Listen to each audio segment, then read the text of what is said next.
All right, and we're live. Hmm.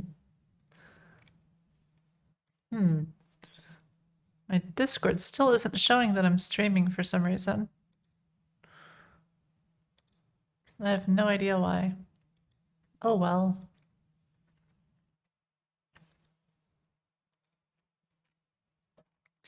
It's just borked. It's broken.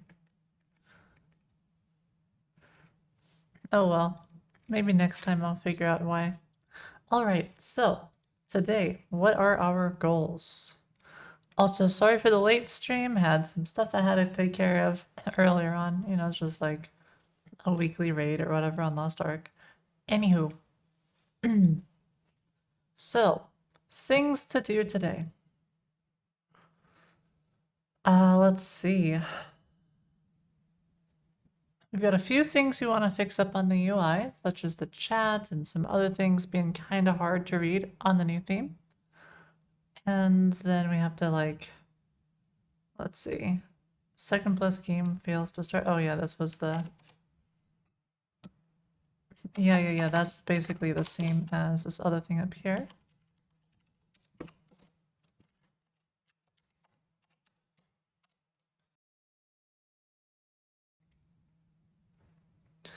All right. So lots and lots and lots of stuff. Let's go ahead and start looking, see what we have to work on.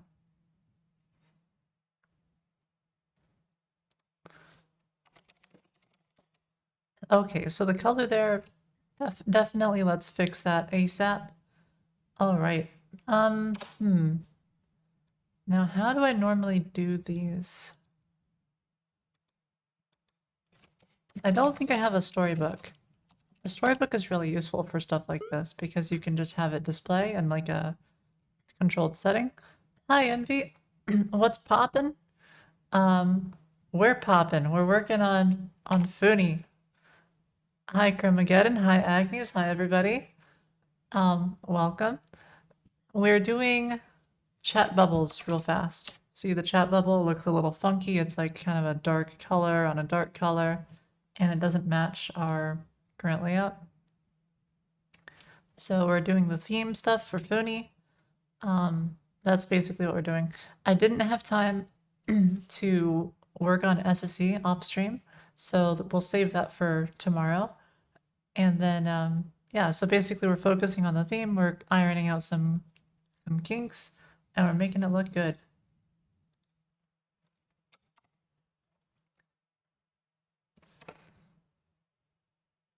All right, so Photoshop is starting up. We have a new layout, or a new design for this whole thing. Now, I know there's a chat tooltip. I think this is what it is right here. Transition properties. Yeah, this is what we want. Minimum of 1 milli. All right, let's just do this. Let's make it last for 5 minutes. That sounds like a reasonable amount of time. Should just like remove Chrome from my bar. There we go. All right, let's see. Test.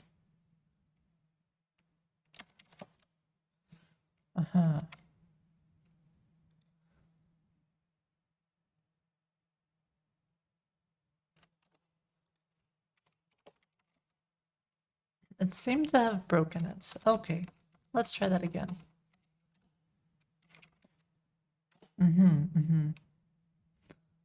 So that must not be the duration then.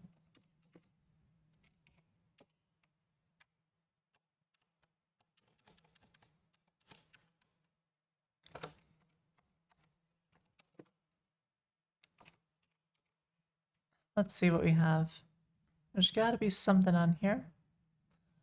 Enter delay, leave delay. Yeah. Leave delay. That sounds good. Let's just make it enormous real fast.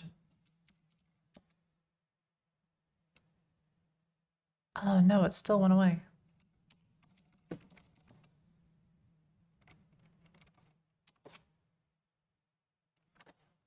Okay, so that didn't work.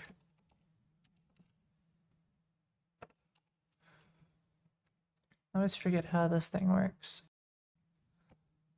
Oh, here we go. API.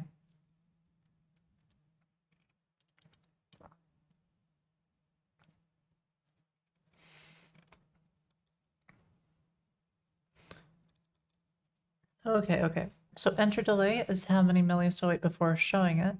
So it's like the number of milliseconds, like from the time somebody says a message to when the chat tooltip shows up.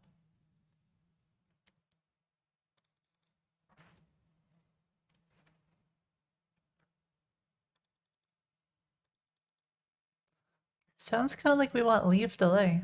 That sounds like the thing that we want.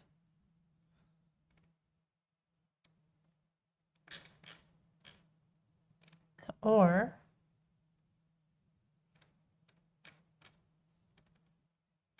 maybe it's over here.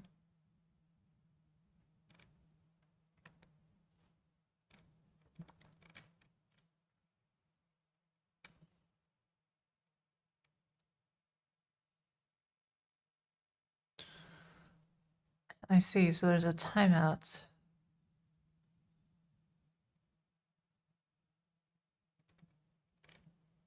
Hmm.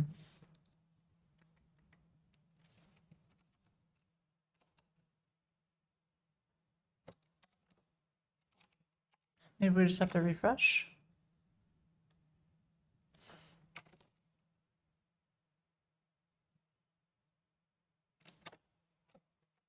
Nope.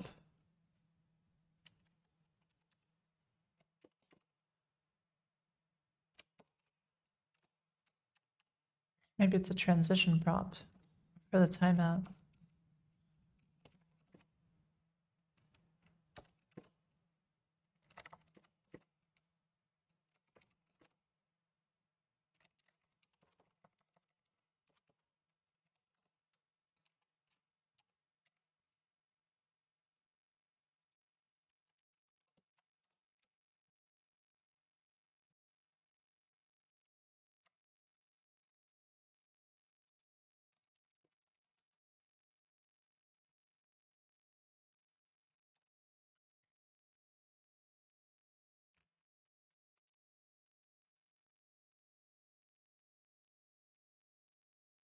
It's gotta be this though.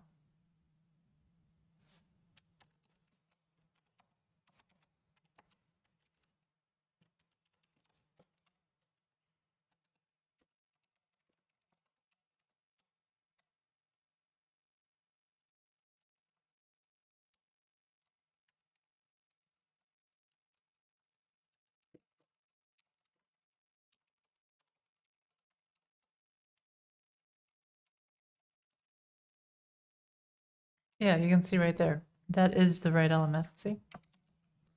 Because I've got this extra hello world showing up on the title. So we know this is the thing that needs to be edited.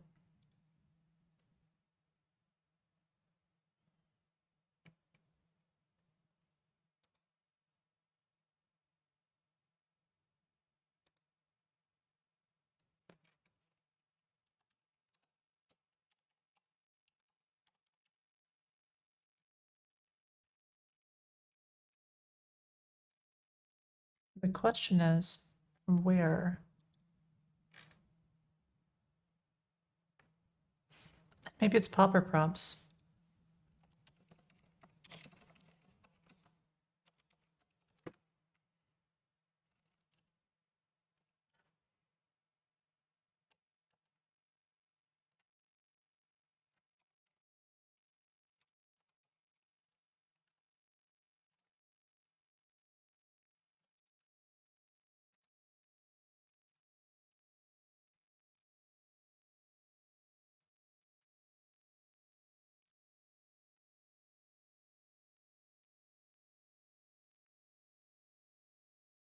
Doesn't seem like there's anything in here.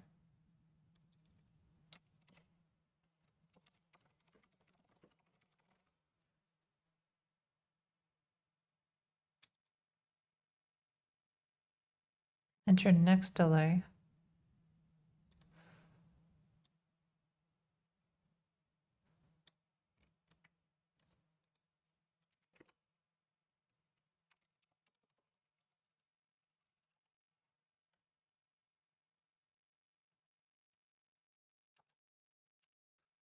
Maybe we have to specify this too or something?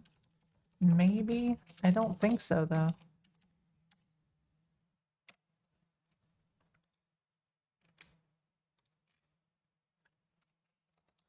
The reason we're trying to make this longer is so that it shows up and it stays up instead of disappearing. Because if it disappears, that's not particularly useful. So chat tooltip. Because we've got to style this thing, and if it's disappearing on us, it makes it harder to style.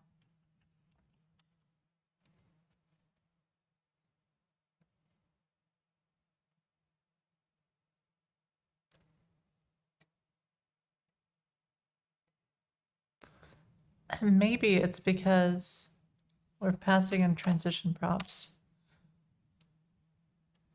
And we're seeing what the transition component is. Okay, I think I'm starting to see why it's disappearing.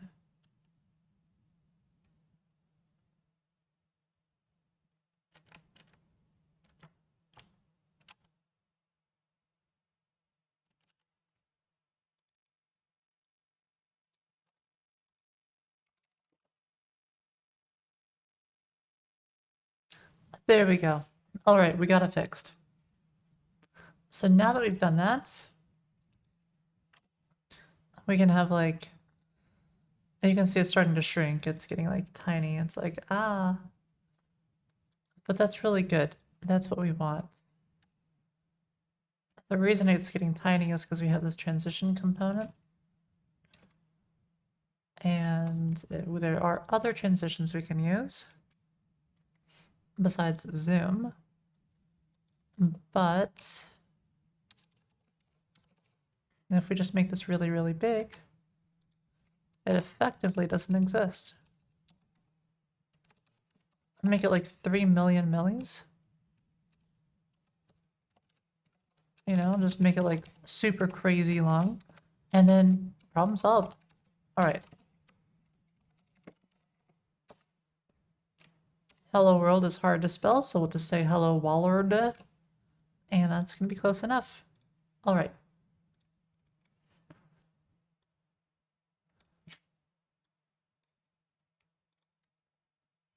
So here's what we have, chat tooltip.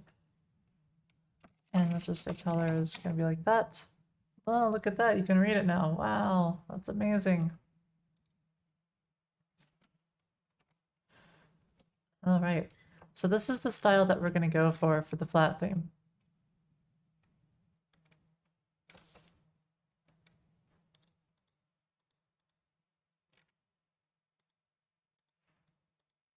So now let's figure out how to make it look like this.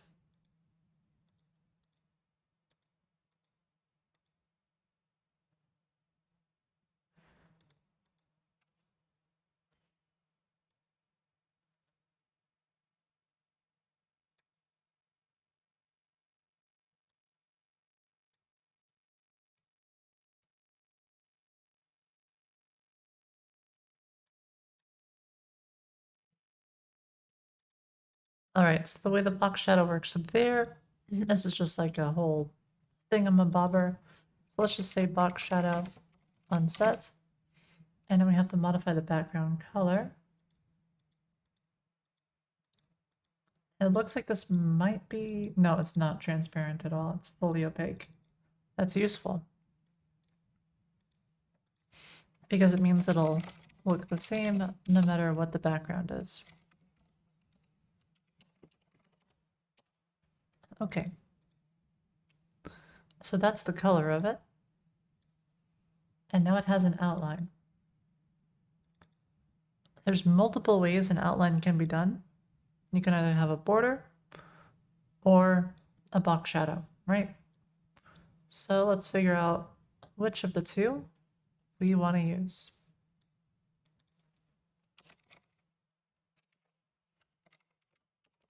I tend to like borders because a border is going to be the exact number of pixels, whereas a box shadow on different densities can be kind of misshapen because you might have a border where on some of the sides it's like 3 pixels and then on other sides it's 2 pixels or 4 pixels.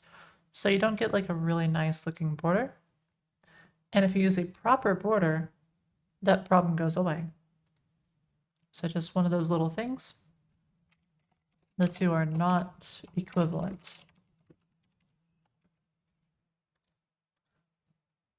So when you can, a border is typically the way to go. But sometimes borders don't work.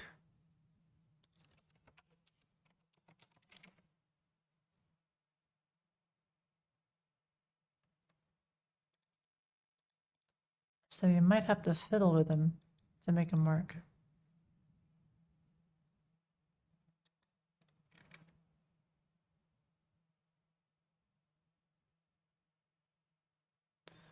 So now we have this chat tooltip, so maybe if we apply a border here. All right, still no border. That's odd. Where the heck is this border? Oh, I forgot solid. That's why.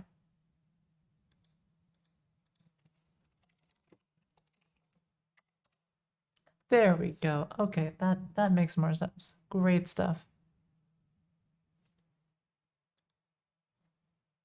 Now the border on this is interesting because it's only 47 opacity, but it's 47 on top of, this is an inset border. So you don't really have the same concept in CSS. What you do instead is you use a box shadow, and that can be an inset. But because we want to make sure that the border is the same size on all densities all the way around, we're not going to do that. Instead, we're just going to grab this color and use that color. And this way our border will look just like it does in Photoshop. All right, perfect. So now we have to modify the border radius. And the border radius of this funky donkey shape is basically stick your finger in the air and hope for the best. So we just do this. Let's try like 24 pixels. Nope, that's too much. It's not an exact science here, but it looks like it might be around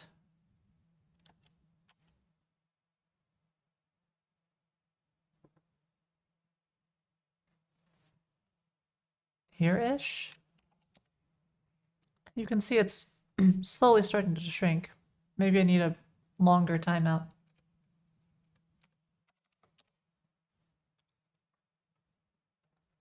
All right, so this is on chat tooltip, movie tooltip,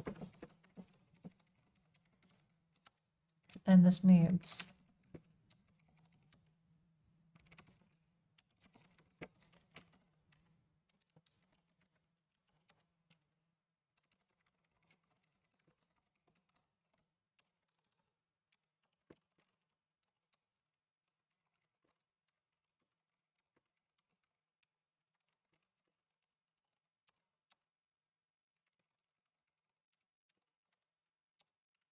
There we go.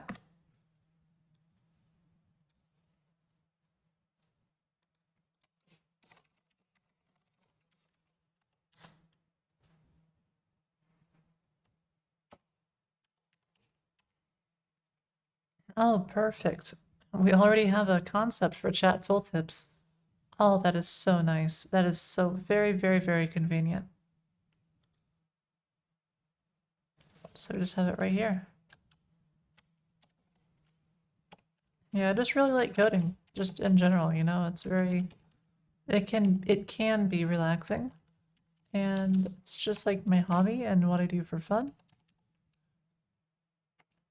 So yeah, I just really enjoy it a lot. An object, oh, I see, border radius is up there.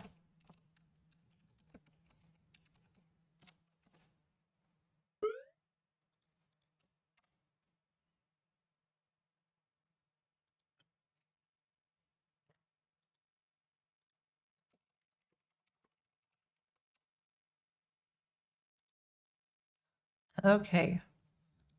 So based on that, let's go ahead and we'll add some extra. Make this number 1,000 times larger.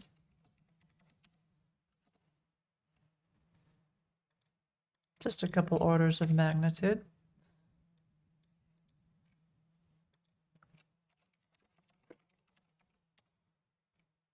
There we go. Oh no. I think I exceeded it. Now it's just disappearing. Yeah. Okay, so it's not happy with 3 billion. Okay. That's fine. We'll make the number a tiny bit smaller there.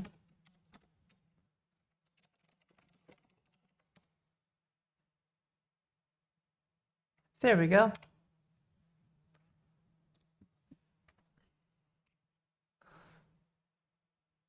Hi Buzzy, how's it going? A preferred UI framework for Angular. You've been using Bootstrap or Material? Okay, so Tailwind is a very popular one. Typically, I believe there are two main choices. You can go Material or you can go Tailwind. You can kind of go Bootstrap. Bootstrap's been around for a very long time. But for me personally, I guess I'd be looking between just those two. Tailwind is a very light framework, from my understanding. So if you consider yourself an artisanal CSS person slash an artisanal front-end person, maybe a Tailwind is going to be your go-to. For me, I went with Material because I believe the MUI framework for React is very solid. But because you're mentioning Angular, I'm not sure. It might be between Bootstrap or Tailwind. It depends how much of an expert of Tailwind do you think you are, or CSS. Tailwind can be good, but I think Bootstrap is going to have more already done for you.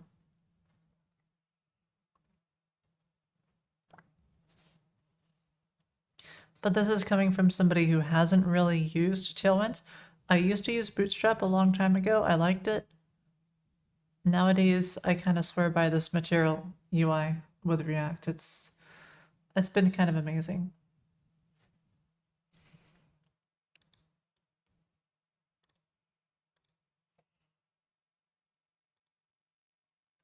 All right, so we need extra padding.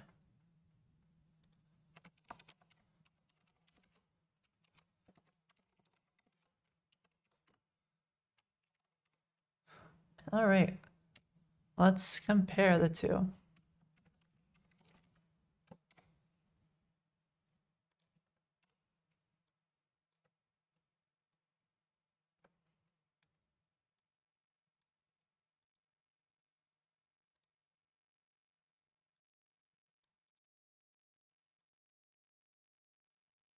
So we have 40 pixels there.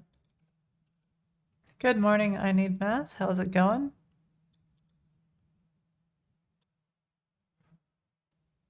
Okay, width of 25, so we need an extra 15 pixels. So you take 15 and multiply that by 0.8 and you end up with 13.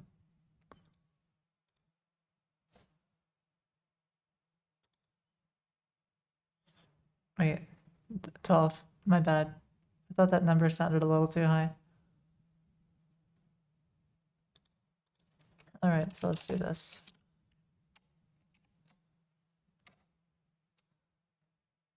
And then the height seems about right. Yeah, surely the height's about right. Okay, so now I have to do this funky dunky looking tail shape.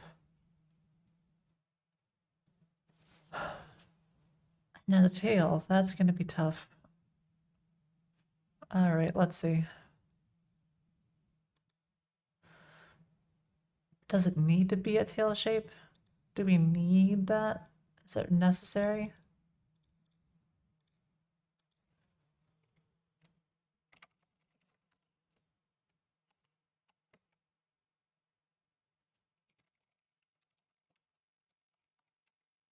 Okay, so it's not. All right, so it's a pseudo element. Oh. If you notice, This is why it's difficult. So the way that this little arrow is implemented is by using a rectangle that is rotated as a pseudo element. So we can modify the border of it just fine, but getting it to be a tail, we have a few options. We can use an SVG as a pseudo element, or maybe there's some other funky things we can do.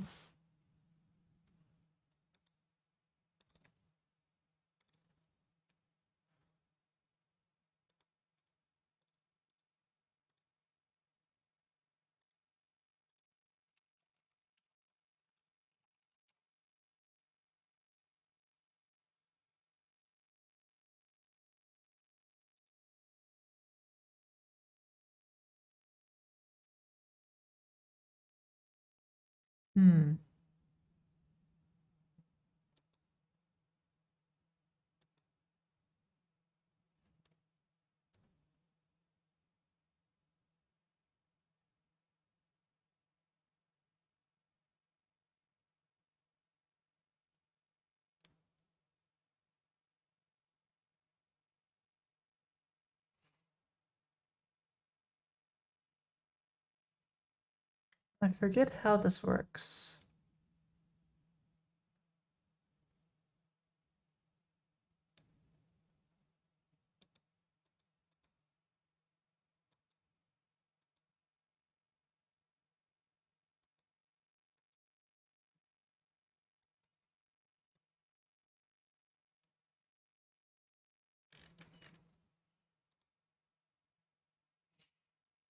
Basically what I'm forgetting about is how, okay, that's how it works. Okay, I see how it works now. So there's this overflow hidden, which is, how does this work again? Okay,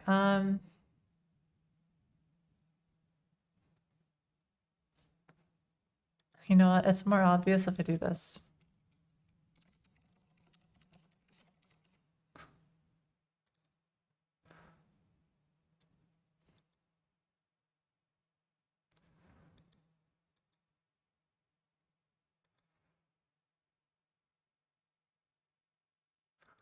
Okay, I understand how it works now. So what's happening is it's hiding the overflow, right? But without the transform, then you can see the position of this, right? And this is why we're getting that extra little bit. So normally the pseudo element sits right outside. And then with the transform,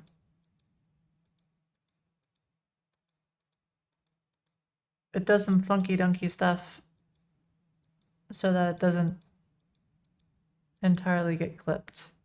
Basically, I don't know what I'm talking about right now, but it's doing some funky stuff with like this origin thing.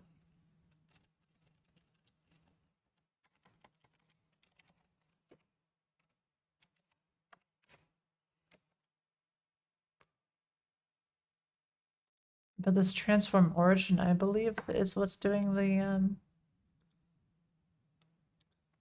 the overflow somehow.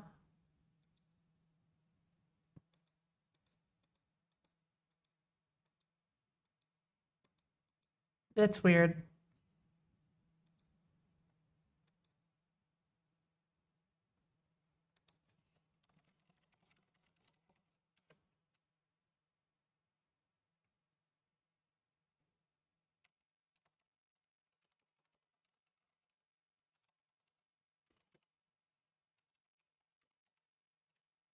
All right, so I should be able to make it, all right, there. So I can move it anywhere within this little box without it overflowing.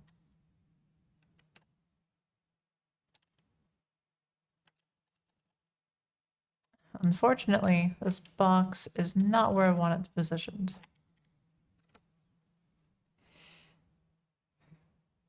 So how do we move that box down?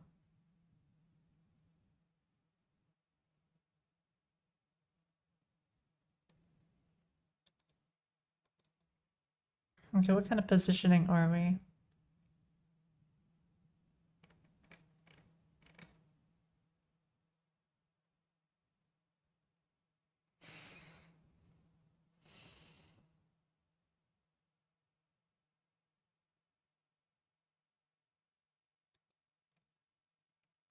Does not look like we're a pseudo element. So what about margin top? Now that doesn't work. Okay, what about padding top? Oh wait, but padding is gonna have, what about,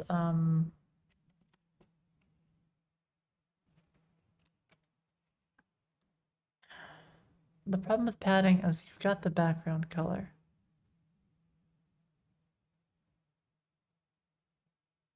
And if you can't see from this little image with the little chat thing, the issue is that the border goes a little too high. And I know that's a super nitpick thing, but I'm trying to make it work properly.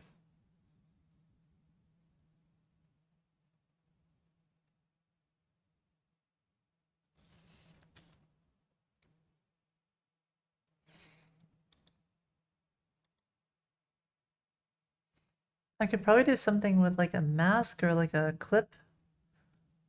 Actually, a clip would probably work really well here. And I think it's widely supported these days. So we could have a clip path, and then we do a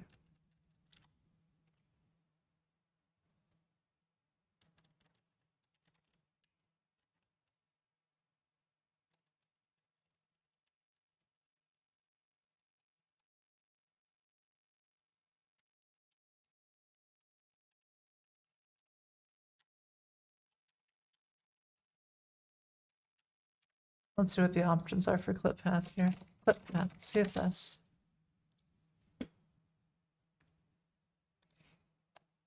I like Polygon because it's real simple. It's just like you define the top left, and then top right, bottom left.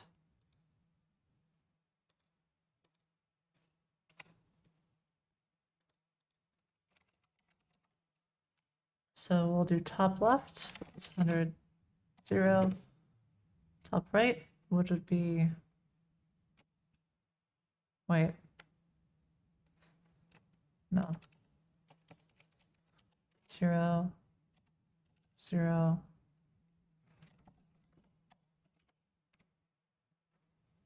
Then we go down. Then we go to the left.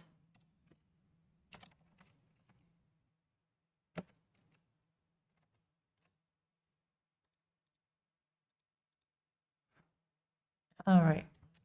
Now if I maybe,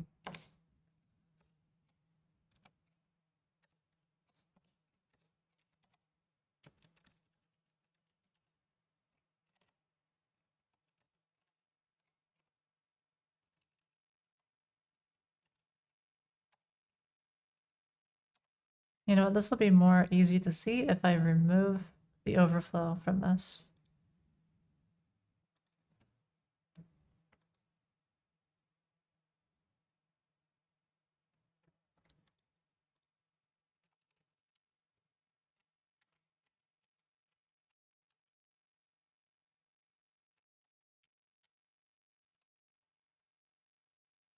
Yeah, something like that, 20 pixels. So that's the top on the Y, so we just need to put a 20 on here. Or not. Jokes.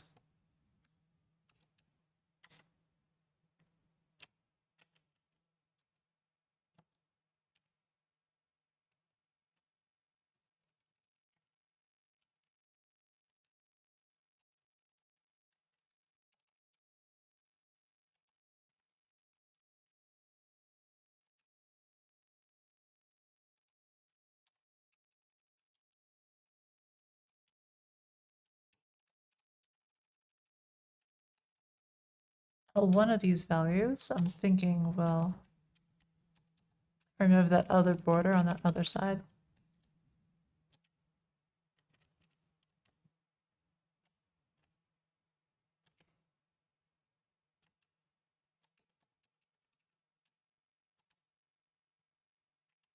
Or not.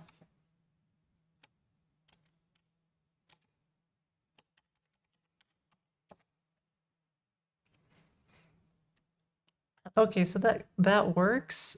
I don't know why it works, but it works. And I can combine that with overflow hidden. And then you do this. Oh, almost.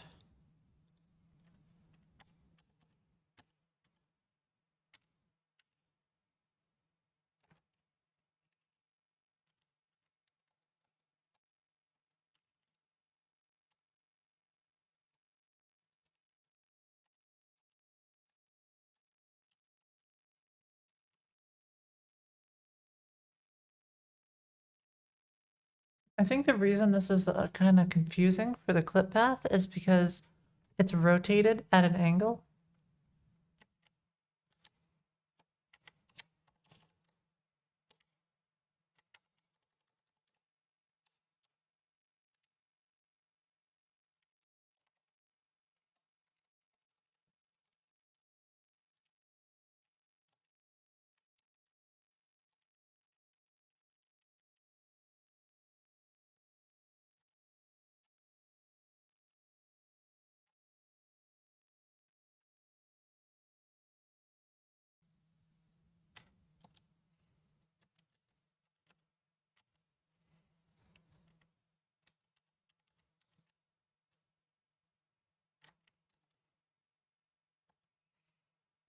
Maybe there's a better way of doing this. Hmm.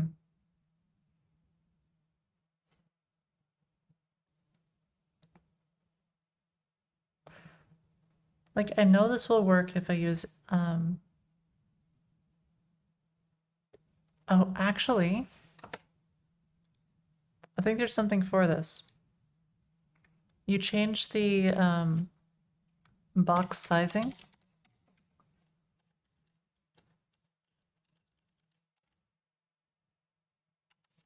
Ah, there's only content and border box. And unfortunately, neither of those do quite what I want.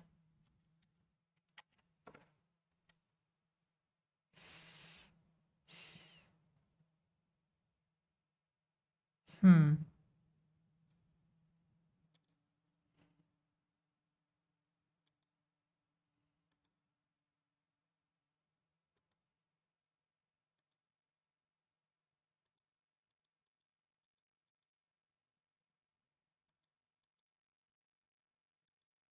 Yeah, you can see here, this is the clip path that we've got going. We could go ahead and like write it out and be like, okay, what is the transform doing and what are the X and Y values and just do some trig and that'll solve it. You know, we'll get an exact value instead of messing around and, you know, kind of guessing at where we need it to be.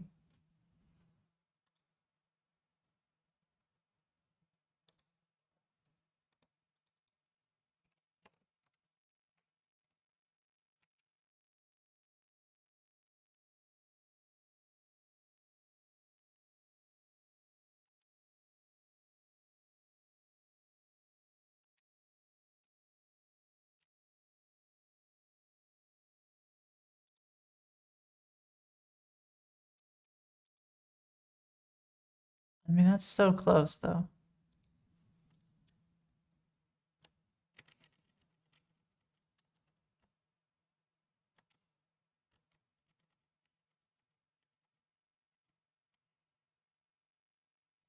Hi, Yavuz, welcome. I'm trying to get this little air out to be just right. It's a little elevated on one side with the way the border works and because of the way overflow hidden is messing with this. So I'm trying to do it. And the reason this is tricky is because it's doing like a 45-degree rotation.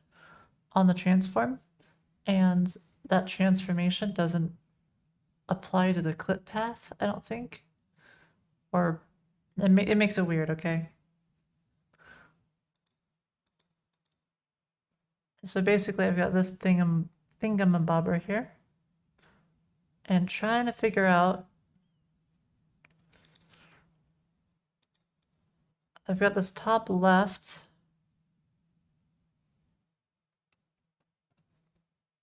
or I guess it's more like a bottom left now. It's odd.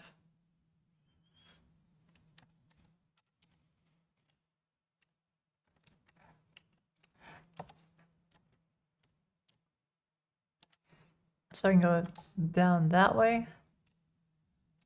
I can also do the other way.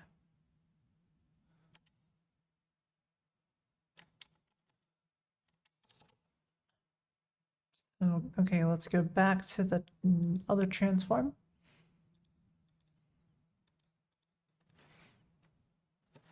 Maybe instead of percent, let's just do this, or let's do this as a percent. Now, see, that goes a bit funky there. If you're wondering how I did the little circle in the top right on the other theme, this was how. Using really pixel by pixel clip paths until it all worked.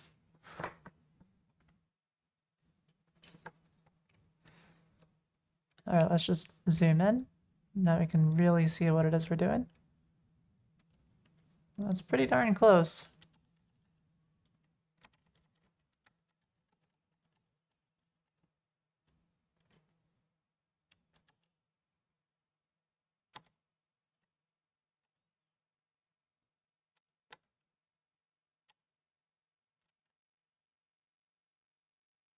About 110 was good.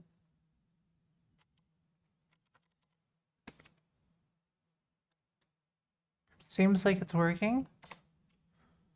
Sort of.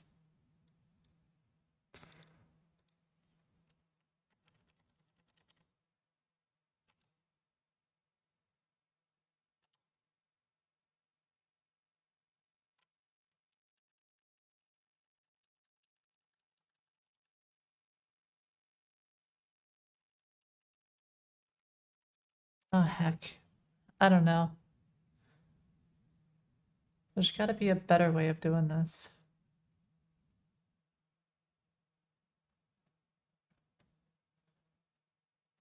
The thing is, though, I just don't see anything that's... Okay, what is transform origin?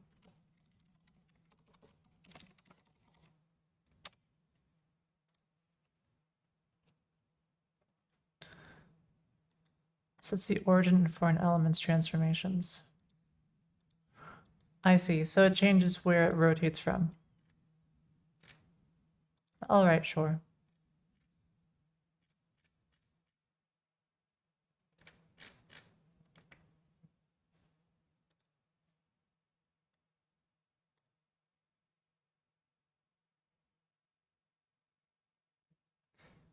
What if it's just like the box sizing of this thing?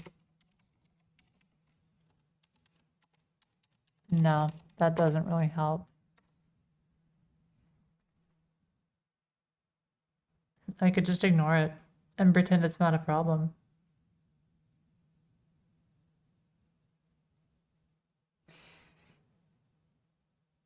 Or we could have like another pseudo element. Yeah, I've used a clip path generator before.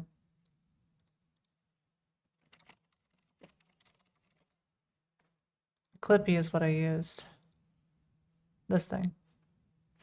Which is quite nice. You know, maybe that really is the best solution here.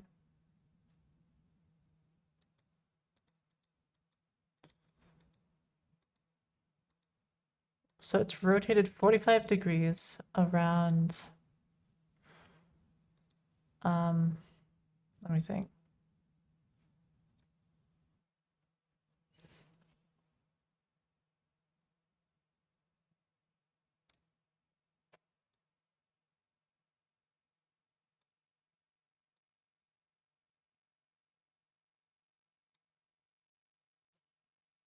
See, this would be my guess. This is my guess on what it should be.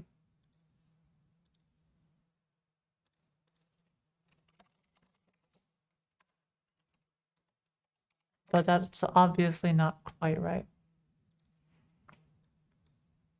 Maybe it's like this? No, it can't be this.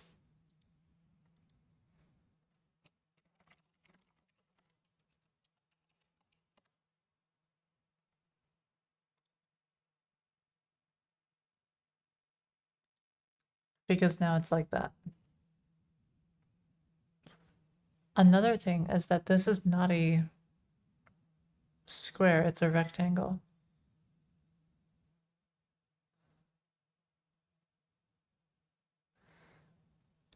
And the width and height of this, oh, it's a fixed size. Okay, that's actually useful. If we know it's 1.41 by 1, then I'm tempted to just like bust out the paper and figure out what this is.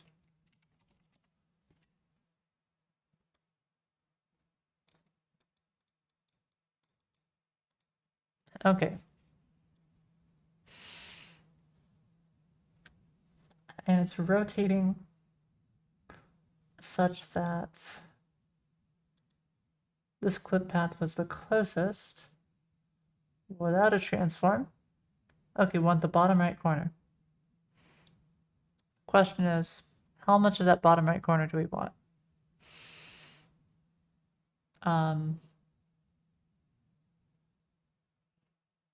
IDK law.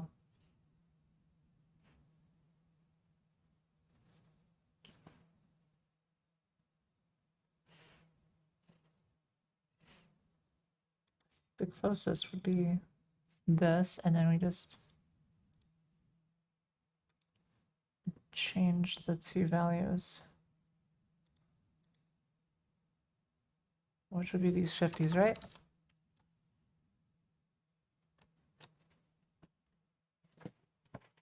Yeah, must just be this. So we change that. And then we have that. And it won't be exactly the same on both. But see, I feel like now I'm just doing the same exact thing I was before.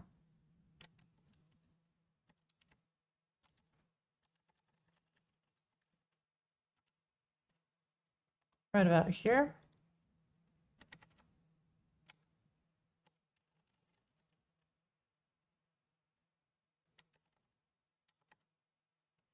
That's basically right. Okay, fine. You know what? That's good enough. I don't know if this will work on all of them, but you know what? It's worth a shot. Okay, we'll take that and let's use that one. Are there any other changes we did? Maybe tooltip arrow? Yeah, we did.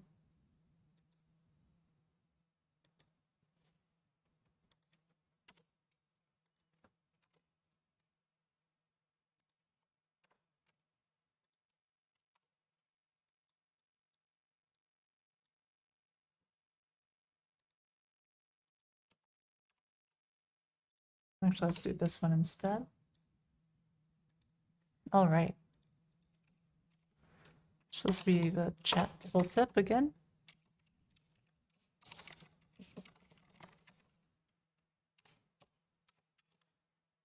And that's on movie tooltip arrow before.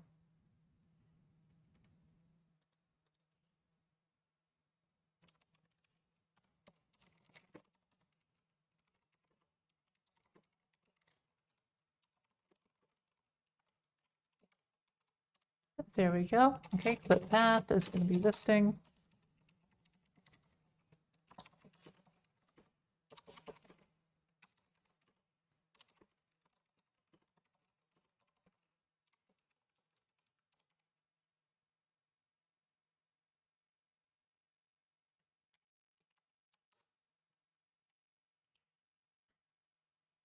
Oh yeah, I guess we don't really need it to be a rectangle for the clip path. Just make it a triangle. Yeah.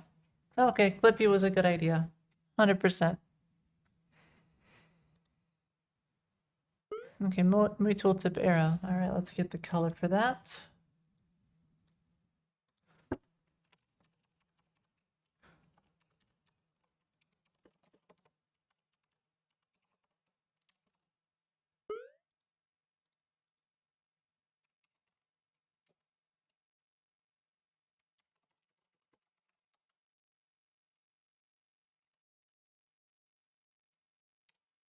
Yeah, it seems fine. Oof. It doesn't look great though for ultra small messages. Hi, MXM, welcome back.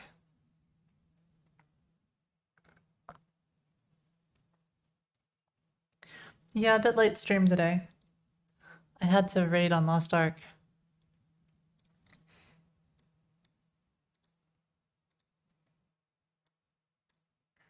But now we're back to work, working on the theme again. Trying to decide if I want to have like this little curvy chat or if this kind is okay enough. It's just that this particular shape is a little tricky. Alrighty.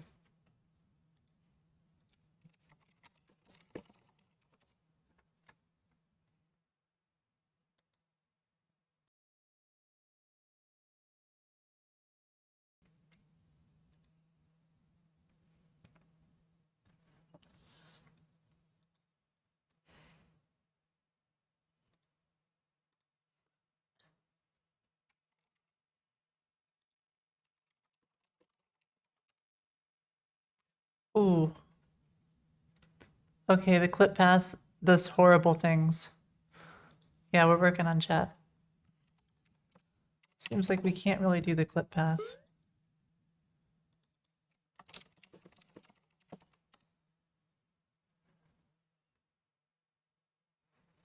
I mean, that almost works.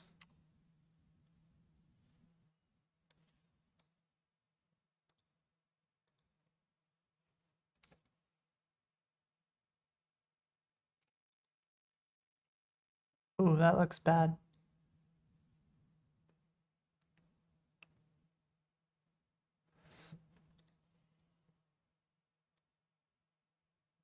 So it looks okay on that side and then awful on this side.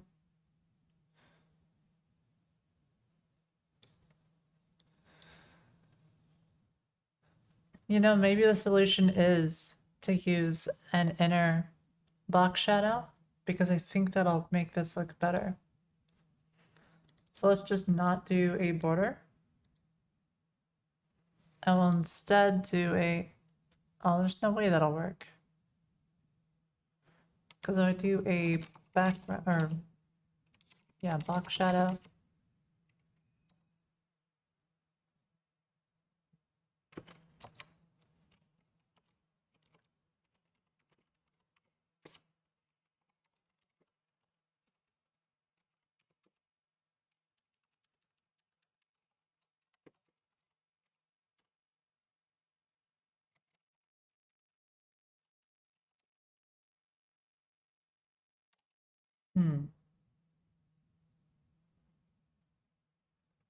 Couldn't I just use an SVG? An SVG for which part?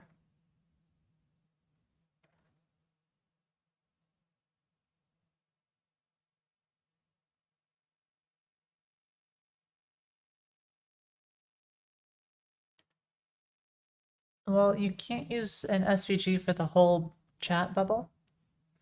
SVGs, they resize weird. You could maybe get away with a 9-patch SVG because that'll give you an SVG that will scale, but you still don't want to use a 9-patch SVG. The main issue is that if you're going to use an SVG for the whole chat bubble with the rounded corners, that SVG is going to have a different border radius depending on how you resize it. So you don't want to just use an SVG. A 9-patch SVG is one that's broken up into 9 sections, but the problem with a 9-patch SVG is that depending on the density of the display, there will be borders in between the cuts on the 9-patch SVG. When I first had this lobby little funky looking shape implemented, it was actually as a 9-patch SVG. I found somebody who was like an expert at SVGs and they made a 9-patch for it, but it had some issues on the seams. And of course, this was because it was a semi-transparent background, so that made it really tough to work with. But we ended up doing an HTML or CSS-based solution that actually worked. Okay, so we can't use an SVG. And for some reason, the border is being a little funky.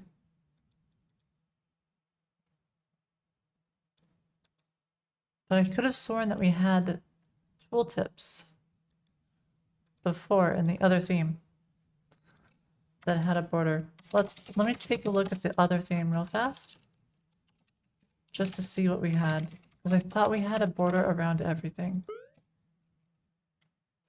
Okay. Test. Yeah, see that? We have a border around the whole thing.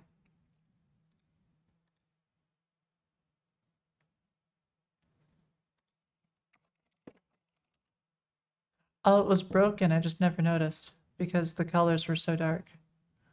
All right. Okay, so this problem actually always existed. I just never noticed it. I see, I see. Uh-huh.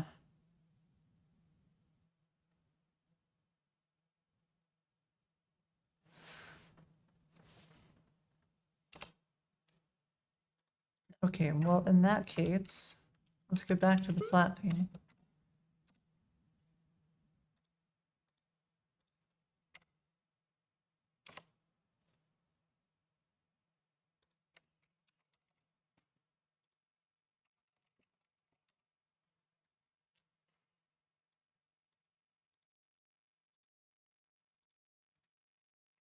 It's actually really useful being able to toggle between the two different thingamabobbers.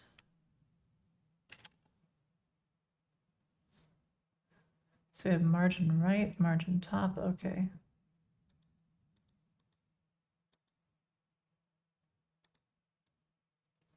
What if I just mess with the margin?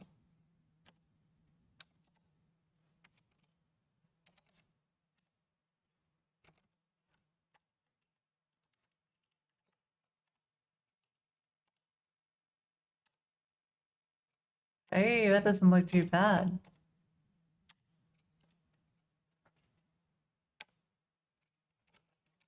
Now the only main issue is that there is a shadow.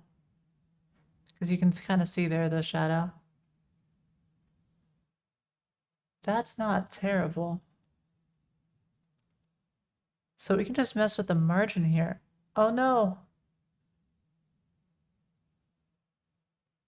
The game ended. Fiddle bops. Okay. Margin right of negative 0.52. Okay. Let's do this. Round time. Disable that.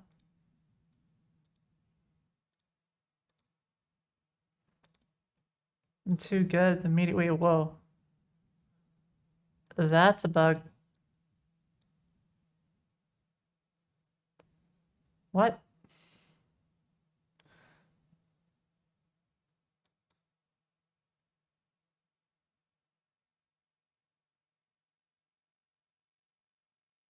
Bot nerf went too far. Monster. Okay, so round time of 0 seconds before sudden death starts falling. I mean, it's not wrong. You know, 0 seconds before things start falling, you know, and then they start falling immediately. Yeah. Foony lore. Bot nerf. The bots don't need a nerf. They're dumb enough. Alright, I've got to fix that. Let's add that to the to-do. Fix duration for falling meteors Armageddon End of Ninos. Hi Bruno, welcome back. Okay. So here we go. Okay, we've got the weird size bug. Okay, fixed. Okay, great. So say hello world. All right. And for this one, I wonder if there's another way of fixing this. Oh, the rock's falling immediately. That was a bug. I thought that disabled was the same as 0, and it's not. 0 just means start falling immediately. So, you know, that's a thing.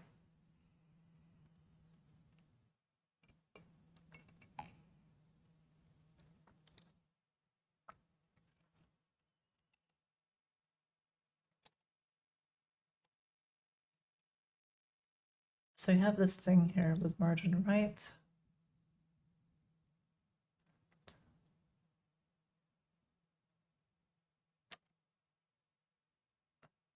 You gonna add me as a friend? All right, go for it. Margin right, negative 0.51.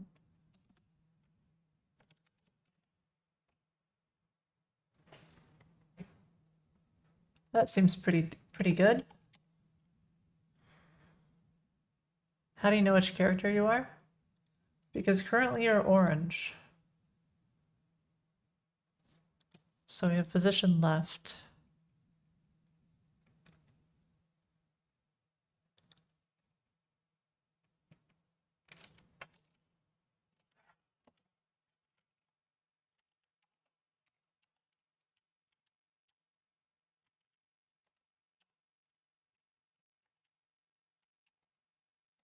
Isn't starting at the top a bit of a disadvantage? It is, for now. But not for long. I'm going to change it. And it's going to, the center will be a random position. It was just easier to make a quick implementation where they just drop top to, or yeah, you know, in the same order, okay. It's a lot easier to code that than to code, okay, the center is going to be here, so the meteors need to fall in this other order.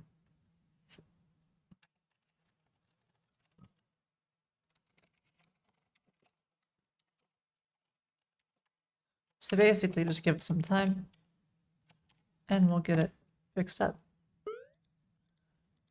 All right, let's test that out.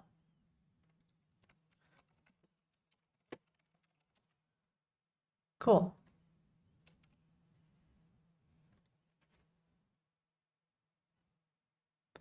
Now, there's a shadow.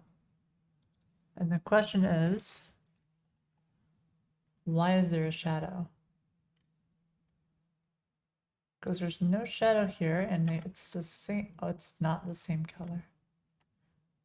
Wait, no, that's the border, and then background color is the current color, which is that color, which is the same color. Okay, great. Great. So, same color. There shouldn't be a shadow.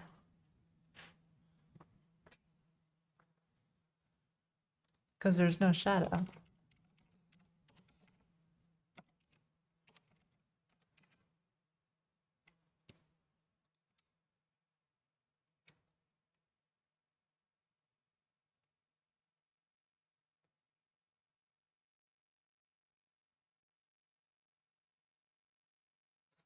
It's not a shadow. It's not a shadow. That's why. It's leaking through. The background color is leaking through the border. You're not able to send me a friend request? Oh, that's a bummer. Yeah, I don't think friends are fully implemented yet. I haven't bothered implementing friends too much. Because, like, I don't know, we have Discord and the other stuff, so I just, at some point, I'll go back and we'll work on implementing that.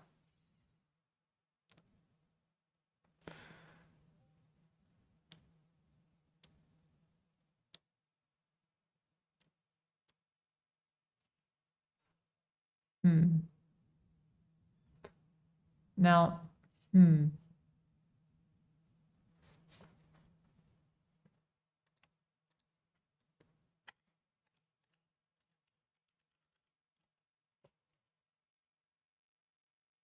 You're here on Twitch? Not quite sure I'd follow. Okay, so there's still that border here. You know what, let's use this because that way it'll be more stable. It's really weird that this exists. I bet this was like a Firefox only thing. I bet if I open this in Chrome, that it will magically not exist.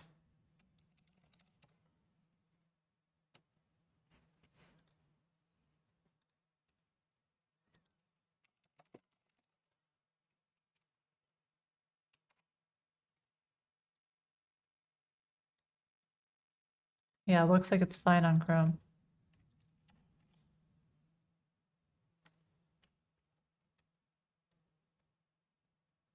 Oh wait, never mind.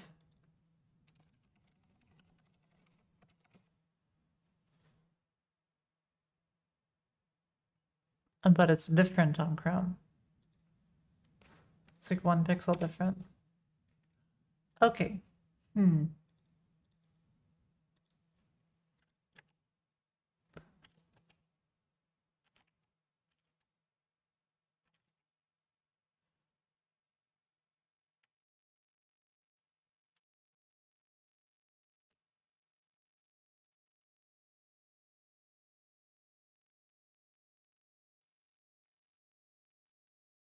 Let's see, what could cause it to do this? How is it that the background exceeds the border?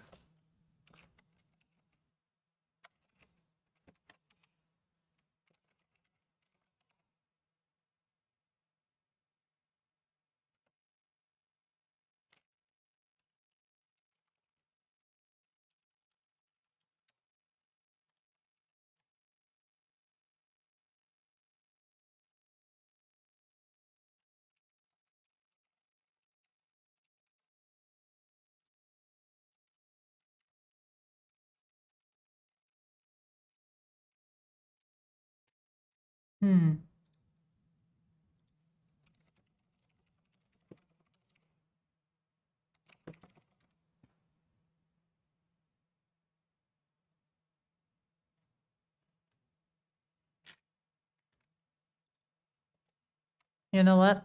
I don't think anybody's gonna see this, so I'll just leave it as like a to-do, and I'll come back to it later. Weird background exceeding border?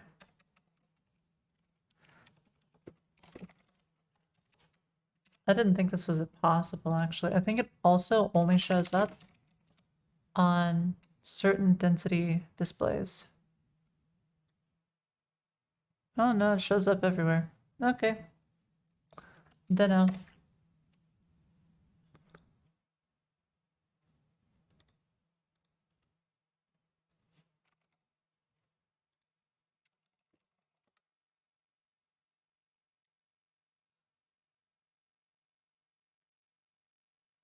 All right, so that works. Great.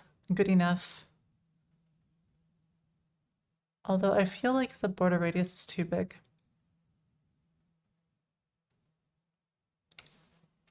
I know that this is roughly the size it is in Mike's design, but I don't think it should be quite that big.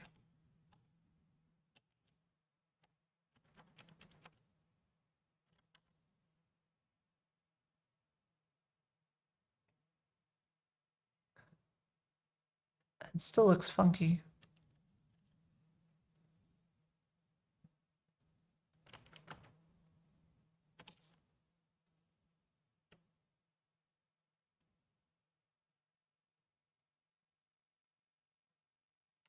Yeah, the tooltip still looks weird. I don't know.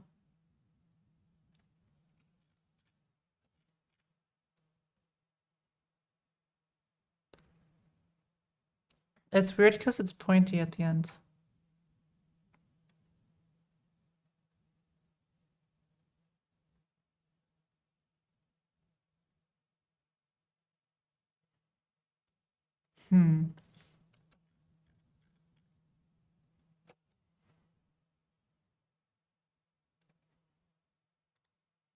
I wonder if we can get this hook. This little thingamabobber right here.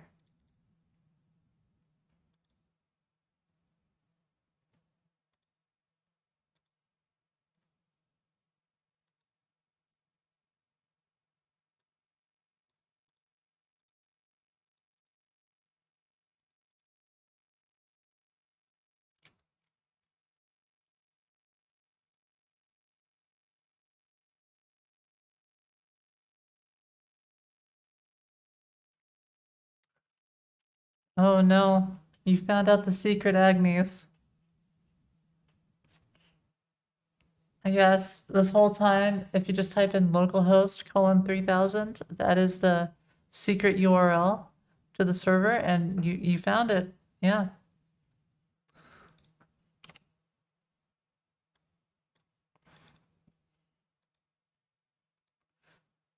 Okay, I'm gonna have a to-do to clean up the tooltip. To-do. Place arrow on tooltip with curly fancy arrow. Alright. So that will be for that thingamabobber. Okay, so we've got all sorts of different designs. Even these look different. They've got like other weird borders around them. I don't feel like it's necessary to do that though. But we can change the colors and other jazz. Okay, so what is the next part that we want to work on? We could do the colors on this. Because these colors get too dark and make it hard to see. Like the chat colors.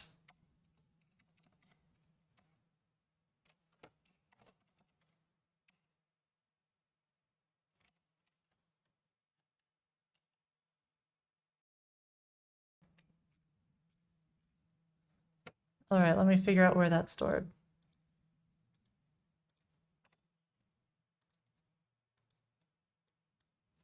Oh yeah, what is the streamer mode? I always forget. Does it work in other stuff besides paint job? That's a bit funky.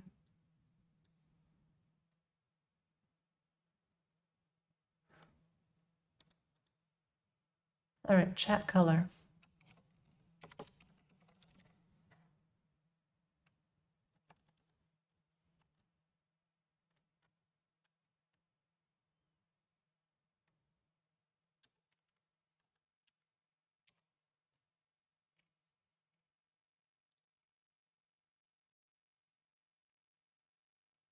Oh, you'd also like to know what streamer mode does? It's meant for paint job. Streamer mode is special, and whenever you're... Here, let me show you.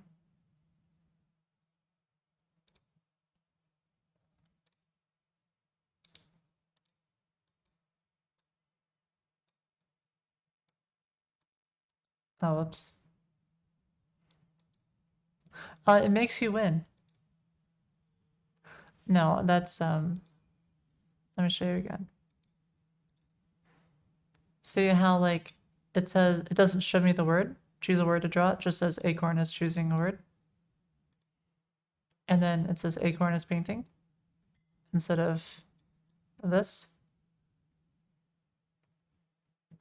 So streamer mode kind of like masks that you're the one painting.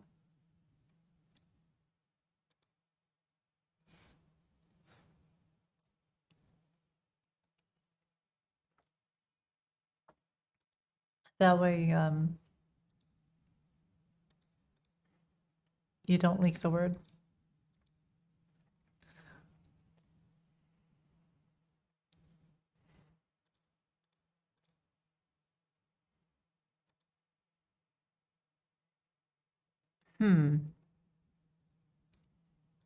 For paint job, the theme here gets a little funky looking.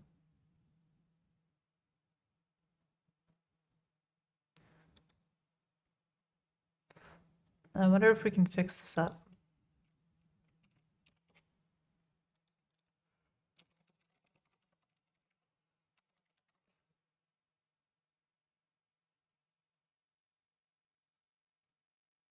It's equivalent to opening a new window as spectator. Basically, it's very similar to that, yeah.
What we can do,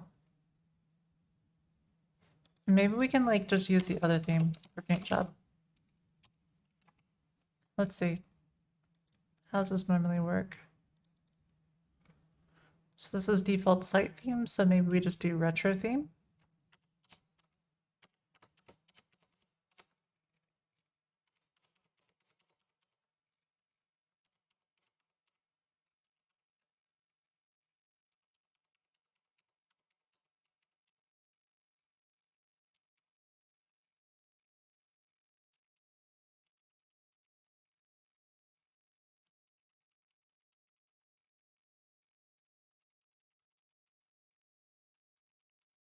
Golly, paint job is mega custom.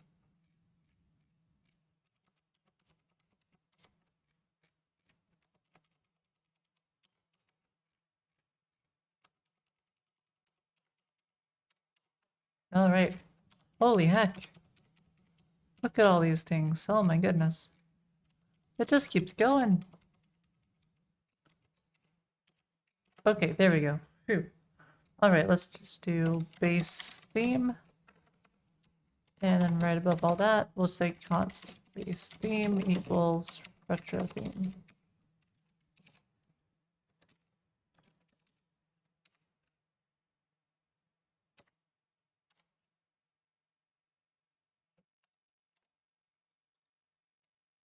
Okay.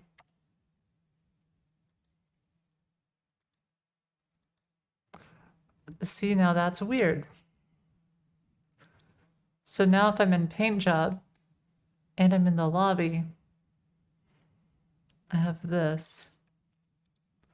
And then when I start, it goes like this. And then when I leave it, it goes to this. Holy heck. That's trippy.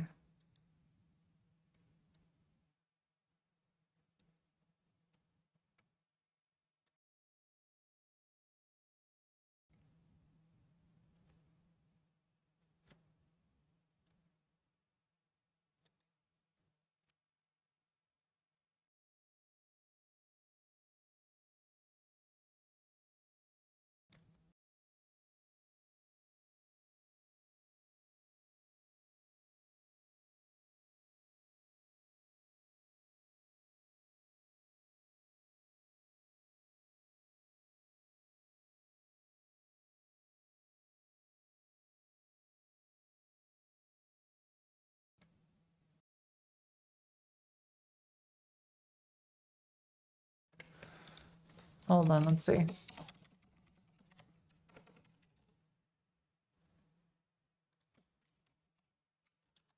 What if I do this?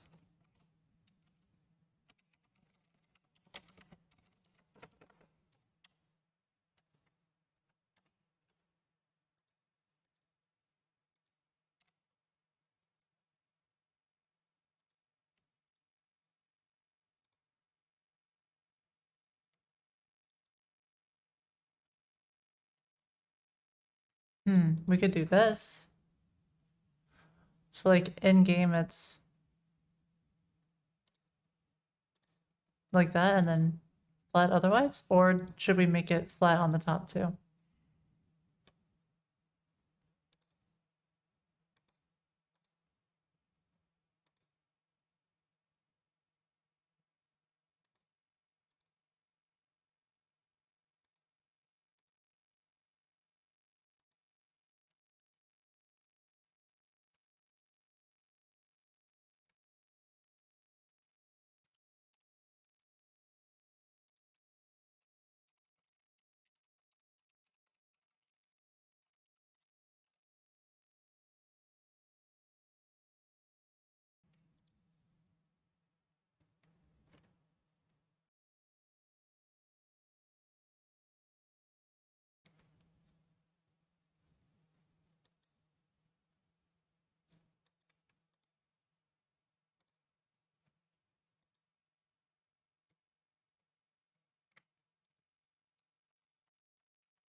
Oh yeah, yeah, I was just talking. Um, hmm. I'm trying to figure out which part of this needs to be the old theme and which part needs to be the new theme. And yeah, I've listened to EDM for years. I like it because I can not focus on the lyrics. I can just kind of listen to some music while I code. So it's really nice.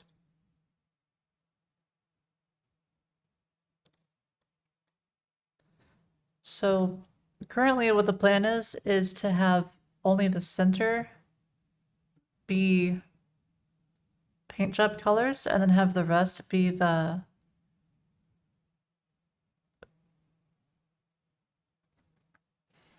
flat theme.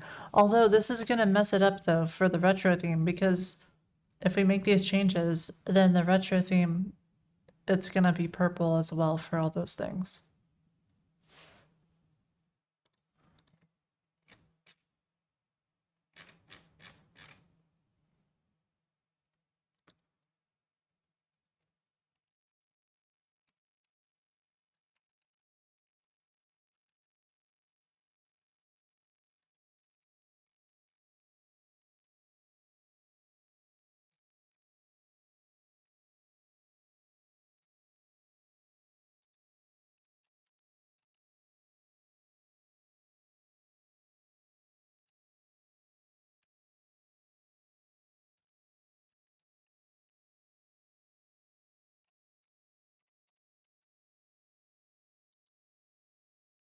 What this looks like.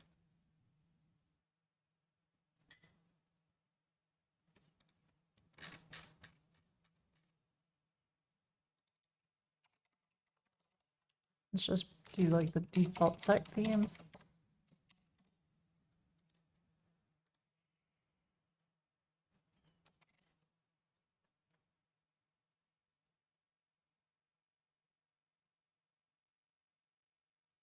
Try to make sure I don't accidentally break something here.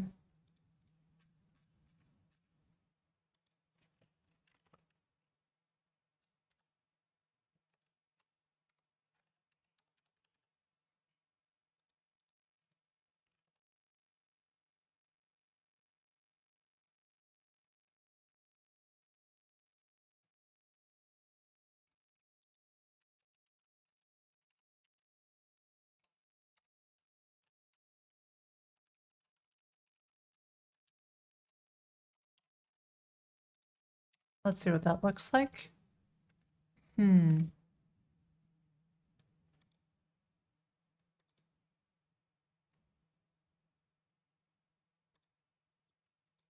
Okay, so far we haven't messed with the inner part, only the outer part. Okay.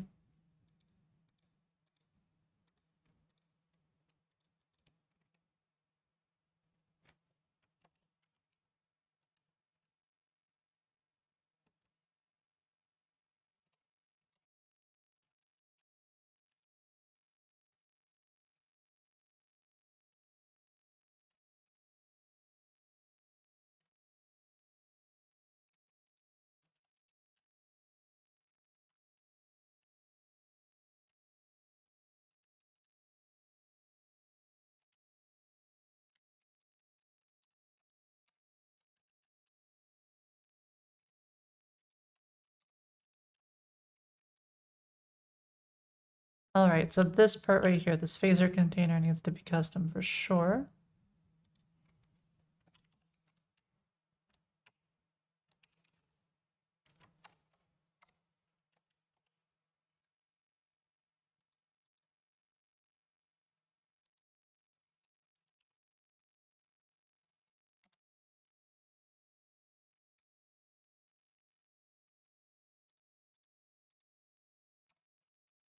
The buttons though, the buttons are gonna be messed up.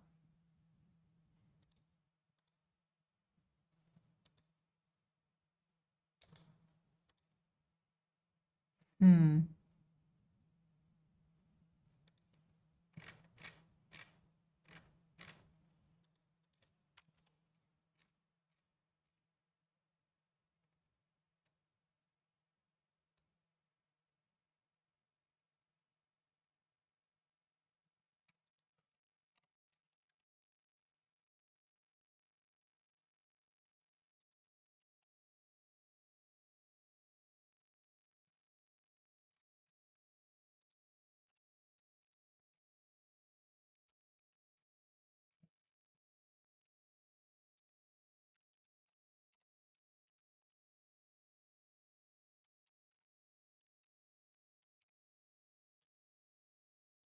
Are paint job drawings stored beyond the end of the game, or do they get deleted? They're stored in local storage, so only a few of them are stored because there's a very small limit to local storage. I don't store them anywhere on the server, and so basically they get deleted if you don't save them immediately. If having them saved is something that you think would be useful or good, then we can definitely make some changes to it.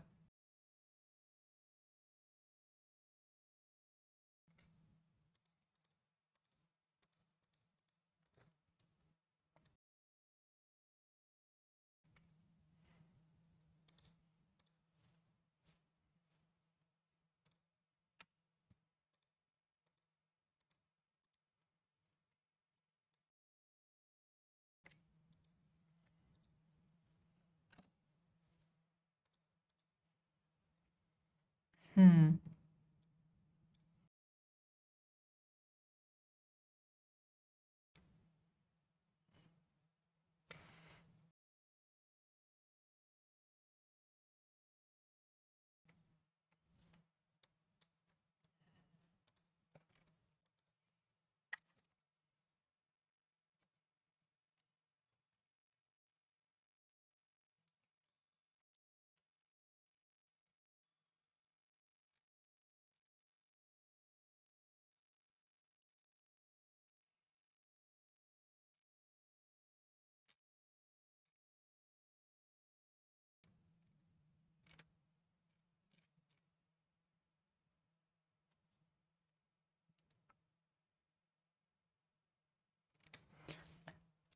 With custom word lists could potentially be a tool for crowdsourcing datasets.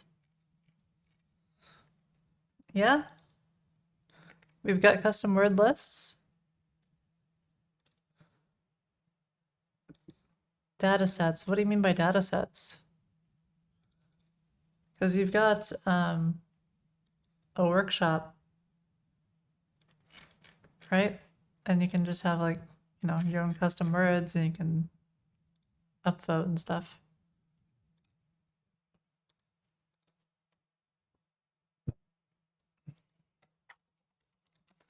Here's what I'll do. For now, I'm just gonna make paint job at least look decent.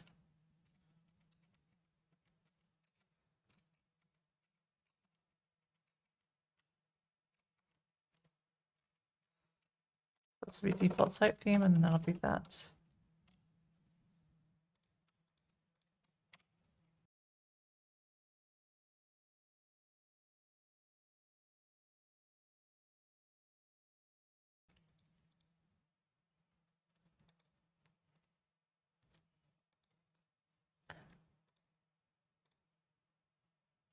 Oh wait, wrong game.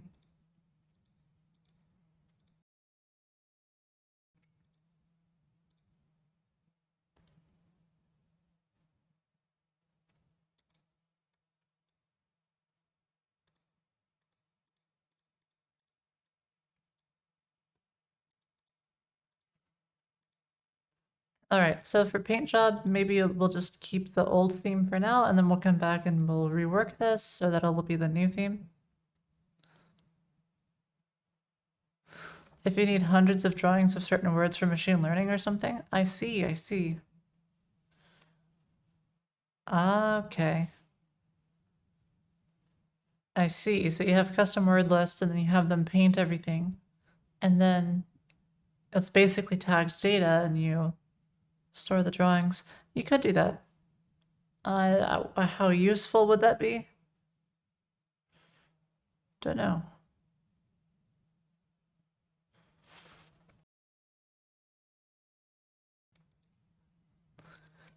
Like, what we could do is, there's this one AI thing where you try to get the AI to guess what word you've drawn. So it could be like a different game mode. And the goal of that would be, you know, you've got a certain amount of time, you've got a word, you've got to get the AI to guess the word. So you keep trying until the AI guesses it. That could be something.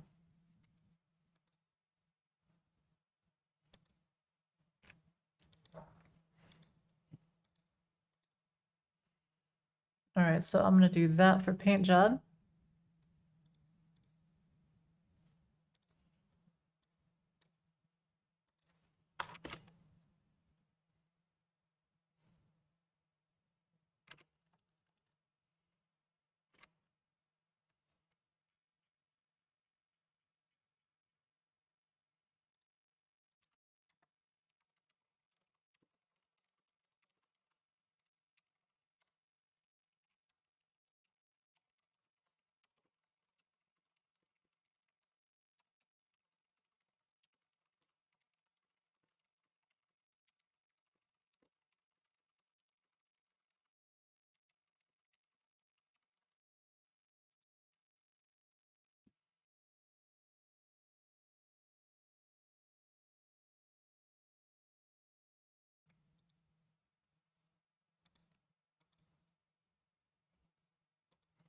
All right, so we'll do that. Okay, so we've got this little kind of tiny little-ish. Hmm.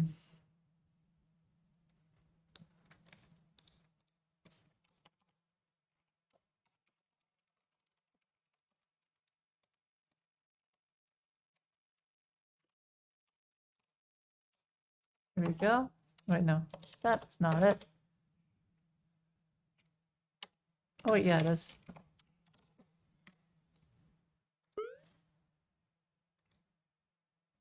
Okay.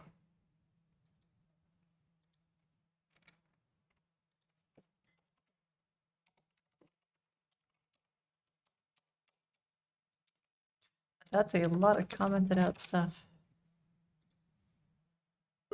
So that's going to be on. Oh, that was deleted. Deleted. I see, I see. Okay, so theme fix chat tooltip colors.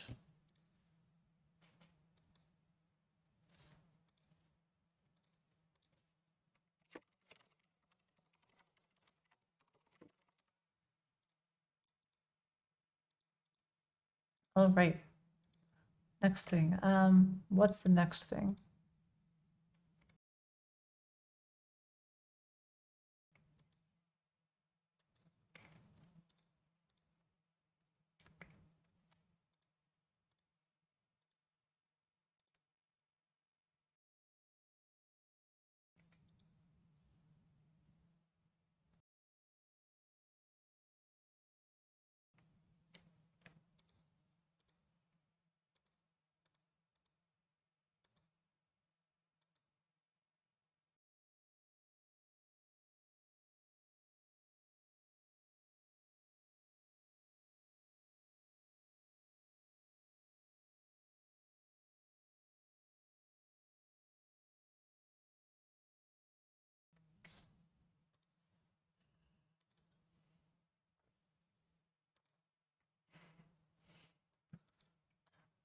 Just trying to go through and figure out what the theme I have is for this dialogue. Trying to make sure that it's updated or whatever. Do I not have the page open? Hold on, let me find it real fast.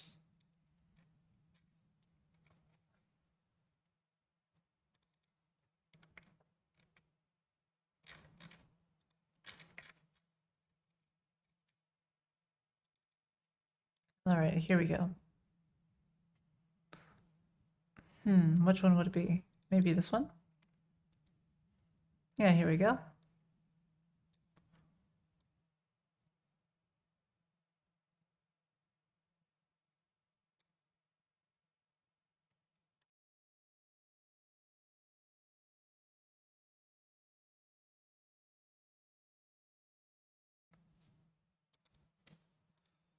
Let's see. All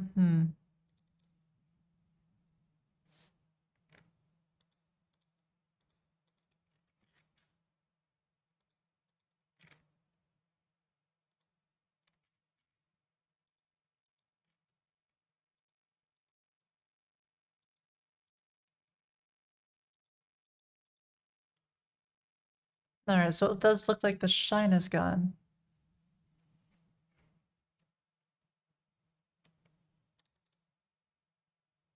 Is it gone in every one of them? I guess it is. All right, so we'll just remove the shine.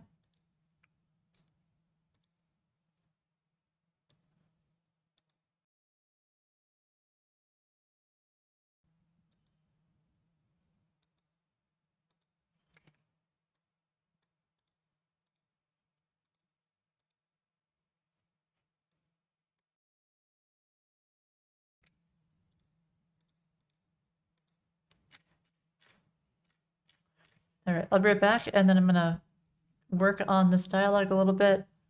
We're gonna simplify things a little tiny bit because the flat theme that we have is a little different. And then we'll go on to the next thing. Maybe we'll do like the lobby. So we'll move the chat to the right and we'll, yeah, start reworking all that stuff. Be right back.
Hi, Bruno. Can't wait for Fortnite on Foony. Oh, gee. Well, maybe we can make like a bad Fortnite version. Or we can try to acquire Fortnite. I'll put an offer, $5.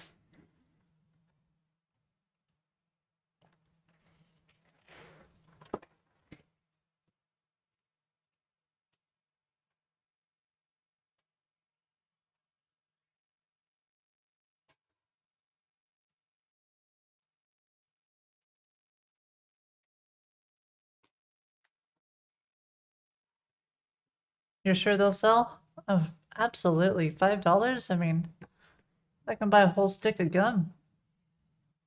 Totally worth. $5 sounds reasonable to you? Well, if you ever acquire Fortnite, I will buy it for $5. Okay, let's see.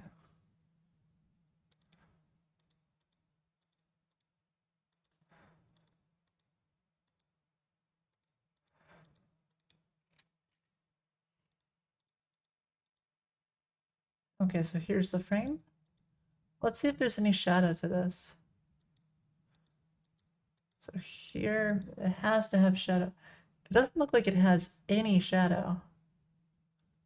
But then there's some shadow on that other thing.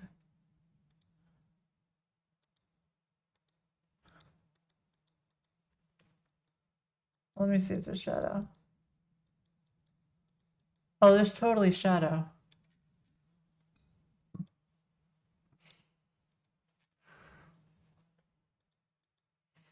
The question is, where? Maybe it's on the buttons?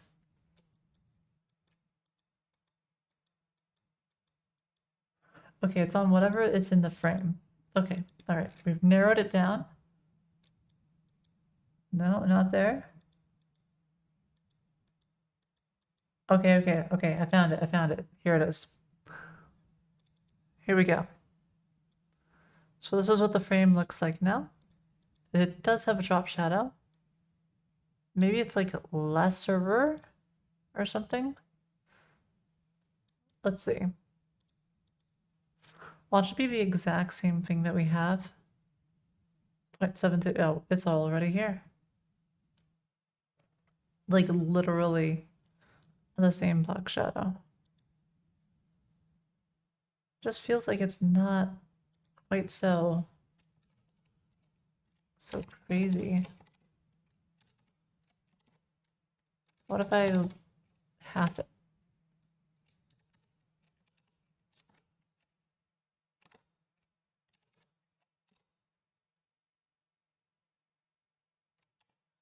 You know what? I kind of prefer that. All right, we'll use this one. And let's just take a copy of that. Figure out where that's located. Great stuff. Here it is. Card and also here.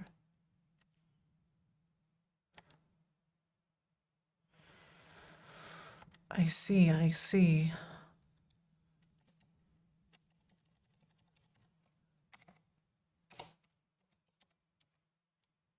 Well, let's just reduce it then.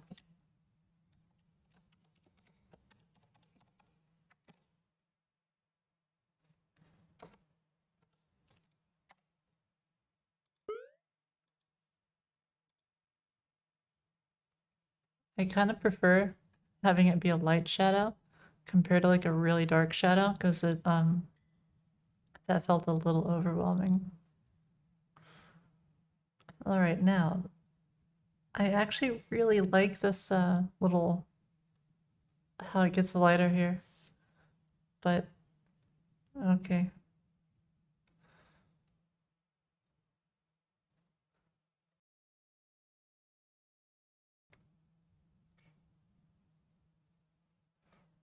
Well, let's see. Where do we remove it? It must be like a pseudo element. Yep, there it is. It's an after element.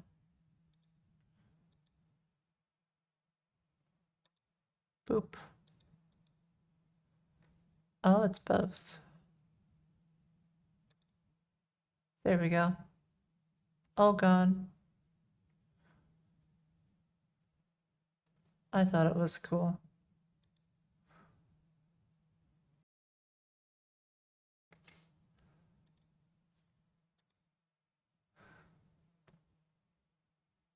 Although, in our designer's design, it does look like there's a gradient. So maybe we need to add that gradient. Let's see. So this is dialogue. Dialogue. Here we go.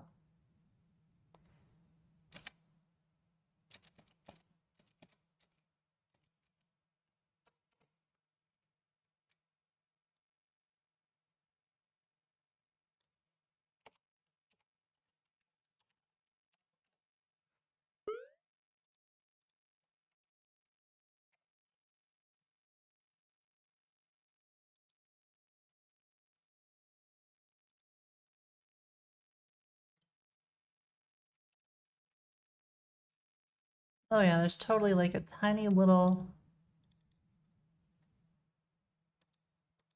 inner shadow on this.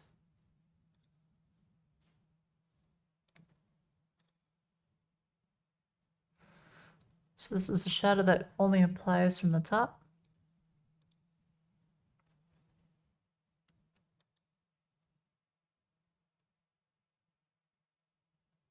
So we want to apply this to dialogue.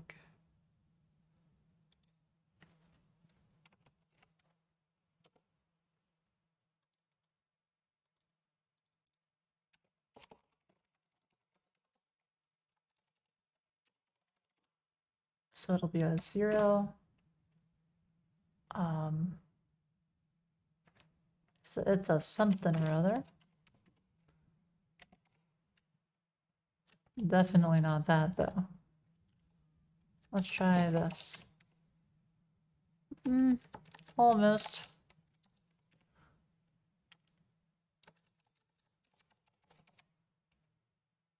Okay, so how do I do this? Only applied really to the top.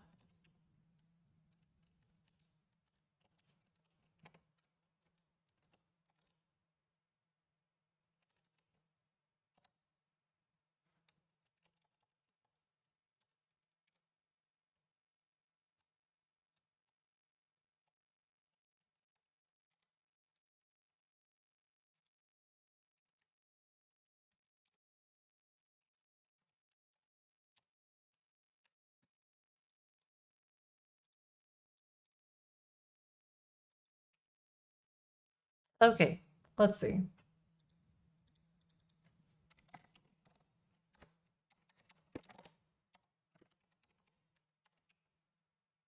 There we go, and now we have to modify this. So it's an opacity of 20.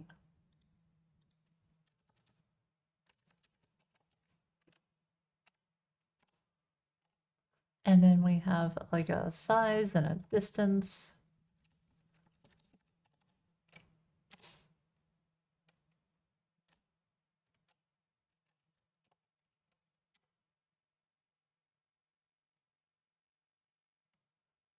It kind of looks like that.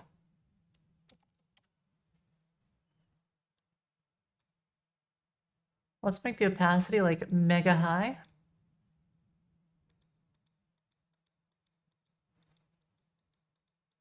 Yeah. It's only coming in from the top. And it's about 2-ish pixels.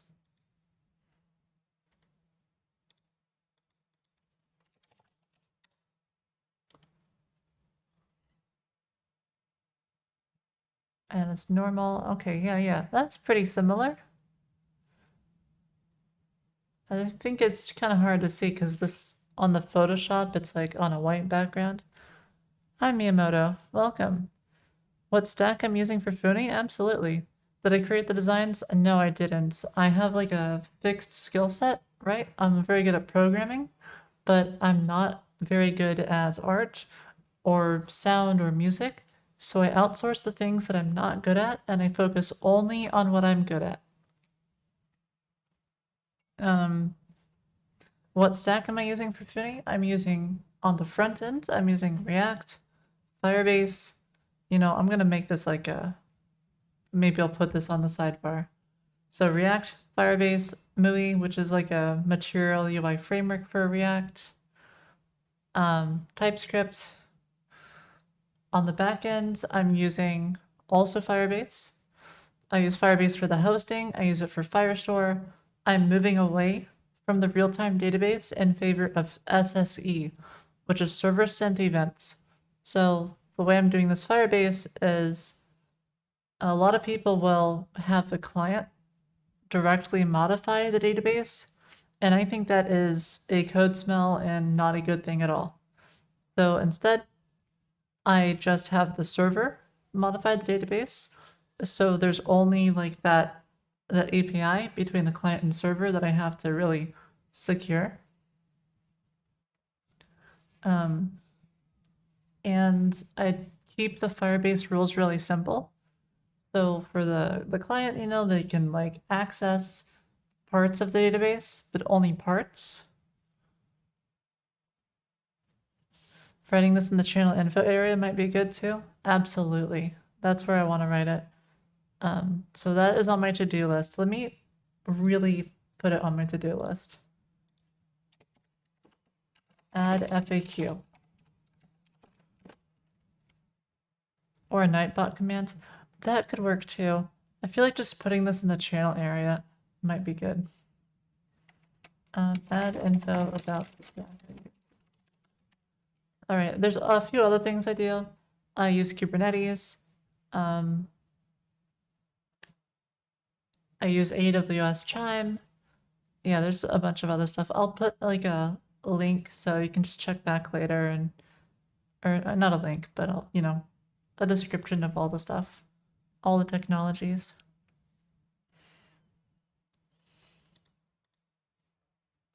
All right, so that basically is what I want. We just want it to be reduced. That's pretty nice. I kind of like that. Okay, so we've done the frame. Now there's a gradient to it though. We have a gradient, a nice, pretty gradient. Hi, Zakaria. Welcome.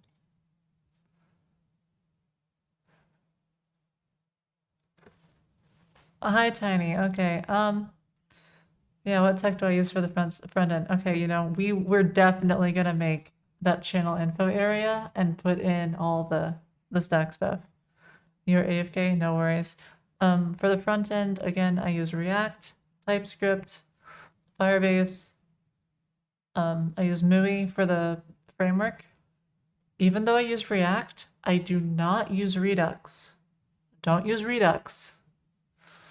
It's overly complicated. Instead, I use this little create global state. But another good alternative would be React's built in. They've got like a thing that you can use instead of Redux. And that also works really well. All right, so background color, here we go. Background color is going to be a linear gradient. And we're going to go from RGB. I always get this backwards and I always start on the left. So that tells me that this is going to be, the left one is the bottom color. So we're going to stick this on the right.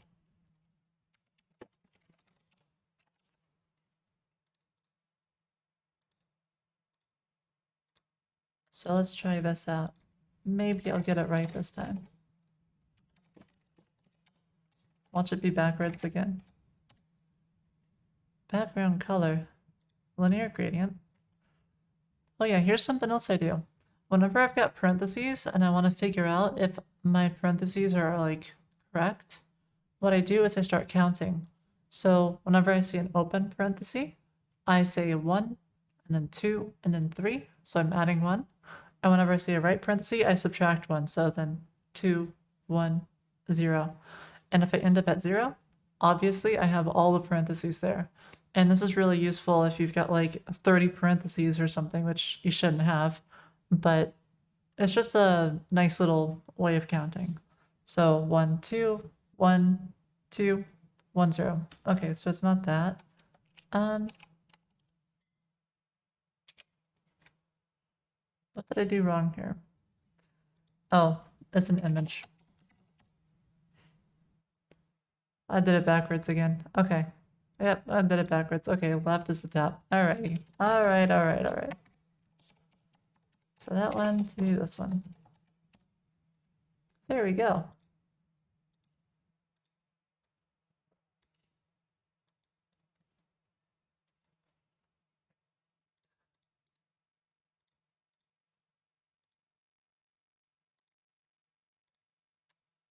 Alright, let's just put this in here. Oh, and here.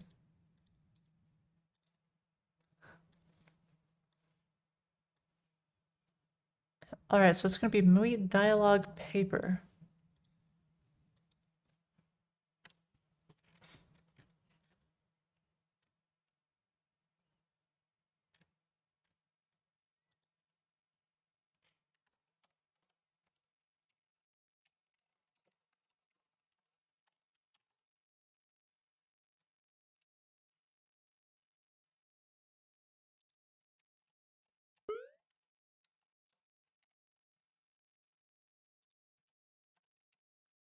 Alright, here we go.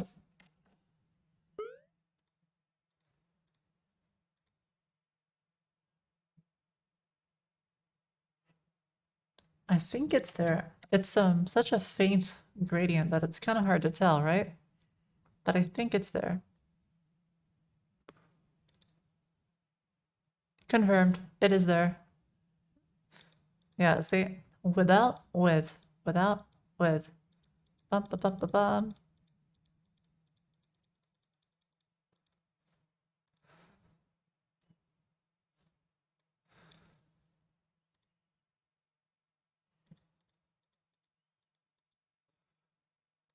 Nice. I like that. Alrighty. So I think we're pretty spot on now for the tools for the dialogue stuff. The only thing is that there's like a little bit more of a border around this part.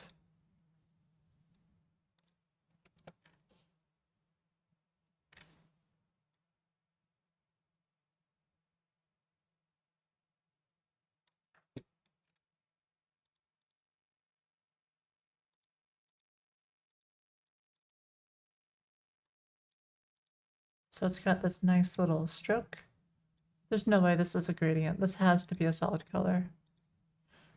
13,540 all the way up to, yeah, it's a solid color. Easy. All right, so we'll just put a little thingamabobber around there and see what that looks like. Ba-ba-ba-ba-bum. This one.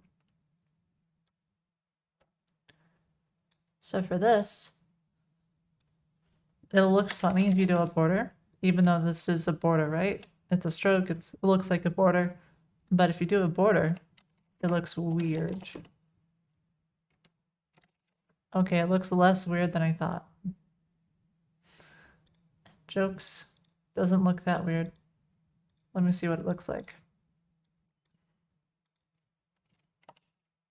So TPX solid, RGBA, 13540, and 0.21.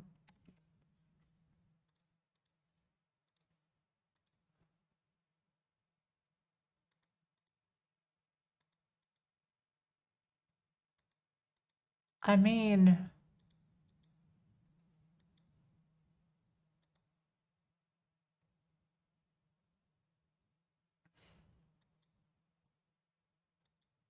the only real thing is that it's messing with the box shadow, but that can be fixed by extending the box shadow by 1 pixel.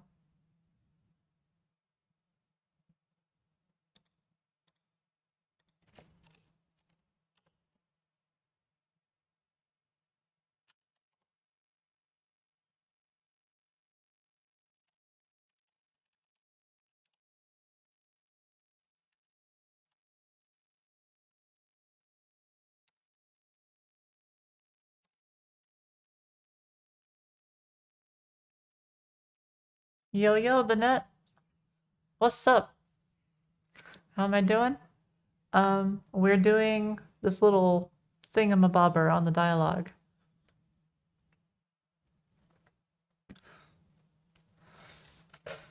So I think this looks okay. Yeah, the only thing about it is that the background box shadow, I think, is applying under the border and not over the border. But meh, will people notice? Only if I point it out.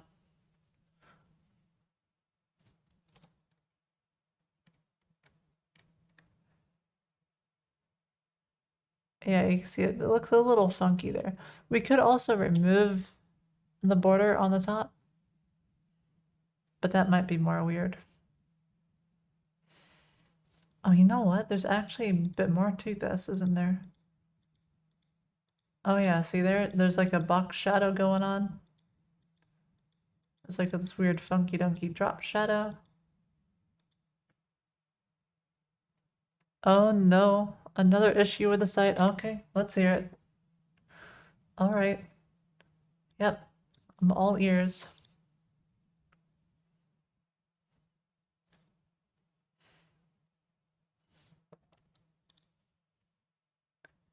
It's almost like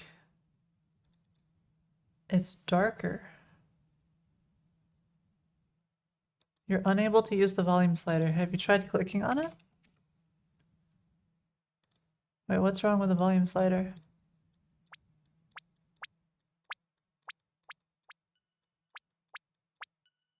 Seems like it works to me.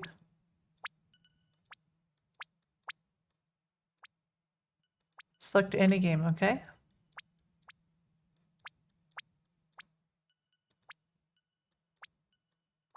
Oh, wait, maybe I'll pick a different game. Also, what browser are you using? Okay, hold on. Let's see. Let's do Foony Flippers. I like the music in that game. Okay, so now I go to high scores. All right, I'm at high scores.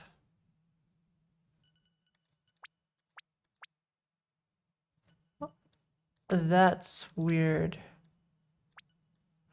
Ah, the z-index. Okay. Let's fix this. Nice catch. Very nice.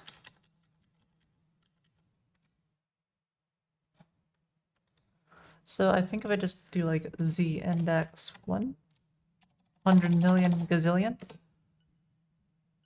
No?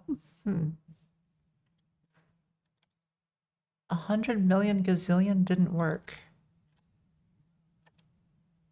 Let's see. Well, it's part of this. So maybe just like a gazillion. Okay, so it seems like the z-index for the header just wasn't gazillion enough. Yeah, okay. So let's figure out how much we need. Oh.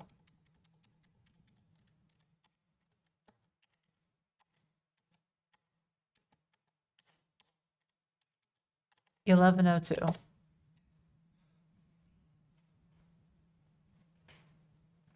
All right. And yeah, I guess that should be fine, right? Like, that should be really high. It should be so high.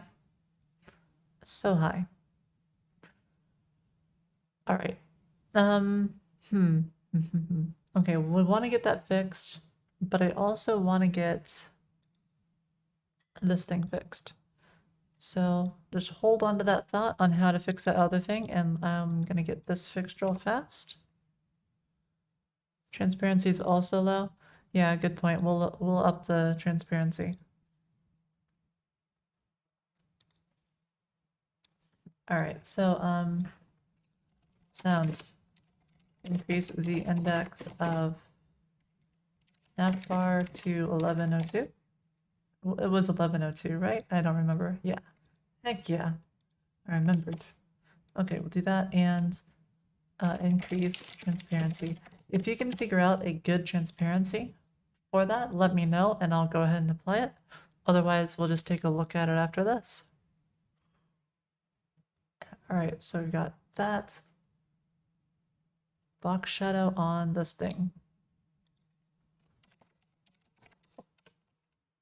So it'll be like a 0, 2 pixel, yeah, something like that. Okay, 0, 1 pixel. No, oh god, not that. Yeah, something like that. You know, just gotta work around it a little bit. Although, you don't want it to glow from everywhere, right? That would be weird. I wonder, like, if you spend time, I wonder how bad of a website you could make. You know, just try to make it like the ugliest website possible.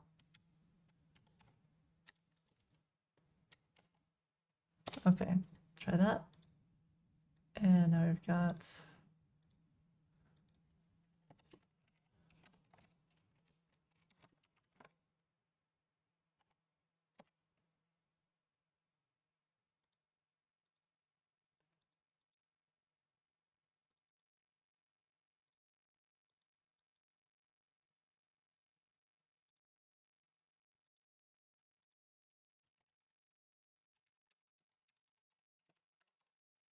all right, so we've got the color. And the color of this is totally not the color I just used. It's this one here. There we go. Great, that looks pretty similar actually. The only difference is the top.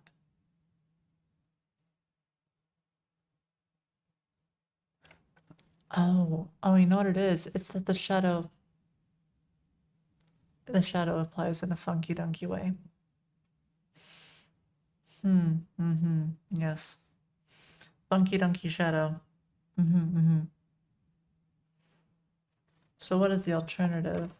Let's try an inset. Well, let's make a copy of this box shadow and then we'll try an inset. Okay, so we've got this, and then let's do an inset 0, 2 pixels. And on the RGBA. Ba bum, ba bum, ba bum.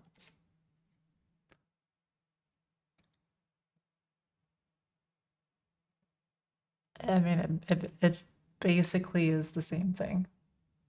It's basically the same thing.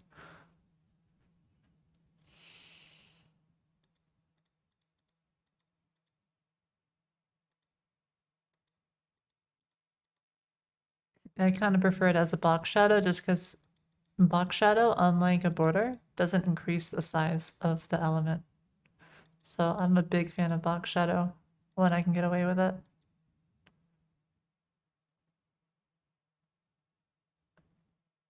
If only I could...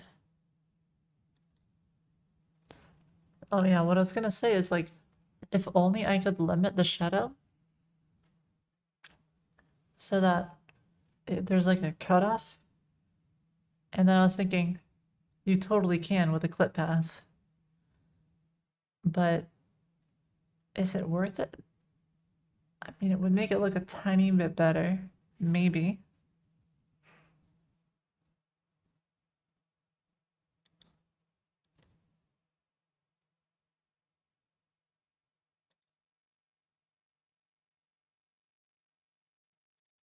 All right, I'm gonna go ahead and copy all this. And then we'll be done with the dialogue.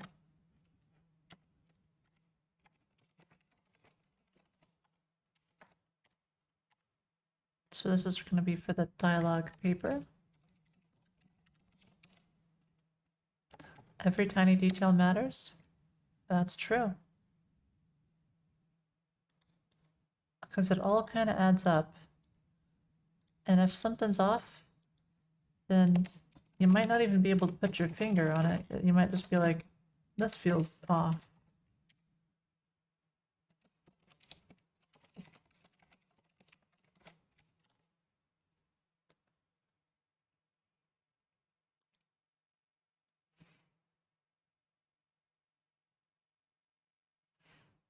So one thing I can do is take a look at this. I can do this, and then I can do colon before. And we'll do position absolute. Top 0, left 0, right 0, bottom. It doesn't really matter, but we can just do 0. We'll take the box shadow. We'll remove the inset from this one. Boom. And now over here, we'll apply the box shadow. Boom. Only the inset. And then,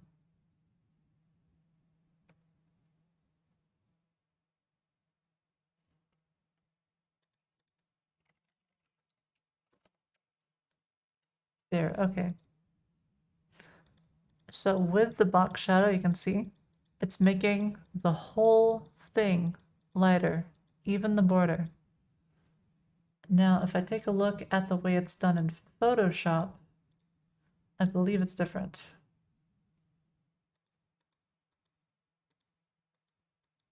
It might be a little hard to see, but I think that comes from this, right? Yeah, okay. Oof. Yeah, it's gonna be real hard to see. Because I have to do that, then I have to go back over to here. Oh no, I have to save it, and then, oh my goodness.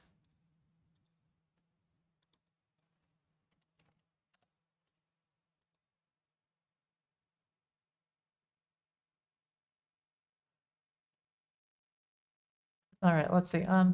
What's the easiest way of doing this? Okay, so maybe if I print screen, and then I'll paste it. Okay, and then I'll open up a new paint.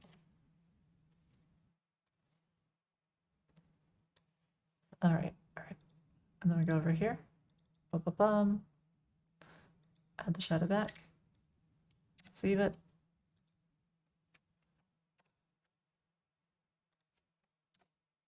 Okay.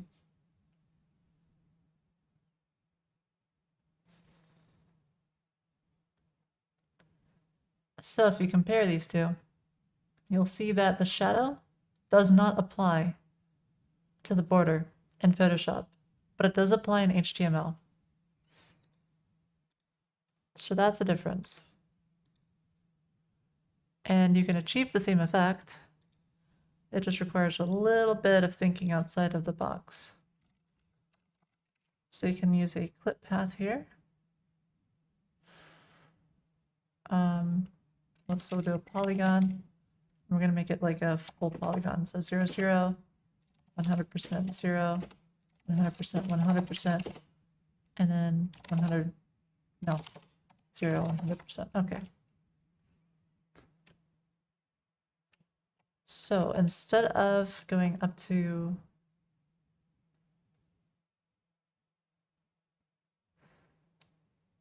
%, we just want it to do, no, instead of 0, we want it to be like 5 pixels or something. 1 pixel. And then 1 pixel.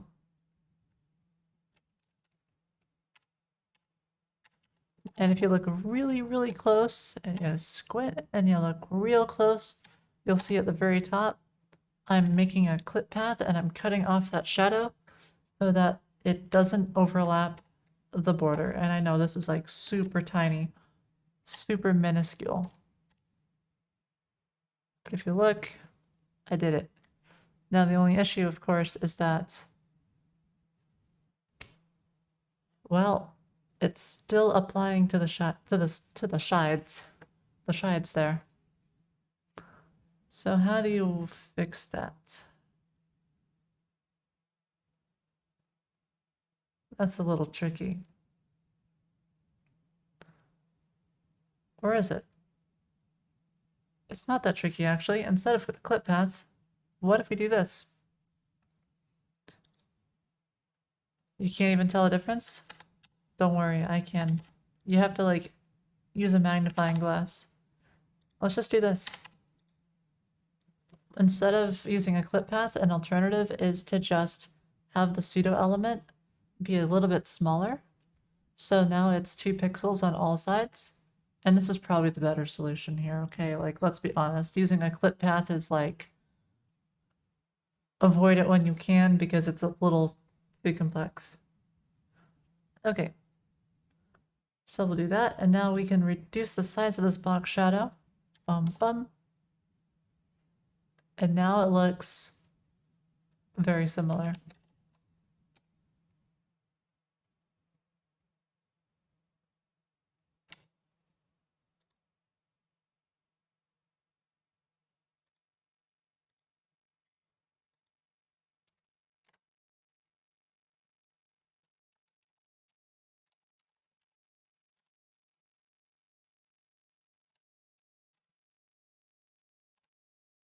There we go.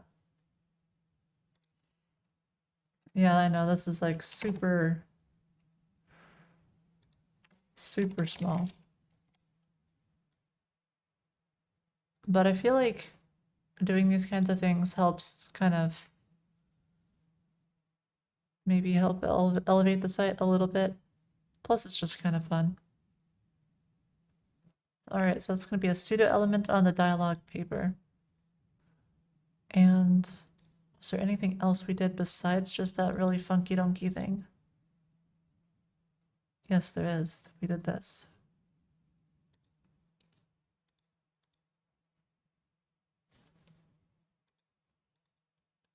So dialog paper, okay, box shadow, boom, bum, bum, bum, bum, bum.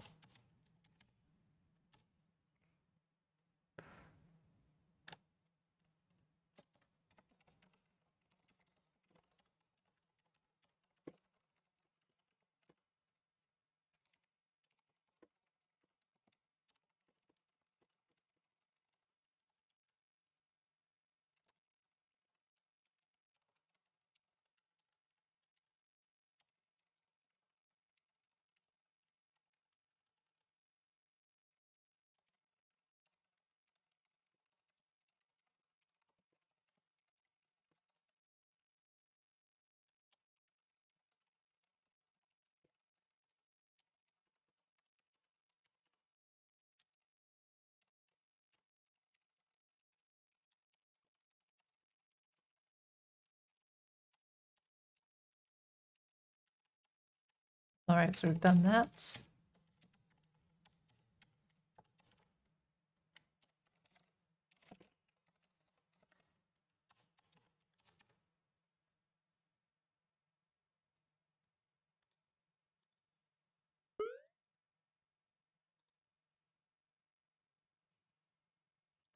And we also have this thingamabobber here. Did I apply this yet? I don't remember. Movie dialog, title, box shadow. I don't see it.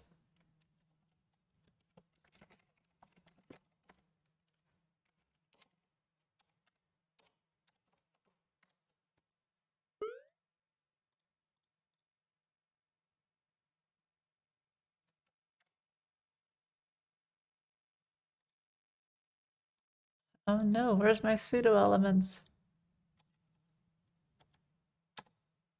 Movie dialog dash paper.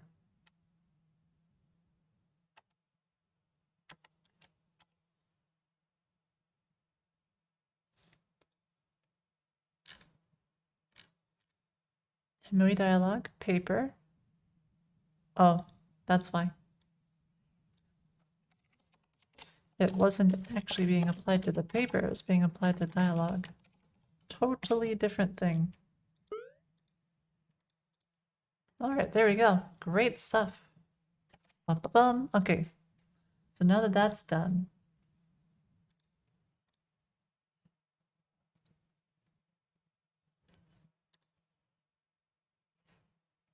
okay, so we've both got this little thingamabobber here. Great stuff.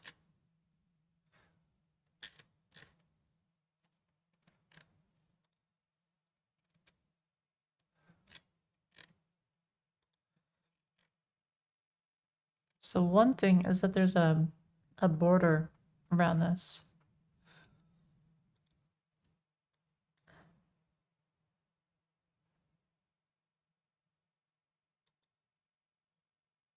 Do we need a border? Like in this design? I guess maybe.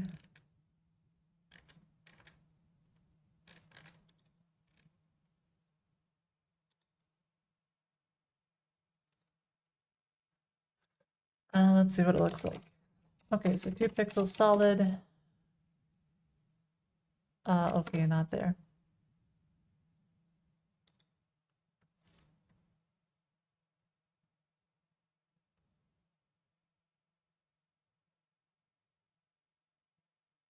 Well, it does say it's outlined.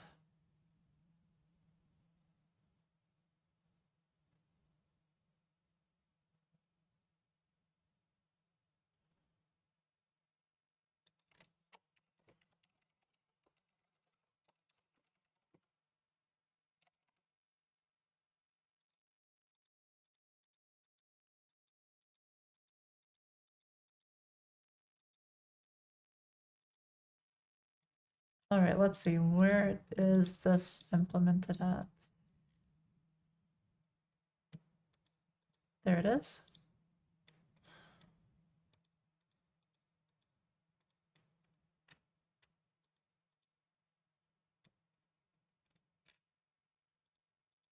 All right, found it.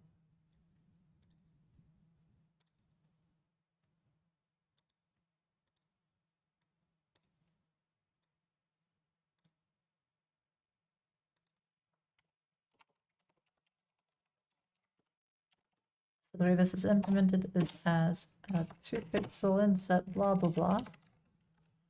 And we go 13.540.21.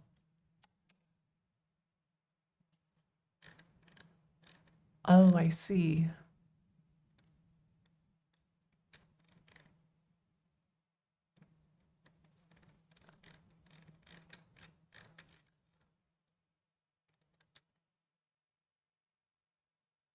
Who on God's green earth decided on the Twitch emotes?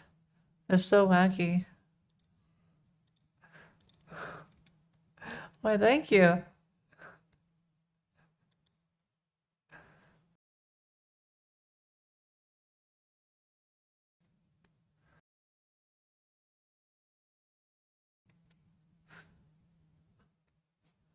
The global emote? Show me. I'm curious. What is what is that? Yeah, I'd have no clue. Oh, well, it's an emote. The cropping is very special, I guess.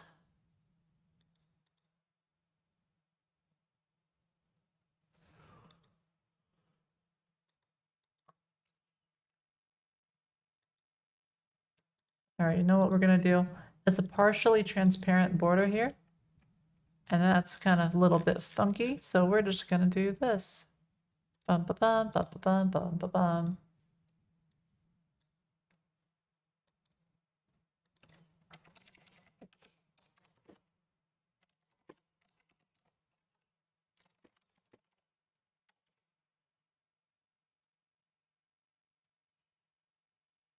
Wow, what nice emotes.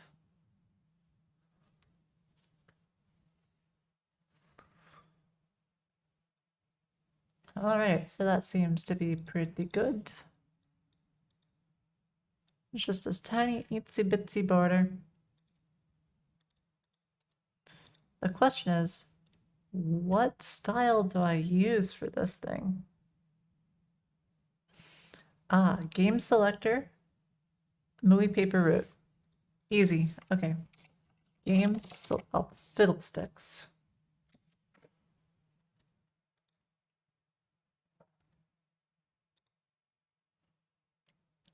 All right, let's see if I can't use that.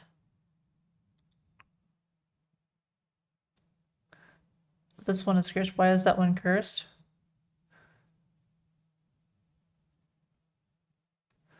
Wait, what's wrong with this one? I mean, you've never seen a bowl cut before?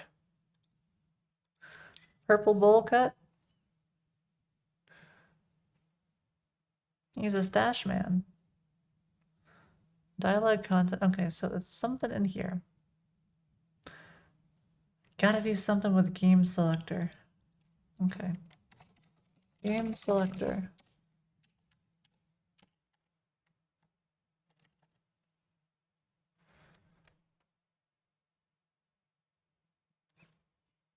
You know what? I'm feeling lazy. Let's just do this. And not movie paper dash root.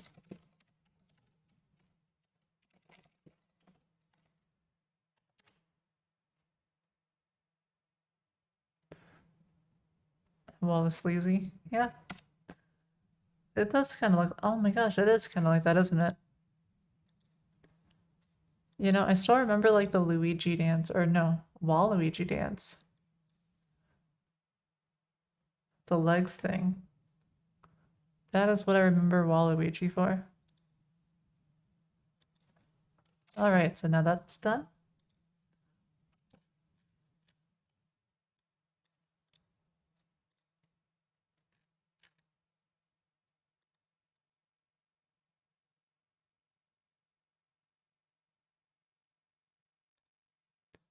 Okay.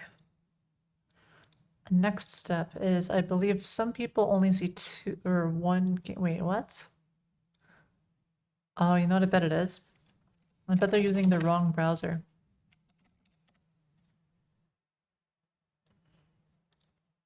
Nope. What?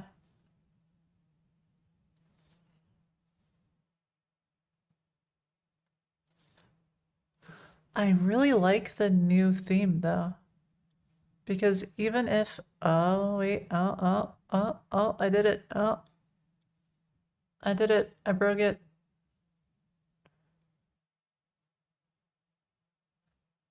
The scroll bar takes up height or width. That's the problem right there.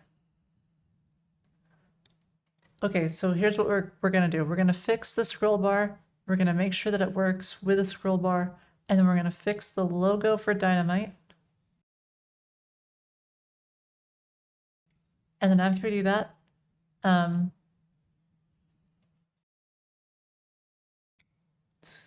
Chromium garbage out of your site. Yeah, sure, done. Oh no, but that's why. It only shows up broken on Chrome. Because Chrome has a different width. Must resist the Chromium takeover. Maybe I'll get Brave or something.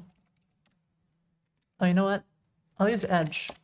Yeah, I'll use Edge. Because Edge is Chrome.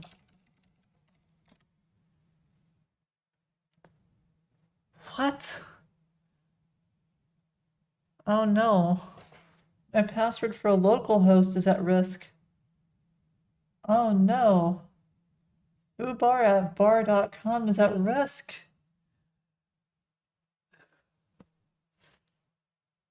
Edge is basically malware. It is.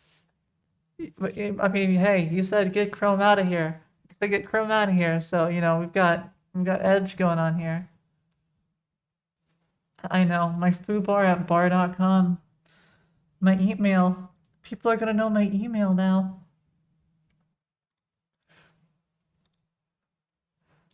All right.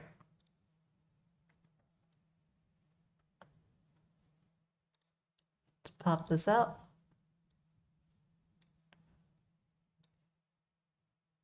Identify your project's root folder to open source files and Visual Studio Code. Interesting. Very interesting. Let's try this out. Overlord at Foony.com. How did you know? How did you find my secret identity? That's me.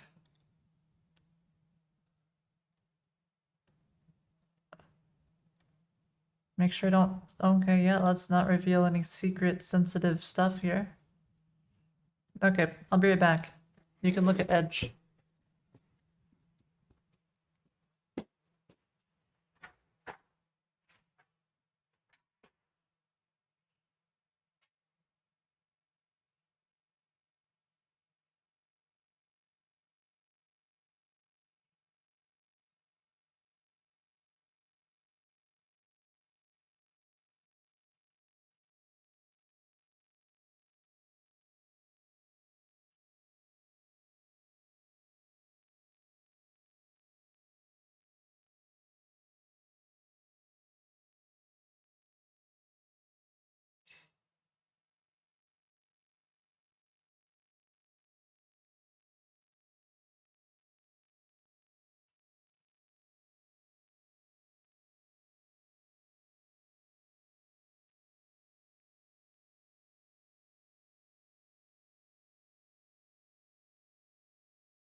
Edge isn't that bad. It's a keylogger. Yeah, I don't know. I don't know enough about Edge. Do I like Edge? No. I prefer Chrome. Though I'd probably prefer Brave. I just haven't really gotten into it.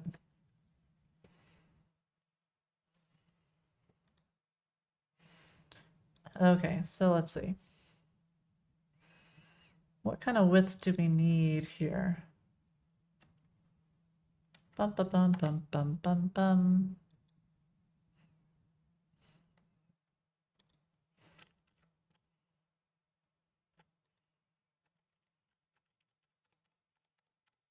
There we go. 339.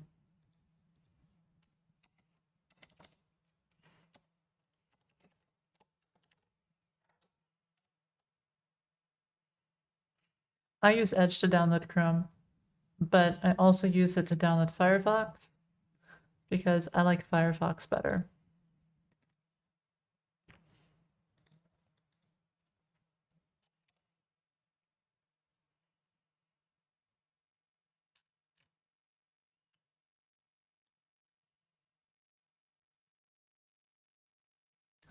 All right, there we go.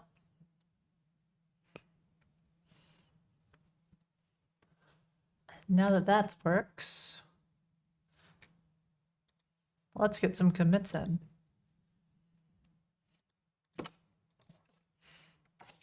Fix 2 columns of games in new game details for Chrome.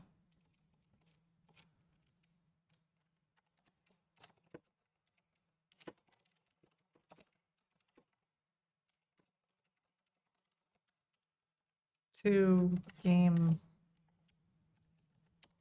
columns for new game details when a scroll bar is present.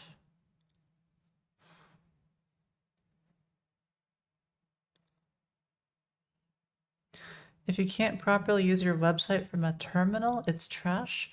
There actually is a terminal browser. Links. This is the one I'm thinking of. I mean, if you're gonna try to play WebGL games and you're using links, I've got some bad news for you.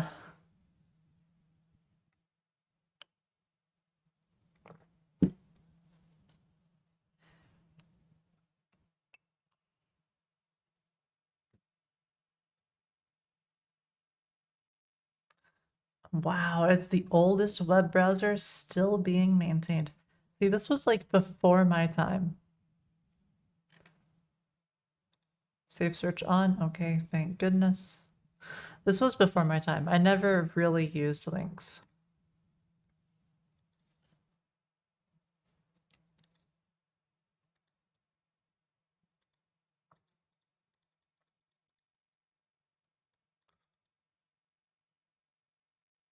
Your terminal is GPU accelerated with Vulkan. I mean, I guess that means you have to use links. So, you know, I guess there's a browser for everyone, but not everyone needs to play on Foony. You use links so you can't be bothered up in Firefox? That's amazing. How many ads do you get with links? I'm very curious.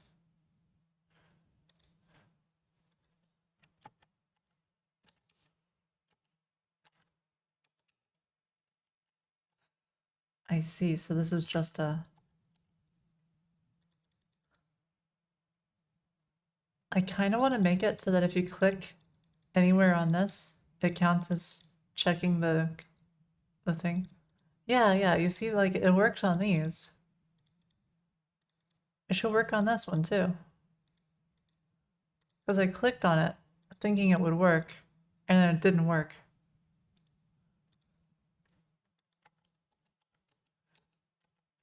Movie form control, label, root.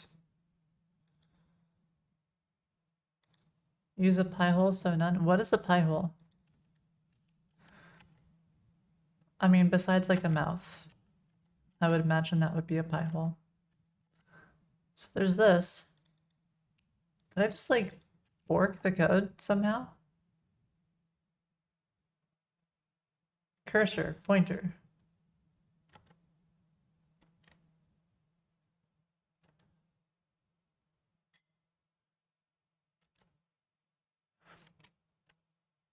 Pointer, that's the finger, right?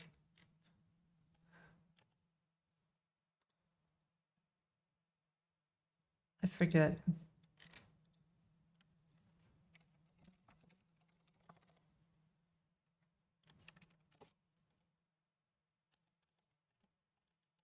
That 100% is the pointer.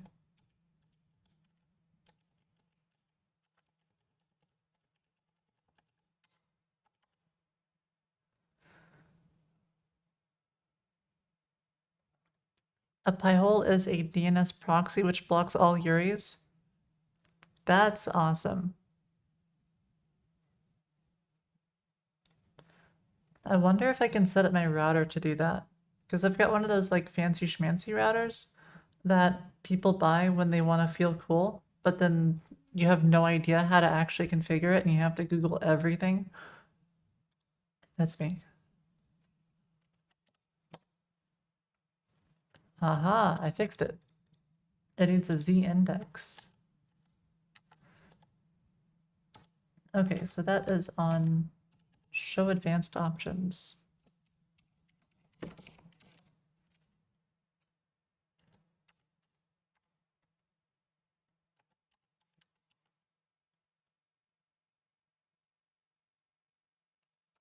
Gotta be a better way of doing that though. Maybe I can just make a change to the theme or something.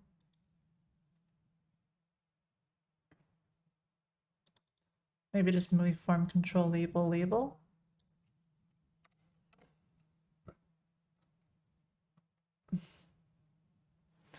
Movie form control label.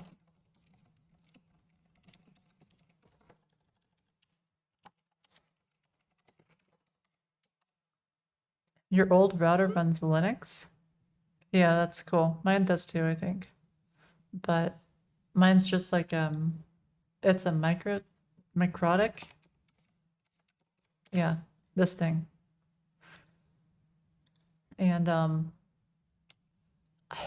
it's not user friendly. It is not user friendly.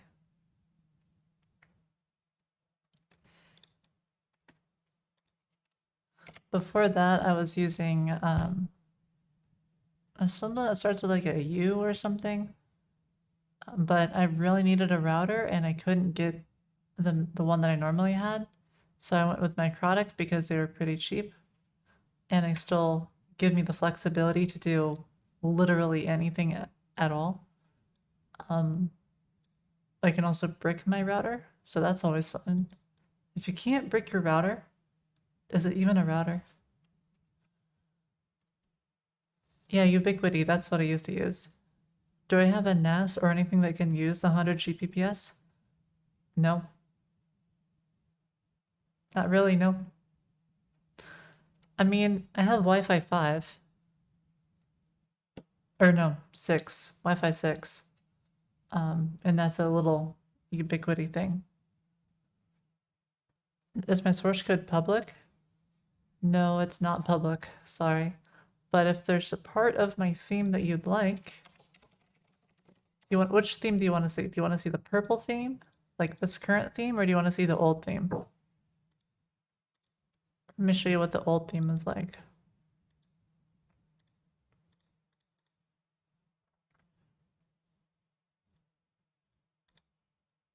Here's an idea of what the old theme was like. Except this one's orange and not purple. Just imagine that this is purple, and imagine that instead of it being like leather in the back, it's like noise. Oh yeah. I mean, if it's a theme that you're interested in, just right click, right? Right click, inspect, open up your dev tools so you can see how I do everything. I know, you're basically hacking my site when you do this. You know what's even crazier? Watch me hack my gold. Okay, so right now it's 20. Okay, now watch this.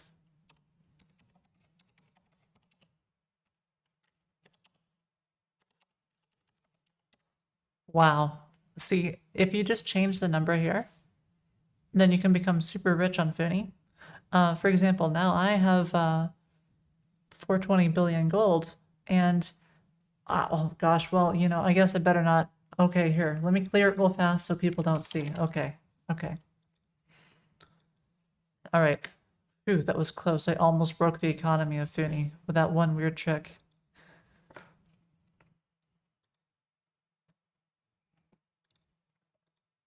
All right. So I want to rework this a little bit, you know? Can reduce the amount of shadow, we can shrink the size because the achievements are just way too big right now. But there was something else we have to do. Oh, I also want to fix this up. The style for this, the bard, also changed.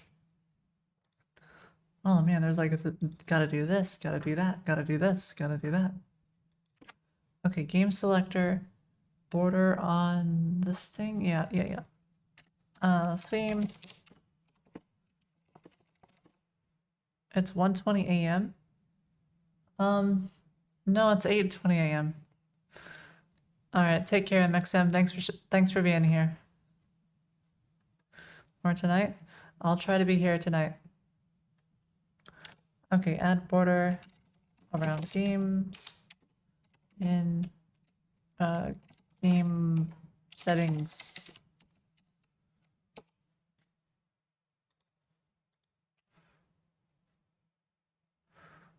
Oh, your fault. Clock must be wrong. Yeah, everybody has the same time zone, right? What's a time zone anyways? All right, I'll do this. It's going to be for the dialogue. And then better not commit those codes or that code. Yeah, it was nice hanging out with you too. Thanks for being here.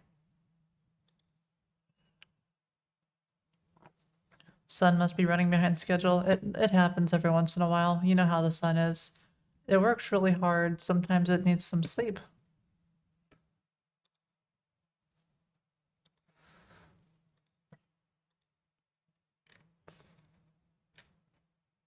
Okay, so we've done that.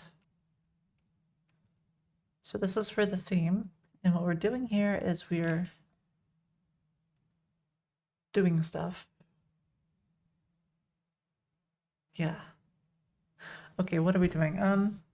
Small inner shadow. Okay, this is the dialogue theme. So make dialogue flatter, reduce box shadow and stuff, and border stuff on dialogue.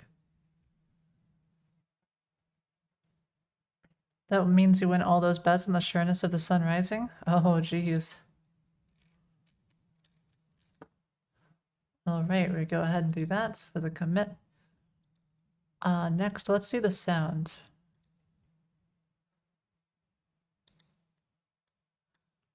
Bum, ba, bum. Here we go. Okay, so the sound is obviously a little bit borked.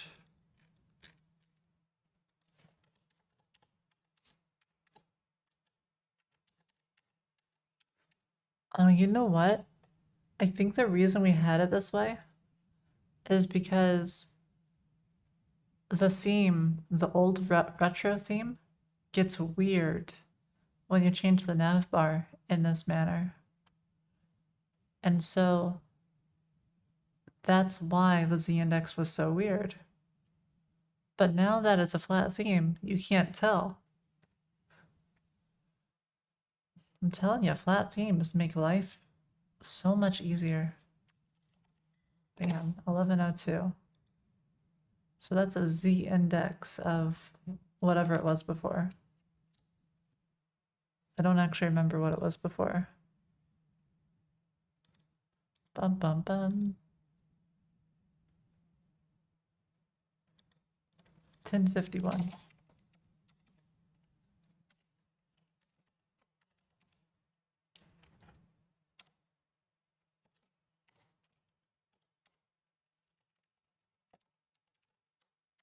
There we go. Fixed.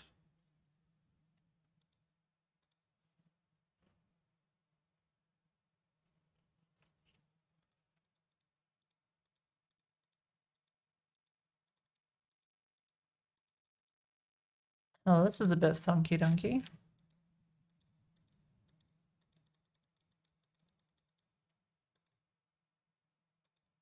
There's no cursor. And you have to click like over here. And the position of the account level is also weird. And this looks weird. Okay, this is just weird.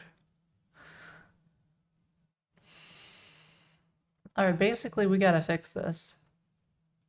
Because it looks ungood. Also gotta improve the thingamabobber here. Bum ba bum. What we should do is make it so that only when it's expanded. Maybe expanded and... Okay, so if it's expanded, let's change the background color.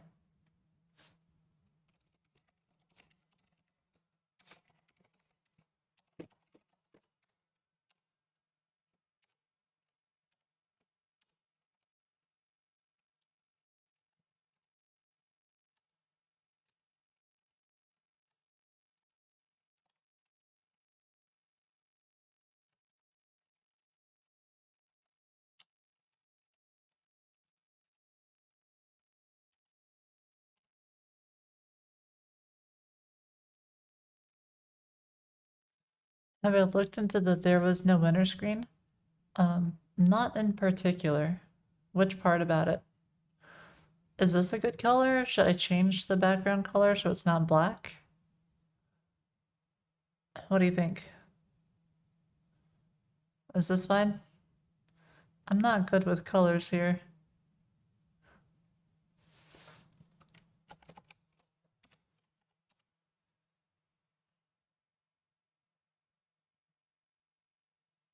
All right, we'll go with that. And then, no, it's not fine. All right, how's it not fine? Looks out of order. Because it's black when everything is purple.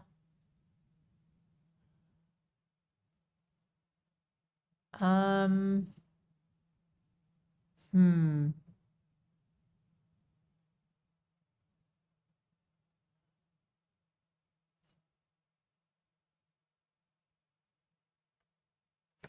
I can make it this color.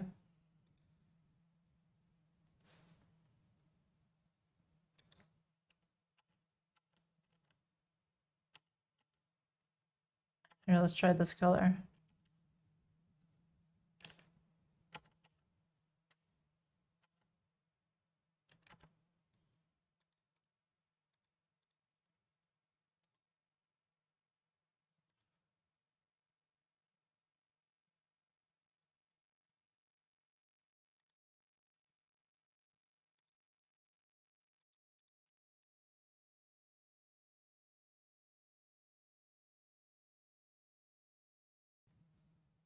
Maybe a little purple tint. Well, let's see what we have. What I could do. Now I know this is a crazy, crazy concept. What I could do is this. Bump. And then we go here. Bump. I'm gonna take that color. And then we'll go here. And we'll go like this.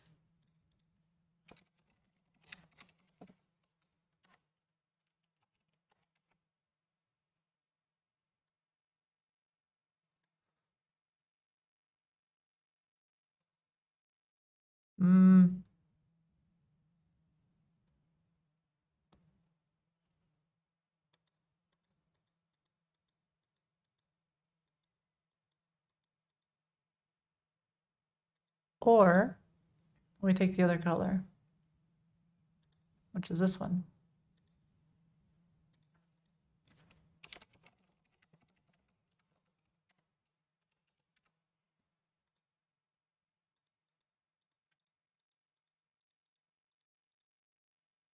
Actually, I kind of like this one. How's this one?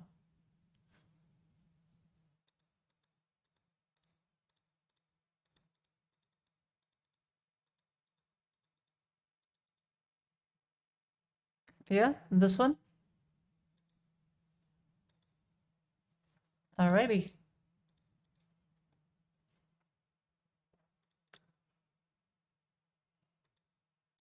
So this is going to be the sound accordion, accordion. That's the technical term for it.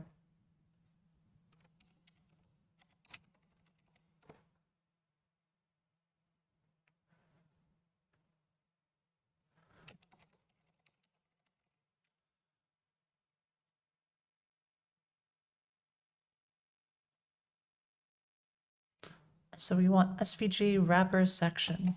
SVG wrapper section. Here we are. Okay, and if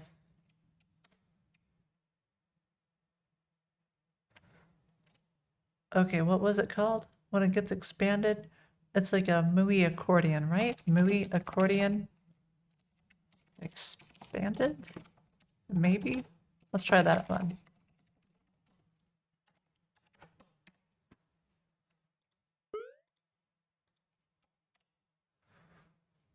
Coding just makes me happy. I like it. Because like you create stuff and that's cool. Welcome back. I have something to show you. So, well, as soon as I get this fixed. MUI expanded, MUI expanded. Okay, hold on to that thought. Wait, I forgot. How's it spelled again? I think it's just like MUI expanded. Like this. MUI expanded. You know, whenever I look for a place to live, I have to make sure that it's got gigabit internet. It's like a requirement.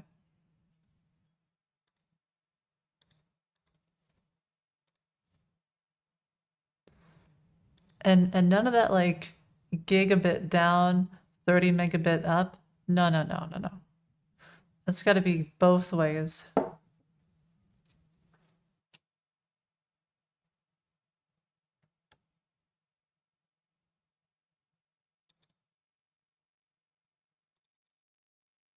Oh, it's a dash expanded.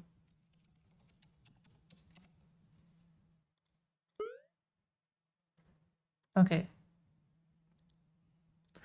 Oh, I'm gonna get it. One of these days, I'm gonna get it right. I will get it right. Okay, all right. Let's see. What is it now? Here, let me just move this over here so you can actually see what it is I'm doing. So it's MUI expanded. Okay, MUI expanded. I got it. Where is the SVG though? All right, hold on. Let's check it out. Sound accordion. Okay, here we are. Sound accordion. SVG wrapper section.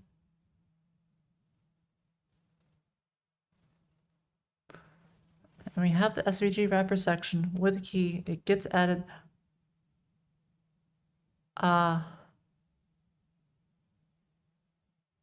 Right.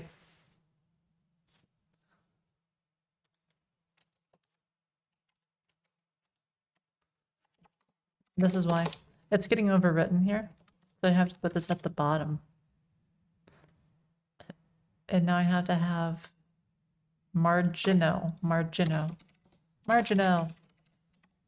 It's like margarine, but more margino-y. There we go. Whoa. Yay. Check it out. Bum, bum, bum. How's that?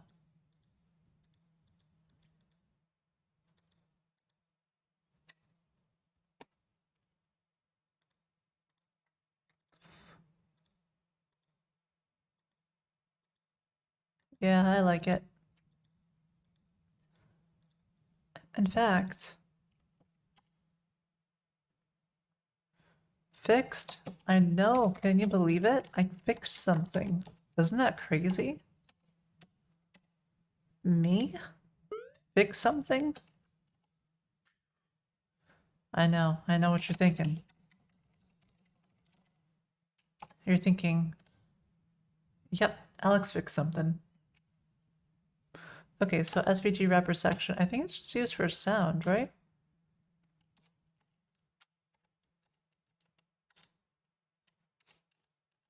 It looks like it's just for sound. It's 100% just for sound. Let's just do this.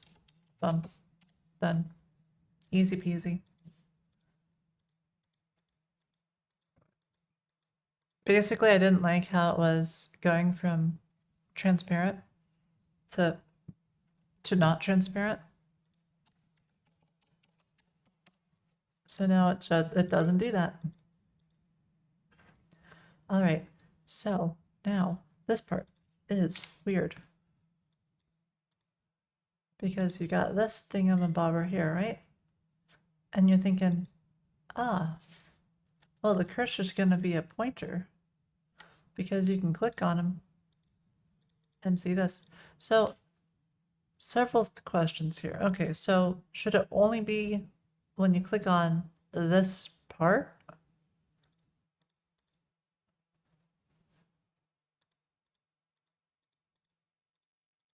Like, do you have to click on their name? Clicking over here doesn't open the profile, or you gotta click over here? Or should you click anywhere to see their name?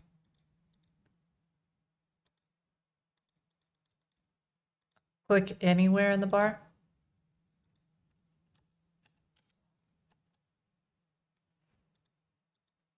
I think the reason that doesn't happen that way right now is because of a technicality with the way that an avatar works.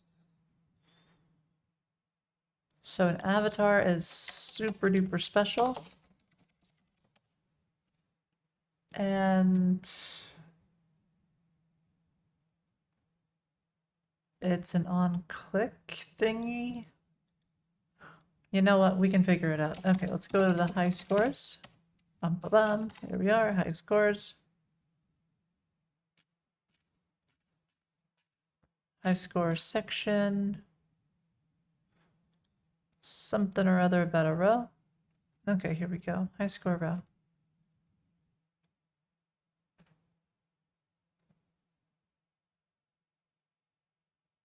All right, so there's an avatar, but there's no on click. Handle context tooltip, on click. That's what it is right there. So instead, on click. Do you think it'll work? It might.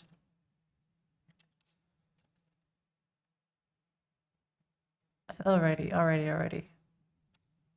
So let's remove the on click. What is the ref for? Oh, the ref is for the context menu to show where it goes.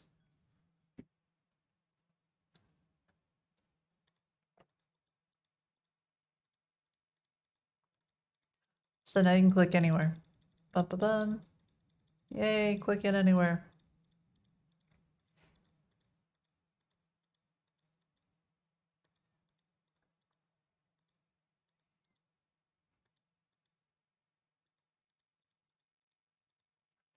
Okay. But we need a pointer so people know that they can point and click and things and pointers. All right.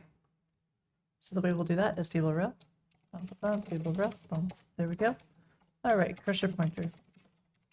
And done.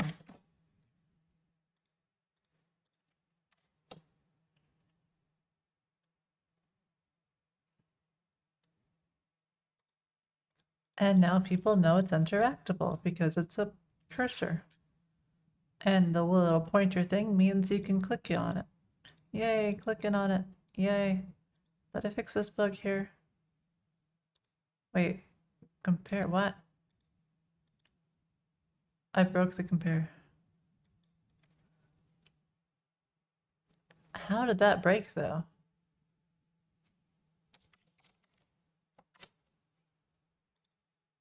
What? Alright, hold on. I gotta figure out how in the hey-hoo. How in the hey-hoo and heck did that break?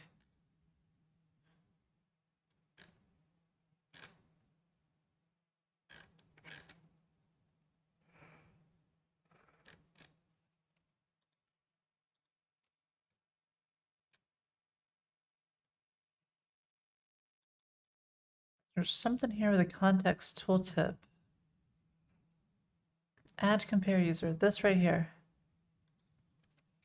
Okay, so let's figure this out.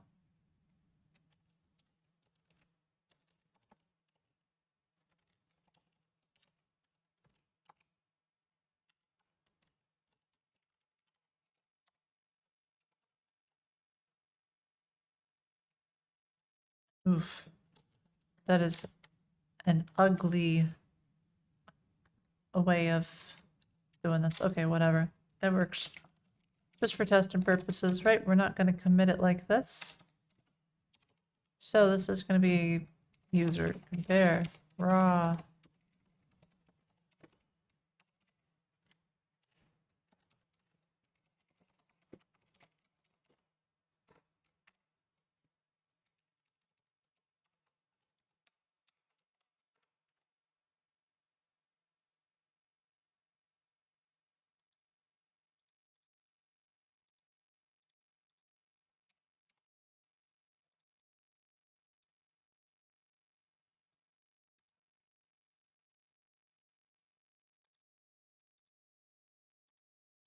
All right, gotta right click, compare.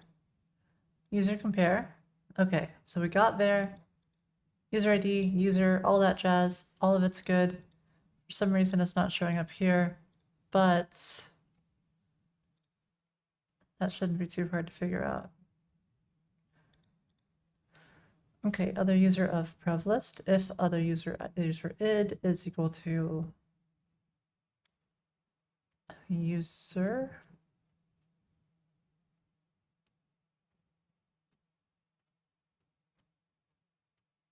Uh-huh.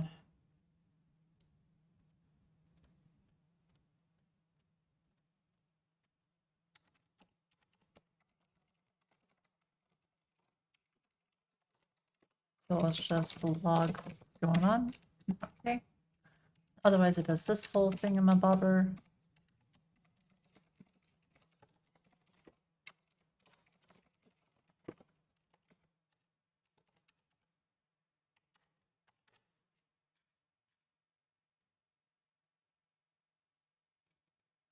I think I know what's happening.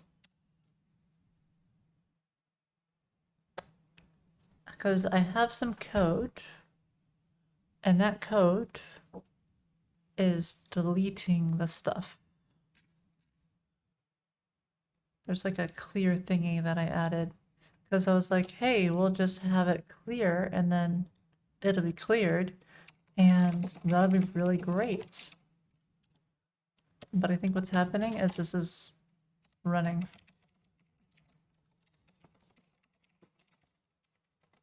Oh, I know why. It's because I had it clear on the high scores. But the problem with it clearing on high scores is whenever you go to the compare, you clear it. Because you're no longer showing the high scores, right? You're showing the comparison. So the fix for that, of course, would be to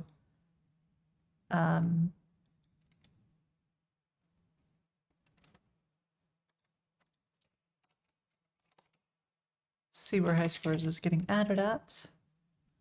Here we are. We'll just move it up here. Easy and fixed.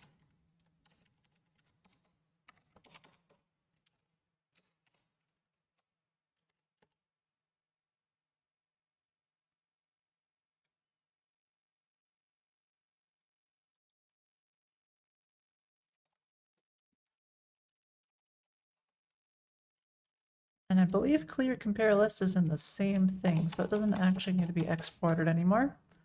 I always like that. If you can get away with not exporting something, do it. because you want to have as small a surface area as possible for any changes that you do, right? Otherwise, if you need to refactor your code or something, it's going to be a nightmare. Because you'll have to look at all of the places that that code gets used. You'll have to find all the usages of it, and that can just kind of be a pain. So only export things that must be exported. All right, so now I should be able to do this, right click, compare, yep, and it works, and I can delete. Yep, great stuff. I need to make that more useful though, because that compare is virtually useless. It has so little information on it. It should show you all of your levels for all of the games that you have. Otherwise, it's just not particularly useful.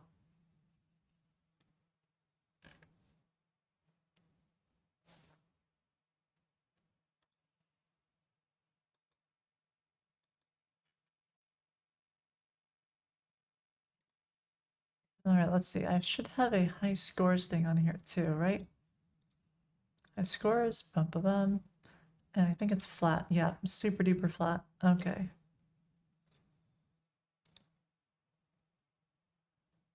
So first off, this whole thingamabobber is darker. Let's see if there's a commit we can get in real fast. So don't need that to save that.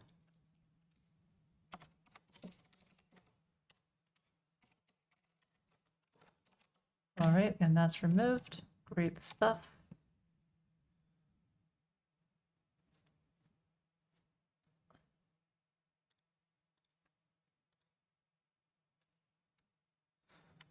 All right, let's do this. We've got multiple commits here. See, I'm doing smaller commits now. So that way I can inflate my number of commits that I have. And that makes me more important because, you know, if you have lots of commits, well, then obviously you've done lots of work. Whereas if you have really big commits, then your commit number is smaller, which is less cool. Okay. So we'll do that. Nav bar, Z index, nav sound, great stuff.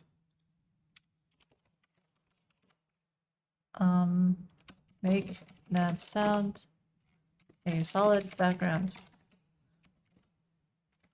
Make nav sound clickable and have a solid background. This helps people see it when it is expanded.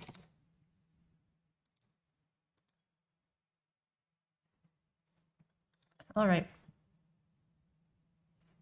And now this is a fix.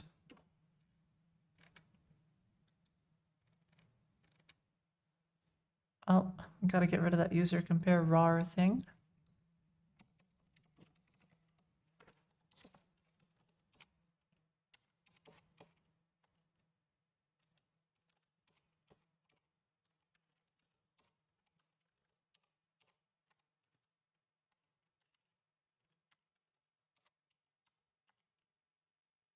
There we go.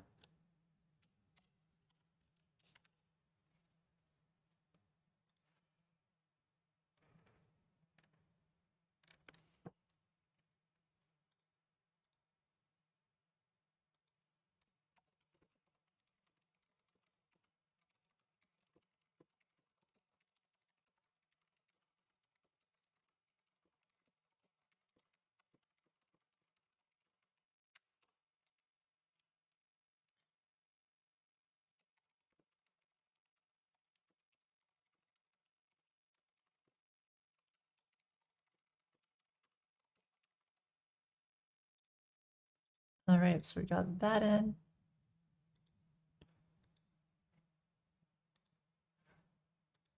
You know, I think we're kind of done editing the chat tooltip for now, so I'll discard these changes. Wow, we got so many changes in today. All right, so that was a bug fix. Thank you again for putting that out to me.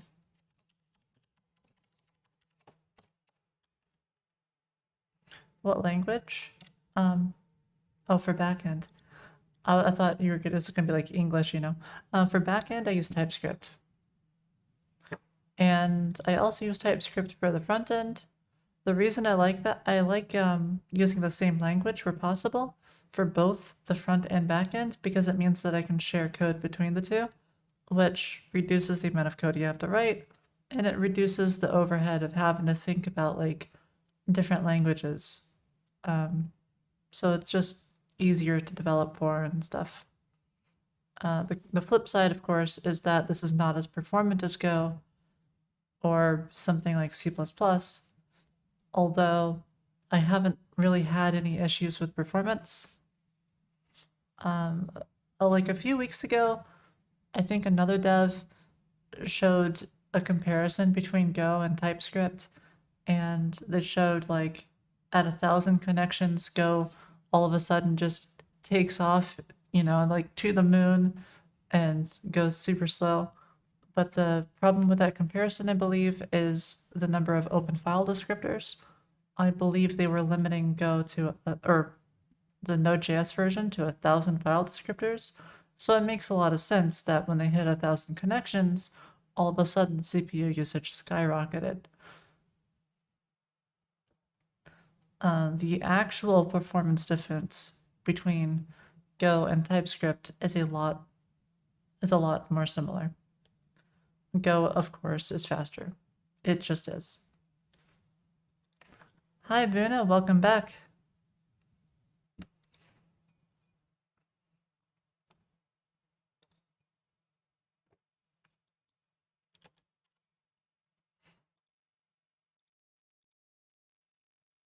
All right, so we've got that. A Java Spring. Oh, God. Java Spring. No, please, no. Got like nightmares from that stuff.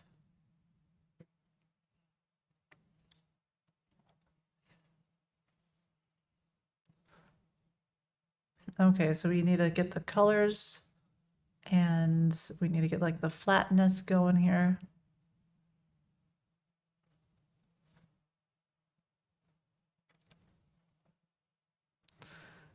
Let's see. And then we got to get all this to look better. There's so much to this. There really is. Why do I say that? Because Java. Okay, I mean, when I was at Google, I loved Java. It was great. It's like almost the performance of C++ as long as you worry about object pooling, with a reasonable, relatively easy to understand language. But it's very verbose and it really heavily relies on design patterns, I found, which is a thing, you know, like that's fine. But Spring, I don't know, I've never had a good experience writing UIs with Spring. I just haven't. I would rather write a UI in C++. Like way back in the day, I used to use WX widgets, which is kind of like a really bad version of Qt. And nowadays, I mean, heck, you just make that stuff with TypeScript or something. Like a front-end UI, just HTML, CSS, it's so good.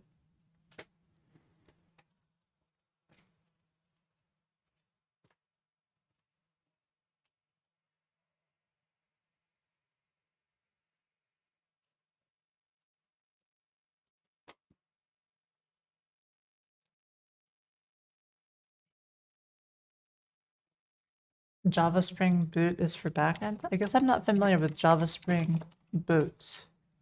I'm familiar with Spring. Makes it easy to create standalone production-grade Spring-based applications. I see.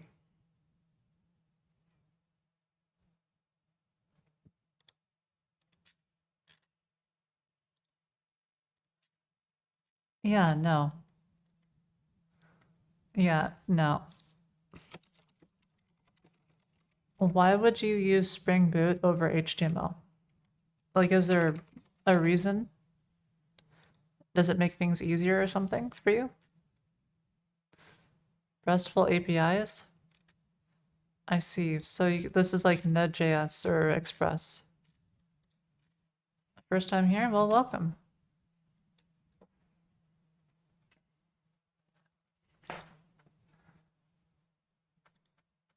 For a RESTful API though, I'd just use Express. Or the Go equivalent. All right, so let's see. Let's make this flat real fast.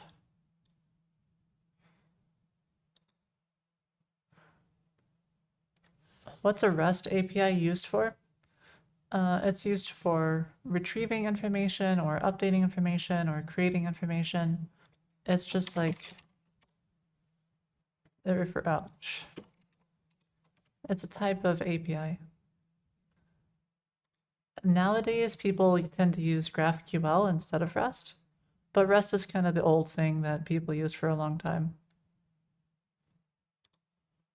Representational state transfer. You don't need to remember this, just remember it's called REST. It's like the whole get, put stuff like this. Get, put, post, delete. It's just for like mutating objects and stuff.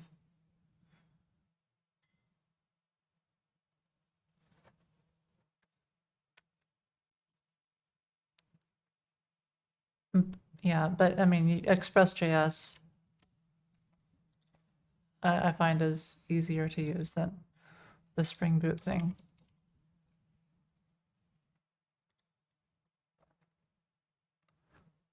All right, so we've got these colors, got these other jazz thingamabobbers here. Okay, so here,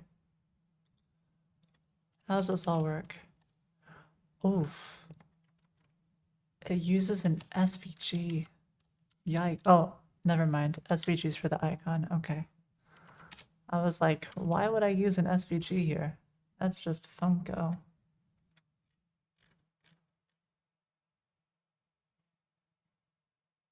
Oh, right. Yeah, the indicator. Here it is. Here we go.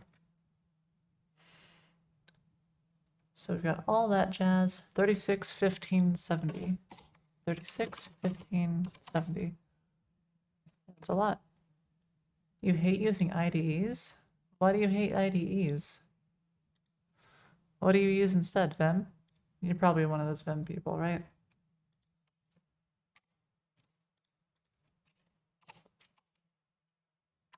Oh, you use IntelliJ. Okay. Notepad is all you need? Oh no. I made a simple HTML website once with Notepad. It was HTML, head, body, hello world.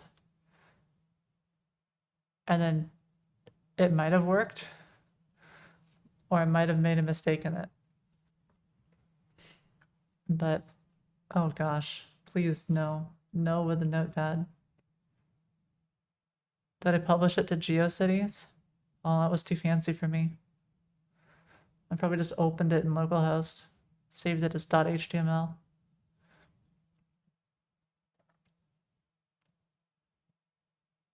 Okay, so all of this jazz here, we want to remove it, and we'll replace this. It's so cool looking though.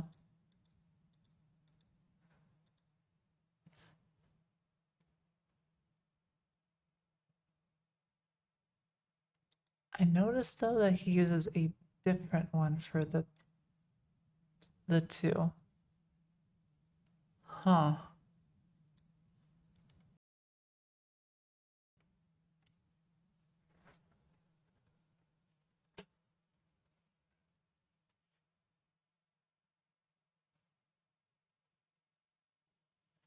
Oh, you have to use IntelliJ? Because you use Java? I mean, you don't have to use an IDE. There are other ways to compile Java code outside of an IDE. Are they pretty? Oh no. Oh no, no. But there are ways. I mean, you could use basil or something, and that could be relatively simple from the command line for compiling Java code.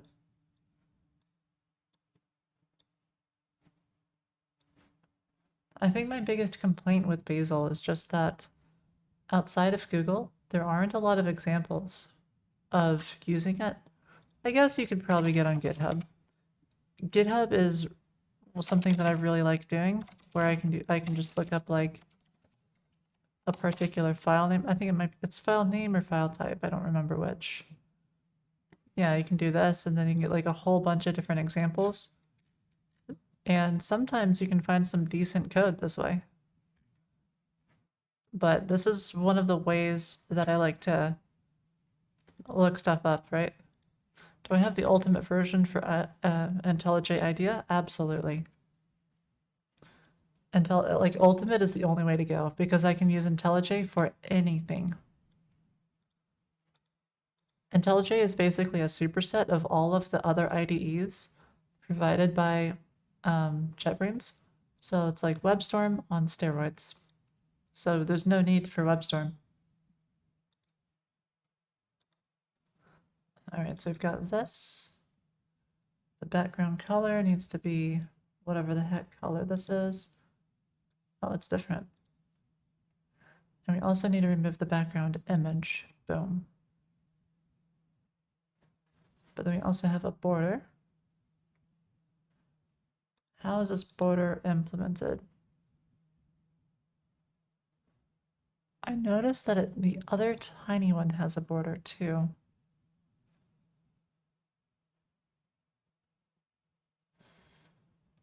So let's see.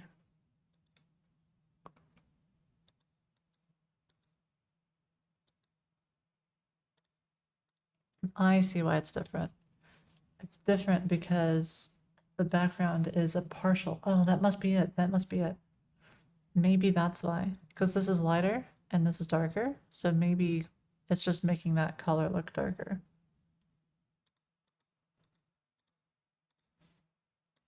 So let's figure out how it's actually implemented here.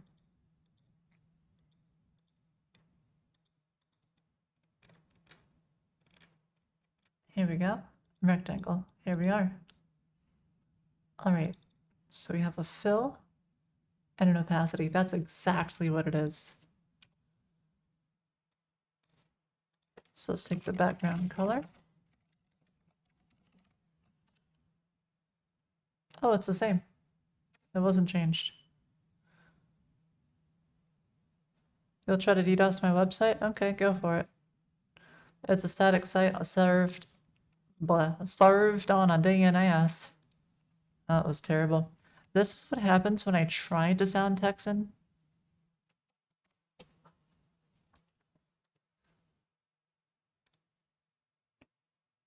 Okay. So. Let's see.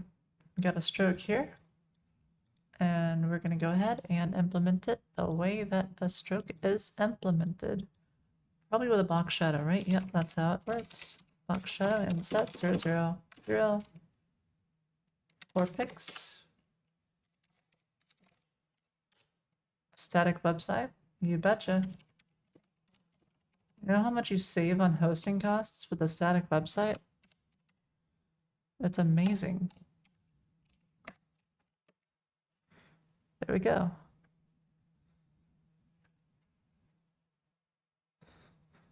Why don't I use Figma?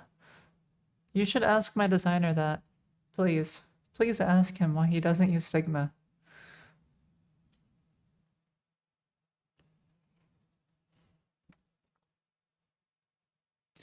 That would make my life easy. So hopefully that explains why. I'm not the one who made the design.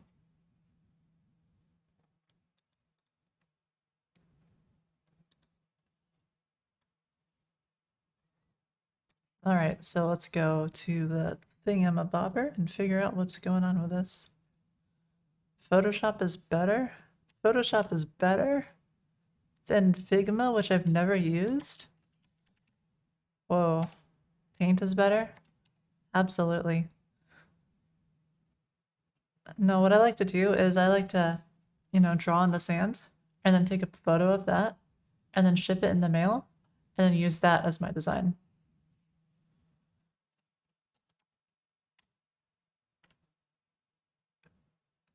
Paint is OP.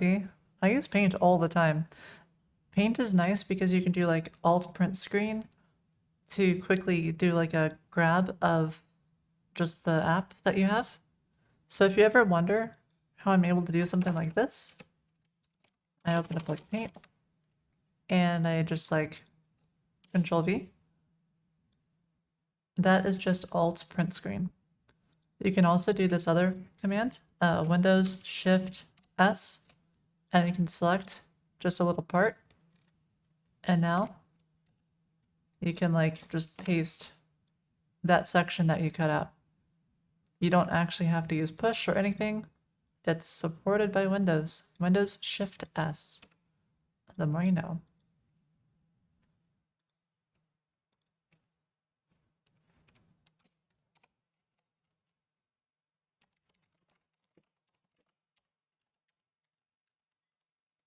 All right, so what we're going to do is we're going to replace this box shadow here. And that's going to give it a much more flat design. What's the words per minute? 100 and something. Low hundreds.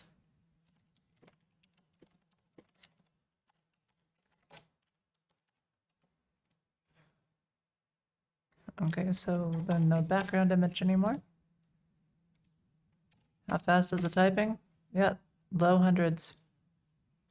But again, that's just like if I'm trying to type fast. I kind of just, take it chill, right? Coding is not a race. It's a marathon. Certified nerd? I would hope so. I've lived my life in front of a computer. I'm basically more internet than human at this point.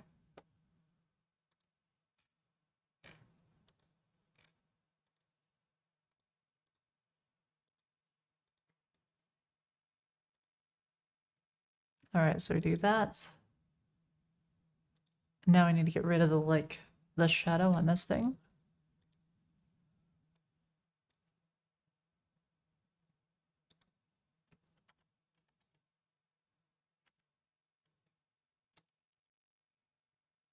All right, so it looks like it's just right here. Yep, perfect. So it's just as simple as blip. Typing fast is a flex. Typing in Dvorak is a flex. You want to see what my home row is? Let me show you what my keyboard looks like. Okay, here's the top row. Here's the middle row. Here, let me put a space for you. Oh. And here's the bottom row. That's my keyboard. This is known as like the Dvorak layout. I switched when I was in high school, I think. And I had like an essay due.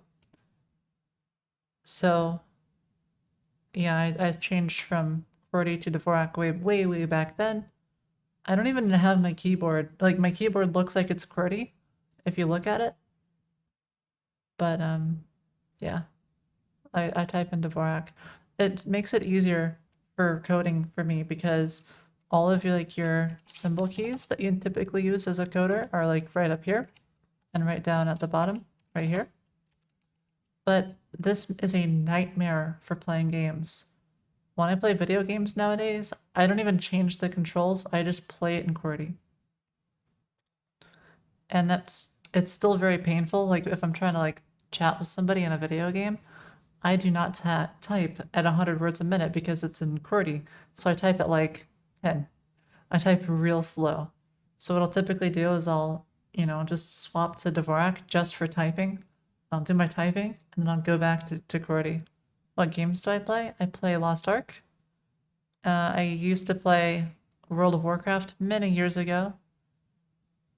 I used to play RuneScape a whole bunch, old school RuneScape. I've played MapleStory, I've played a whole bunch of other MMOs. I've played Hades. That was really fun. Bunch of other stuff. Am I using a 60%? I'm using a regular full-size keyboard because I want that numpad. Otherwise, I don't know what you mean by 60%. The numpad I find is very useful because you can just like enter numbers real fast.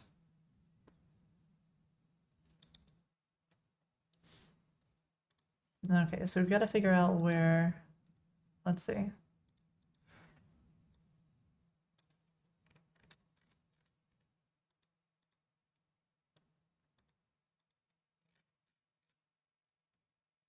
Probably this, right? Yep, here it is. 60% is just the letters, numbers on top, and that's it. No. You gotta have insert and home and page up and page down. The reason you have to have those is because if you're navigating through code and you want to navigate quickly, control home, control end, page up, page down, those are useful. Home and end, you know, to go quickly or like select a line. And then you've got like shift delete, that's useful. Those are all useful. And if you don't have those keys in an easy to access area, then you'll lose all that unless you rebind it. Your F keys are important, of course. I mean, if you're just on a page, you know, like localhost or whatever, and you want to refresh, it's easier to just control R than to do control F5 because it's closer. But yeah, you know, I mean, like, there's useful stuff there. And then Alt print screen, I use that frequently. You got to use a mouse. It helps if you try to like not use a mouse when you're coding. If you can, like, the way I approach coding is the way I approach a video game. And that means more specifically an MMORPG. So when you're playing an MMORPG, you try to have everything bound to a key. Because if you're using the mouse to click on things, then that's less, you know, it's going to take longer. The boss is going to like beat you up because you're not running out of the red circles in time. So you do the same thing here. You keybind all your stuff, and that way your boss doesn't beat you up for coding slowly. Which, I mean, if they're beating you up, then you should probably get a new job. But yeah, keybinds, useful.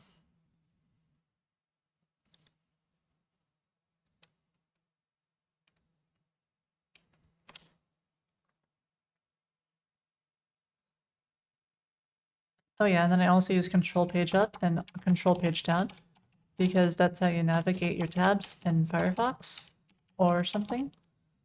And so I find that to be useful here too.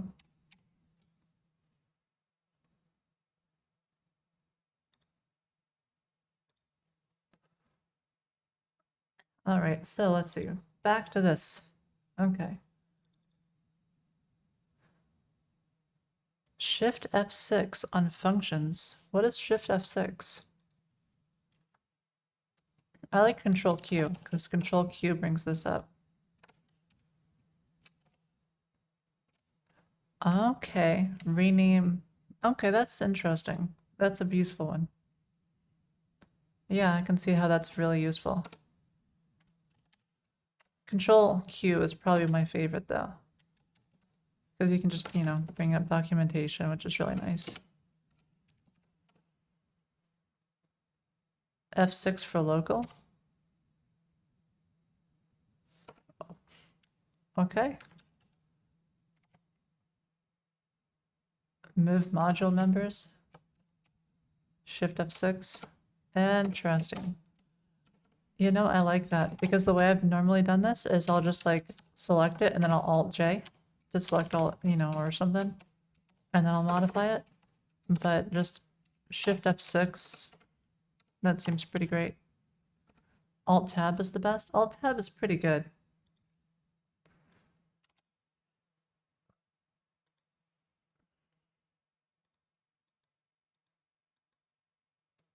Alright, so we've got strokes and all this other jazz. Okay, let's zoom in, see what we got going on.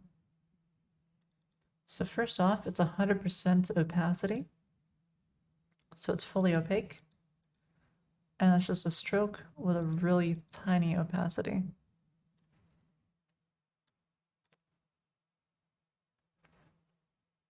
So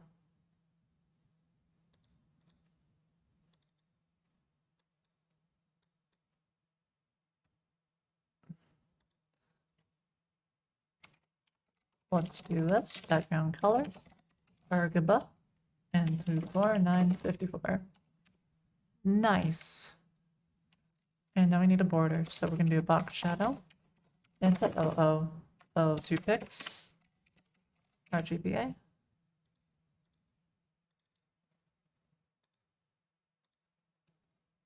I'll be right back.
All right.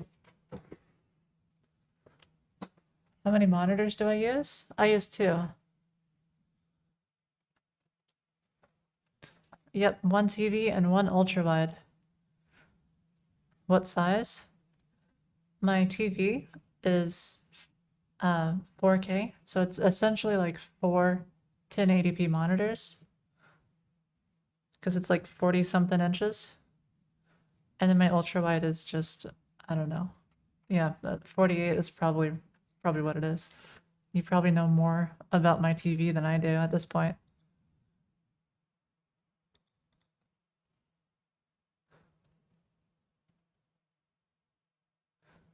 Okay, let's see.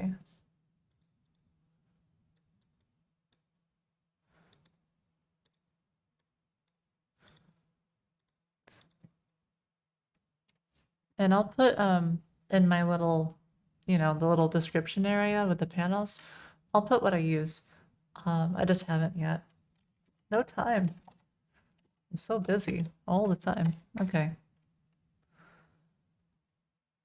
Coding on a monitor is just insane.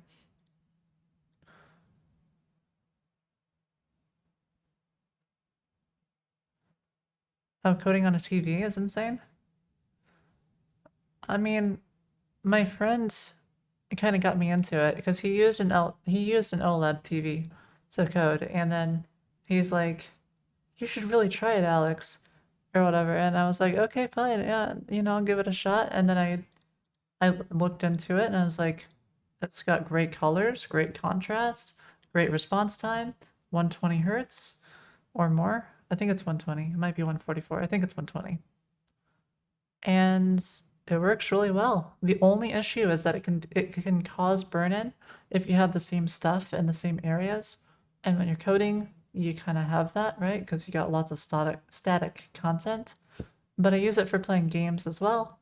So I don't know, I haven't had any issue with burn-in yet. Fingers crossed. But I mean, basically you have to, if you ever buy an LG OLED TV, or sorry, just an OLED TV, keep in mind you're basically buying something that's not gonna last.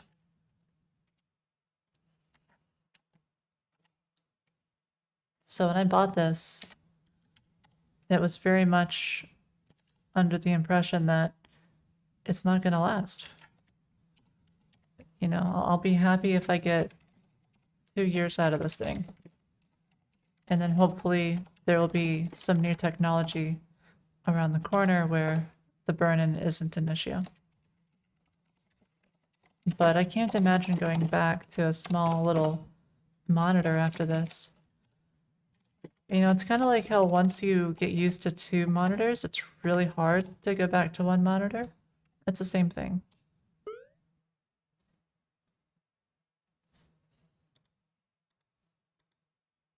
Okay, looks like I forgot to get rid of the box shadow. Or something. Because all of a sudden that box shadow is back. What did I do wrong here? Let's see.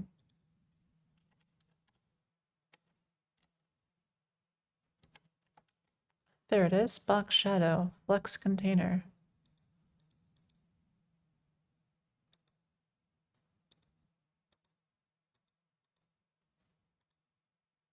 Oh, I see. Because it's the pill style.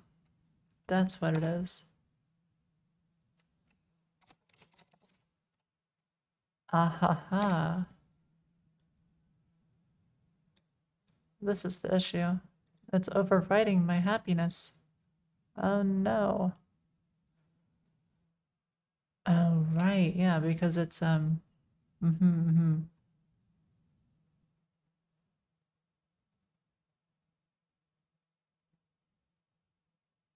So we got movie tabs, flex container. This is what we want right here.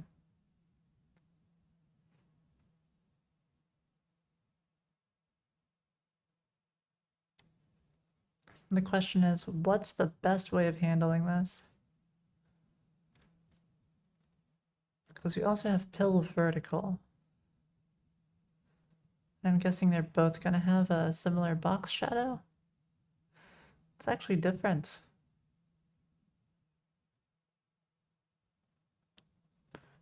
Oh, right, yeah, because it looks different. You're right. Mm-hmm.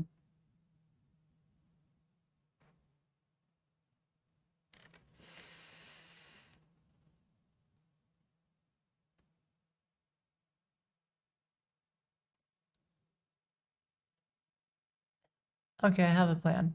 Here's what we will do. I mean, we had to do this for a lot of the other stuff, right? So let's just go custom theme. And this is for tab container. Do we already have tab container? Probably not. We don't. Well, we have tab container tab panel.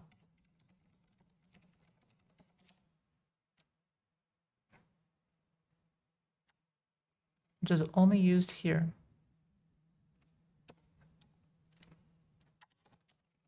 Whatever, I'm lazy. Let's do it this way. Front end is so easy. Tell me about it. And you just like, and you're done. Annoying at the same time?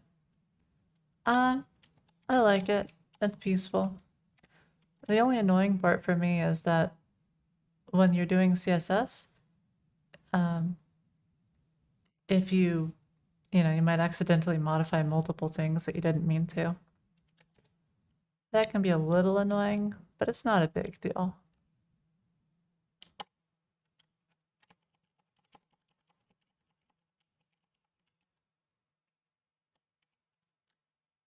It ends up being pretty okay.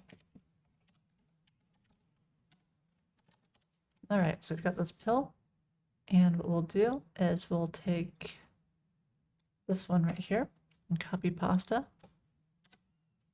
and then we'll go down to the other flex container, the one we just made a change to, and we'll take these 2 things, bump them, go back to the other flex container. F3, this is another key I like using. F3, it just goes to like the next search result. Very handy, very nice. Good thing to have.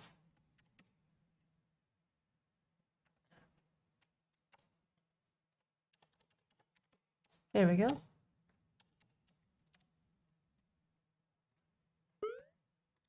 And now we just have to do this. And this will be theme dot custom app container fill.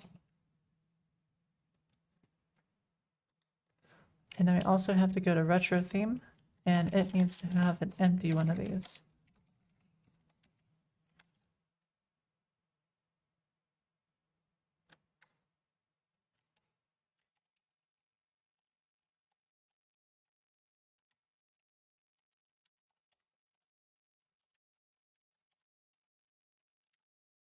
There we go.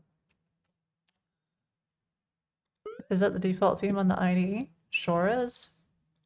No reason to change it. Works for me. It's Darkula or whatever. I like it.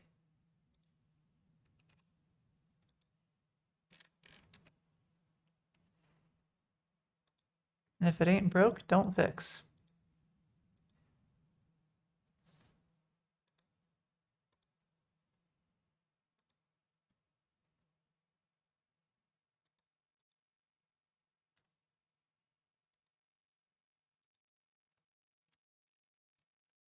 All right, let's get the color for this.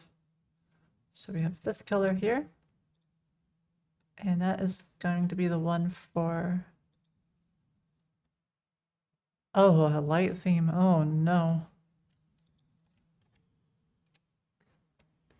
My issue with light themes is that people seem to have like this crazy idea that programmers ever go outside. And I just can't really imagine ever going outside. You know, I'm a programmer. I code in the dark, the darkness of night. It's nice, it's comforting. So I need a dark theme.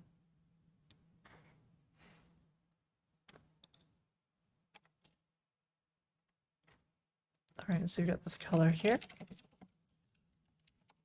gonna be RGB 193167. It's the same color.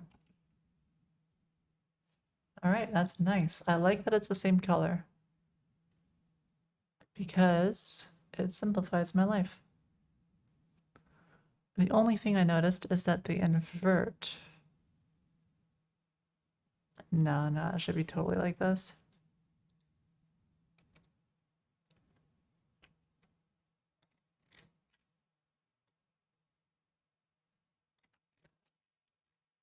Okay, so now there's a simplification of this stuff here.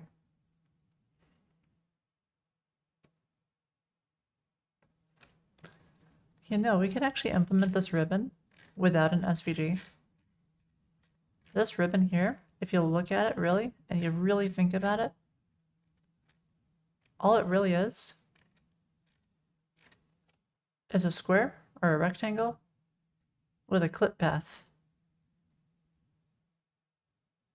And that's all it is. The reason I say there's a clip path here is because if you look, it's not quite a 45-degree angle, and there's a little bit of roundedness at the edges. So I guess, yeah, it can be an SVG, whatever. Just trying to think of ways to make it a little more performant. Because if you render like 100 of those, all of a sudden, every millisecond matters. But only because you're rendering so many. Oh, I got lucky. I found it first try.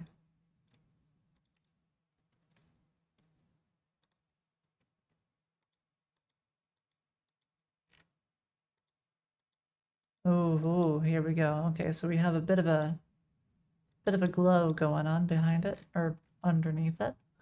So we've got to make sure that we account for that. And we got to remove the big glow stick.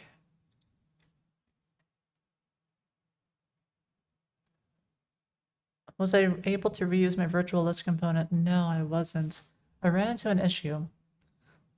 The main issue is that the way a virtual list works, or at least the way I have mine implemented, is that there's a scroll bar and it's a list.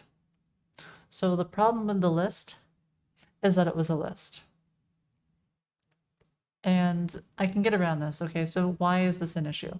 This is an issue because if this is a table and one of those elements is too wide or not wide enough, then all of the elements will fit so that it's all perfectly in like a cell. Like in a spreadsheet, for example, you know, every column is the same width. But if it's a list, you no longer have that guarantee. So what you have to do is you have to make sure that each of those elements has a maximum width and a minimum width, and that they are exactly the same for each one. And if you do that, then you effectively achieve the same kind of layout as you would if you were using a table. And if I do that, then I'll be able to use the virtual list, even though the components are nested in a way that makes using the grid not very usable. So it's work for another time, basically. But I did get it refactored so that whenever I do that, it'll be easier to do.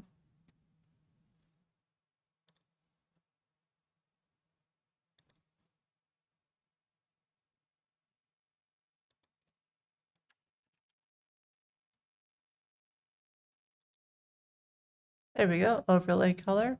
Basically just remove the box shadow and it's good to go.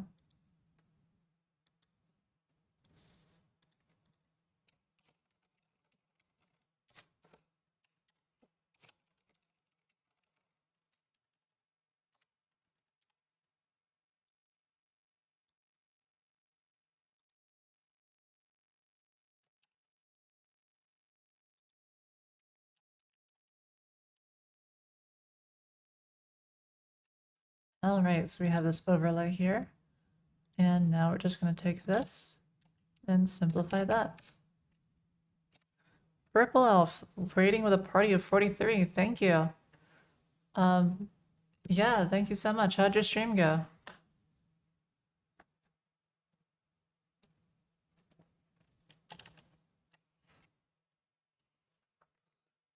Hi, everybody. What we're working on right now is we're working on this purple theme for the high scores.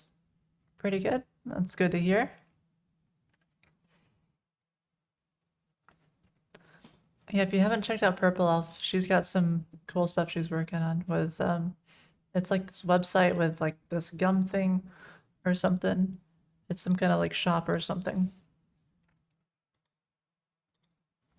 Oh, whoops, I opened up the wrong thing here. All right, so this is what we're working on right now. We're working on this layout for Foony. We are implementing the flat theme, which is live now. Now you want to listen to Purple Rain? Oh, that brings back time. Or yeah, I remember back when that song first came out. That guy's got such a deep voice. All right, but what we're doing is we are removing the last vestiges of the retro theme. Hi, Oak. Hi, everyone. Right, so what we do for that is overlay color. So this is going to be the custom theme, and it'll be high scores. Okay, we got to add that. So we'll put that right here. And this is overlay color. And then we go to the flat theme, we add it here.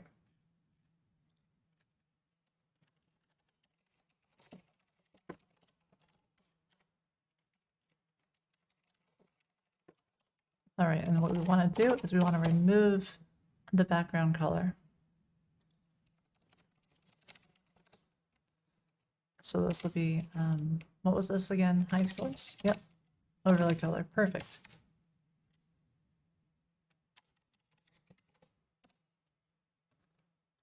All right, so basically box shadow, we can just go ahead and unset that.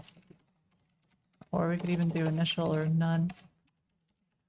I forget, is none a valid box shadow? It might be. Box shadow, none. Yep, it is. Let's just do none.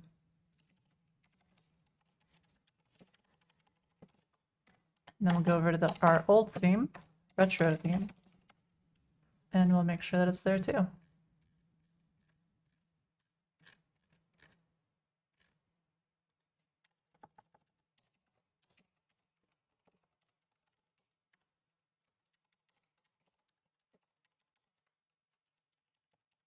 All right, and that doesn't need to have. There we go. So now the glow is removed. Great stuff.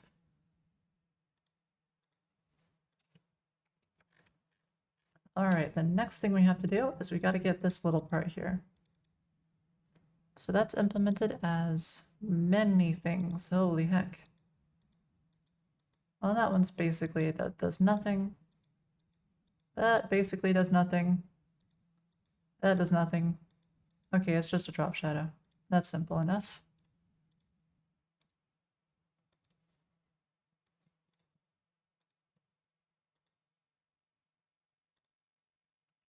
All right, so basically it's just gonna be a box shadow, and this will be 0, 2 pixels, size, and then distance.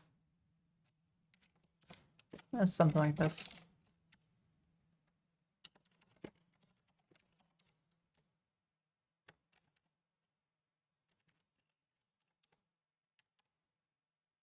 Although it's way more faint. So it's 0.4. Let's see.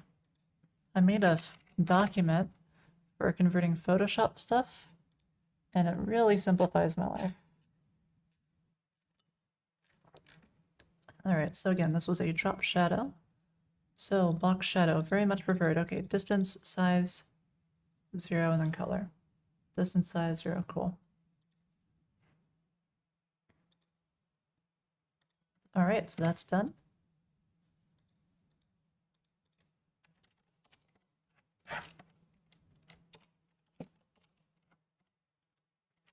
I mean, really, we're just replacing the box shadow. You solved how to beat Grandmaster Bot on 4 in a row, easy. All right, hold on. Before you say how, are you using an external, like a 4 in a row solver? And if you're not using a 4 in a row solver, are you playing with more than 2 people?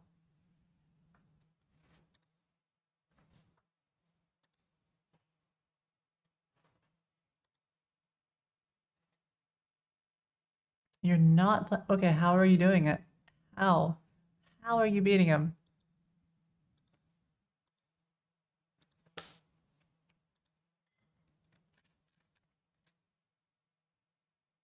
Do I want to watch? Yeah, sure. Okay.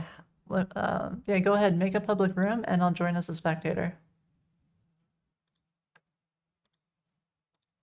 Oh, wait, hold on. Wait, I meant to join as spectator. There we go.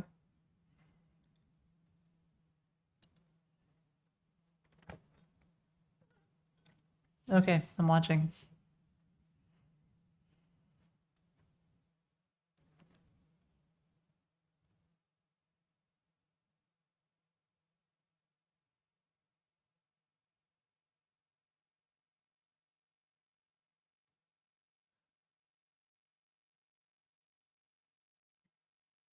Are you using a tool? You've got to be using a tool. Or something, surely. Unless you're playing a Grandmaster against itself.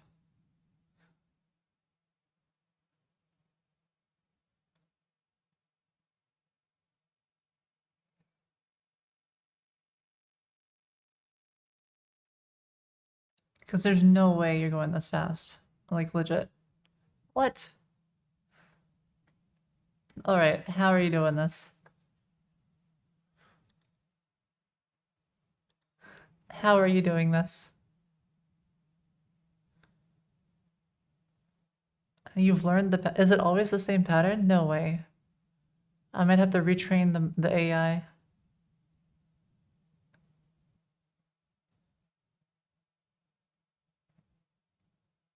Well, this is amazing. I still haven't made an achievement for this, so there is going to be an achievement for beating the Grandmaster. All right, I'm gonna go ahead and let's see. Red team, you beat him again? That's a different pattern.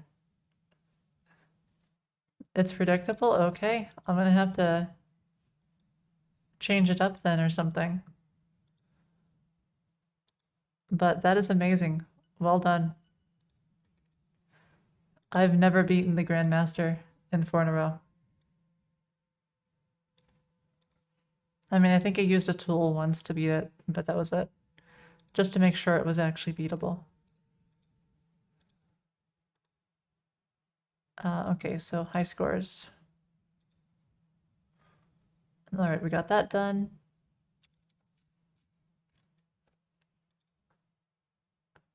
Okay, so we could make this dark. But I want to see if there's anything major that's breaking right now before I go in and start like nitpicking and making all the stuff different, like all the stuff work. Okay, because I know we have to do the lobby. All right, let me get some commits in. Maybe I can do like a deploy. And then you can see the new stuff. And then I will work on the new lobby. Or is there anything else small that I can fix before I do the lobby? Because the lobby is going to take a while.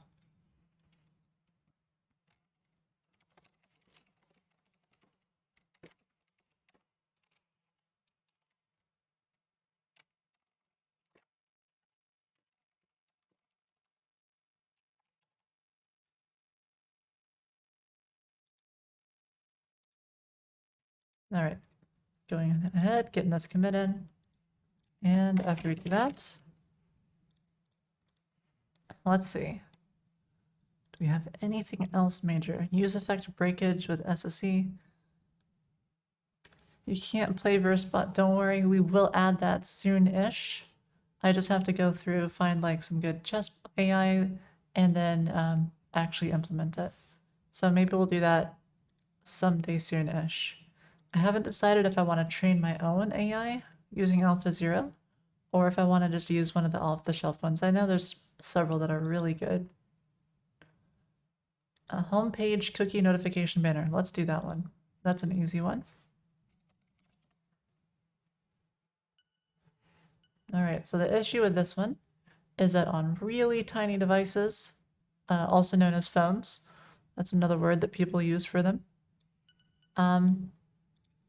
we have to fix this.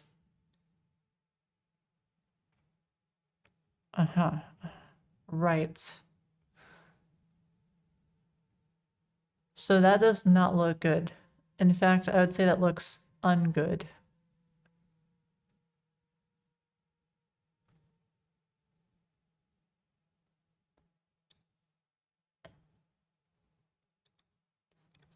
Yeah, chess is, I apologize for the way chess is currently. I will make it better. Okay, what I want is, I want it to not wrap. White space, no wrap. Okay, so that's a little better, but now I need it to, if there's not enough space, I need it to truncate. How do I make, overflow hidden? And then, there's another thing I have to do. Although, how am I supposed to show a banner to somebody and have them agree if they can't even see what they're agreeing to? I have a feeling that it's not going to fly in the court of law. Let's see, it's text, overflow, ellipsis.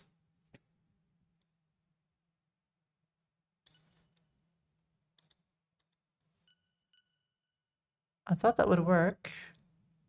Let's see, text, overflow, ellipsis. There might be something I'm forgetting here.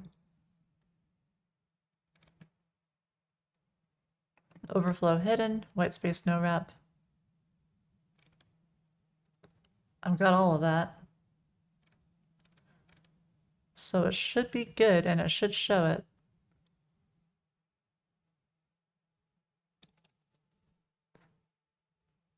White space no wrap.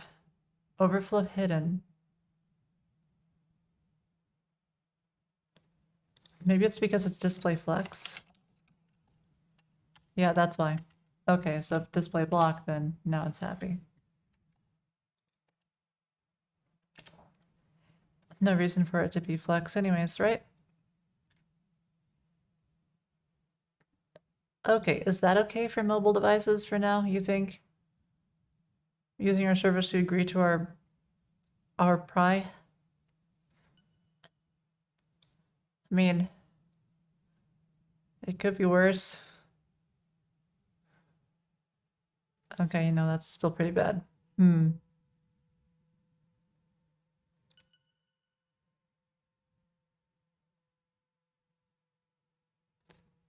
Okay, fine. What if I do this? What if instead of all this no wrap?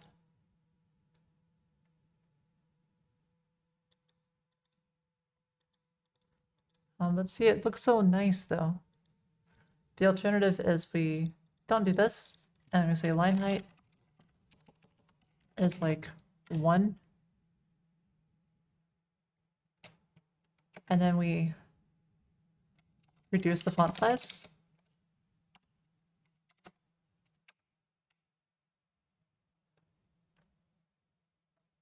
I mean, that's probably better. I mean, it's the size of like, it's text for ants basically, but at least people can read it. Yeah, okay, let's do this one.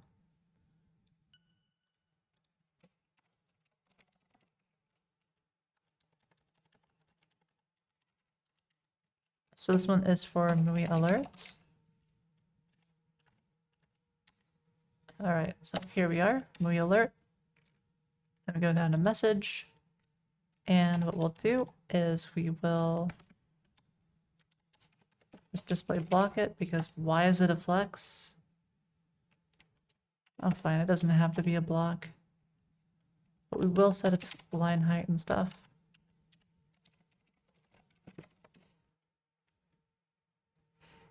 And then we will reduce the size of the fonts so for devices that are teeny tiny. Okay. Let's see when it becomes necessary. Oh, wait a minute. Block is necessary. Yeah. Flex messes it all up. All right. So now I have this. We're getting there. It's starting to look a little better. Now I just have to make it so as soon as, okay, so here's about the max-ish width by height. So 495, about 500-ish. So if I look at the breakpoints that we have. Okay, SM. So it's going to be beam, breakpoints down, SM.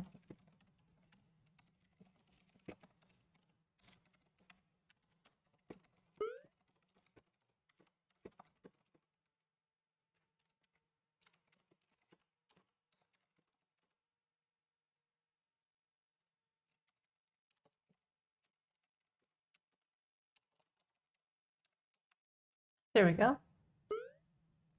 All right, let's test that out.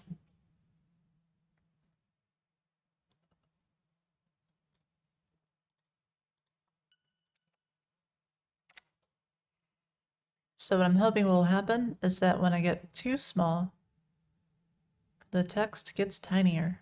And it does. Gets tinier right around here. Let's do XS actually. All right, so now it gets tiny right there. All right, so that's done.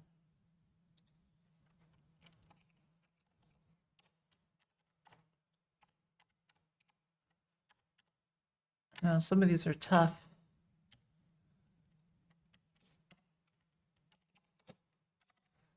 Texting meant more than once and there's no one who shows up. Actually, that's fixed.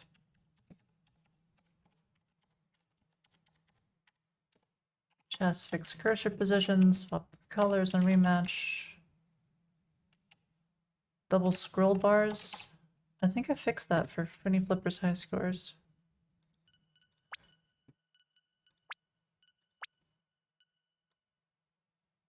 Oh yeah, that's totally, wait. Oh yeah, that's fixed.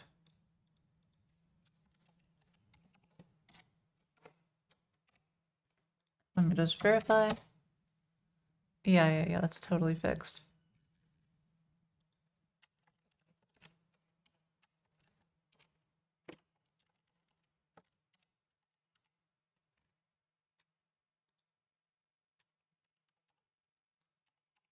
Weird background exceeding border in CSS.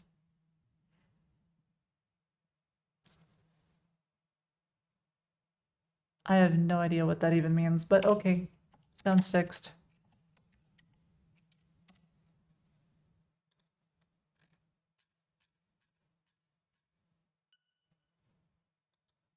Oh, I just realized this got dark too. This must use the SVG wrapper in a weird way. Yep, right there. All right, let's take a look. We're gonna look up git blame and see what broke. Actually, no, why? I don't need that. I can just look it up here. So this was with the nav sound. Yep. Here it is. SVG wrapper section. I was wrong. It's actually used in multiple places. It's used in nav inset. So we have to revert it and be a little bit more specific.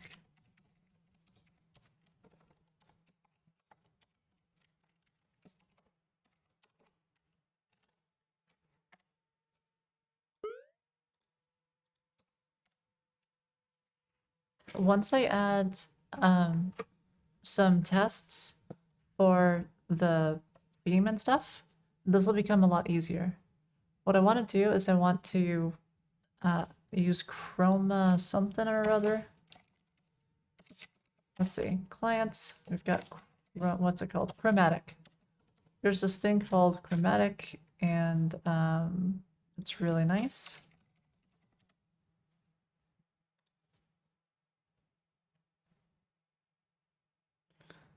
But this basically lets you test that your site hasn't changed.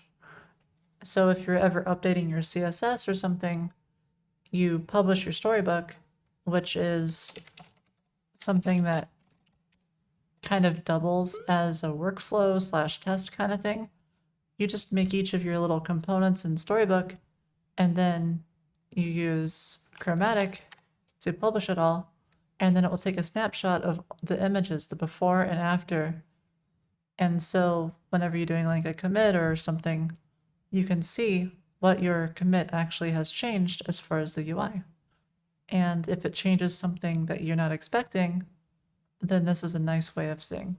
So this is actually a really useful front-end test, and I'd say this is probably one of the most useful front-end tests.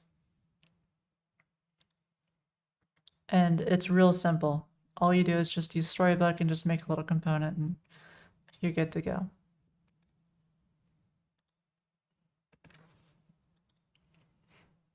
All right, so now that we've done that, let's go ahead and refresh. And we got to fix this again.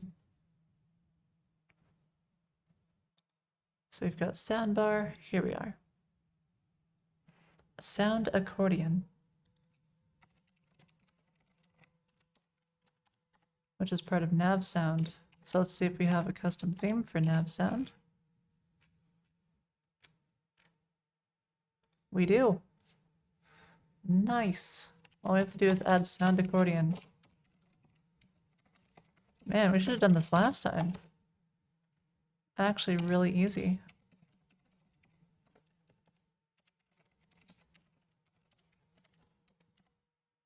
All right, and done, as far as that goes.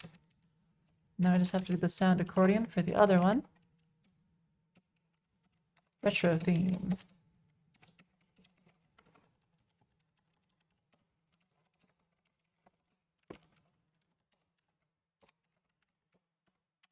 Oh. There we go. So now, this should still be solid. Well, once I refresh.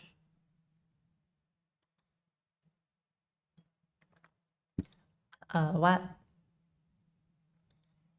That is not solid. Oh, right, we never actually implemented it. My bad.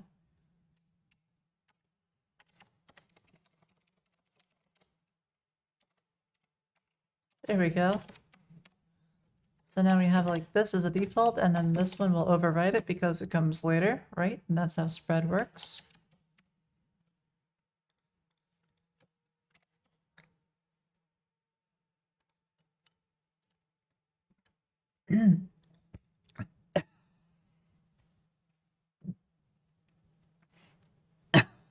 One sec.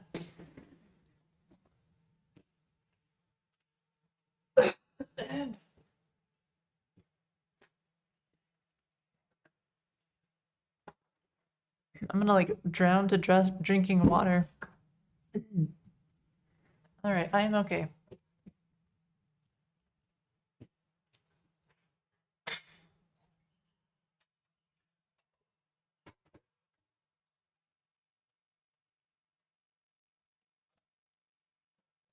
Alrighty. So we'll go ahead and get a commit in. Sound accordion. There we go. Great stuff.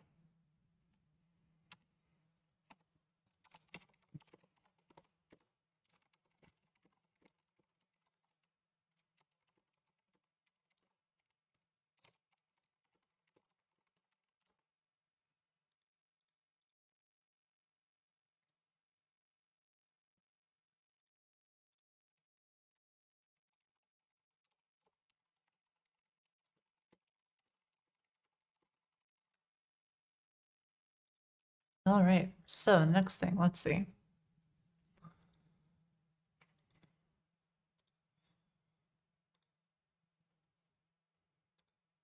Oh yeah, this thing. The title is not working. Wait. Oh right, man. Thing's too small. I was like, where's the title of the game? And then I was like, oh right, yeah, mobile. We also need to fix this for mobile. Amazing playlist. Thank you. Let me go ahead and upvote this song then. Yeah, I like this one, huh? That's a good song.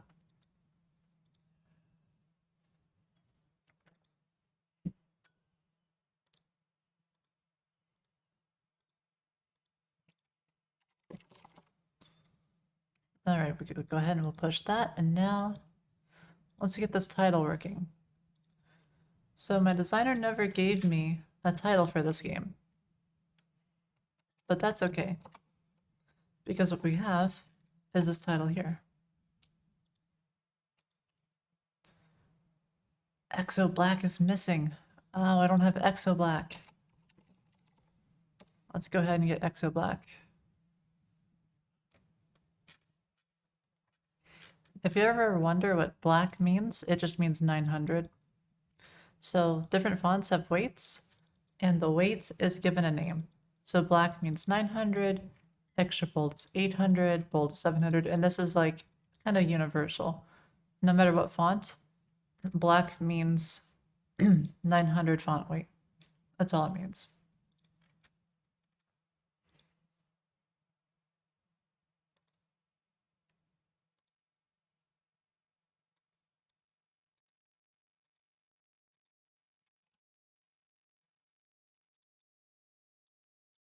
All right, so all we have to do now is install for all users.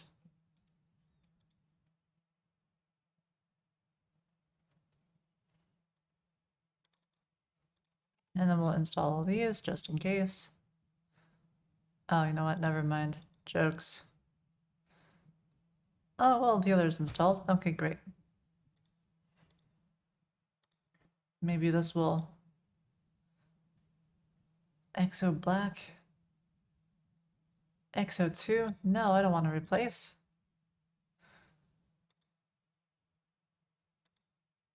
Let me try this. I'll just close out of Photoshop.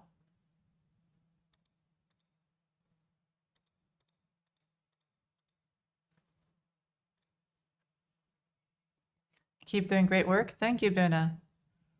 Well, I appreciate the support. You know, you're here like every day. And yeah, you know, it's great. I'm really blown away by all the support I've gotten. It's been wonderful.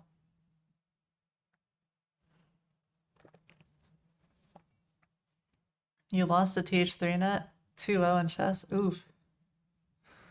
Yeah, some people are just crazy good at chess. I played somebody once when I was back in SF, and he was just like a god at chess. I couldn't even get close.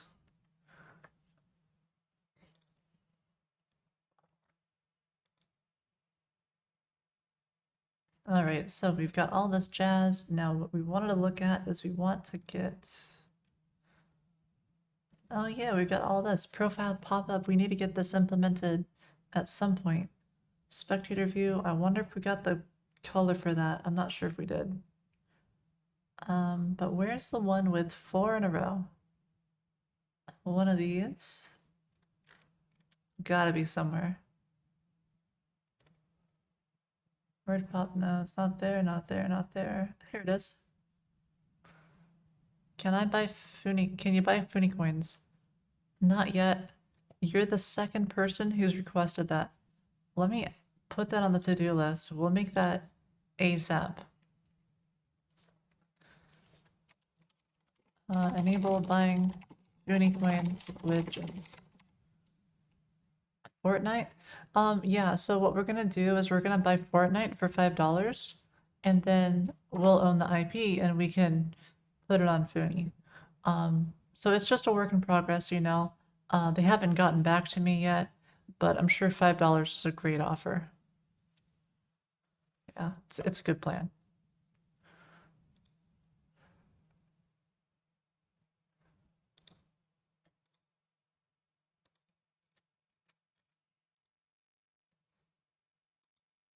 We have Exo Black.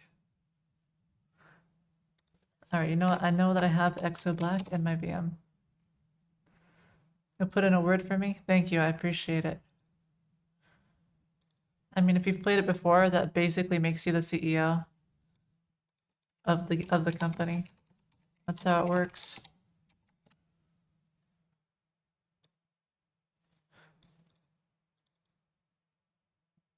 Okay, so let's go ahead and open this up.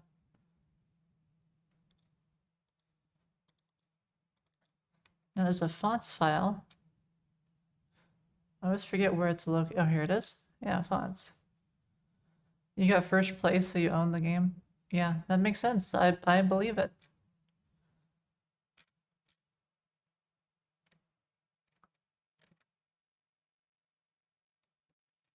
What if I just do this? We'll just do that. Copy. And now we'll go here. Ba-ba-bum. Windows. Fonts. And then paste.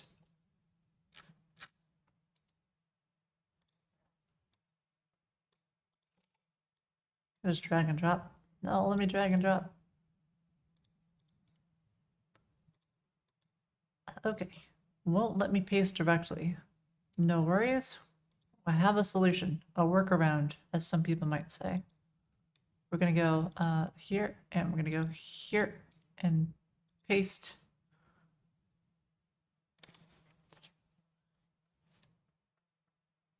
And then we will install it all.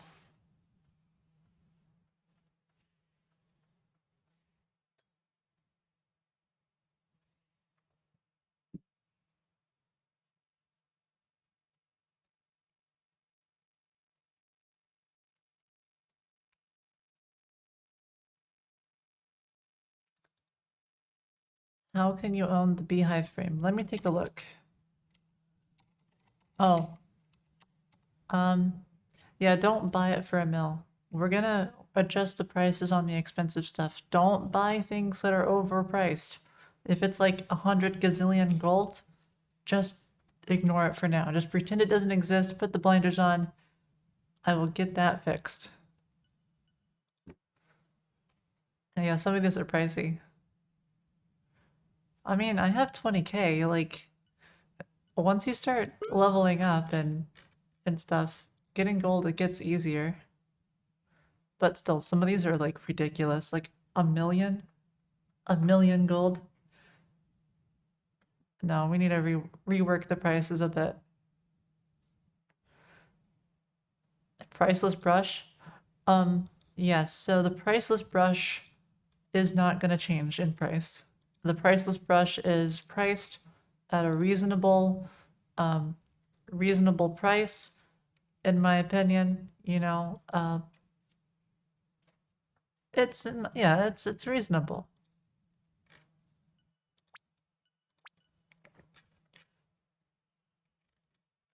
It's priceless. It has a price. Its price is just, see, like I own one, you know, it's just that easy. You just have to own one.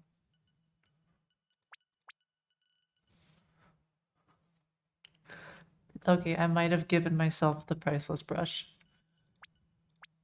I will admit to that. I did give myself one of these, but that's because you're not supposed to be able to buy it. I'm sorry.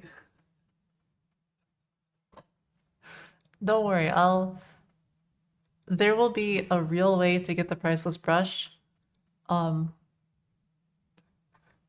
will be a real way to get the priceless brush.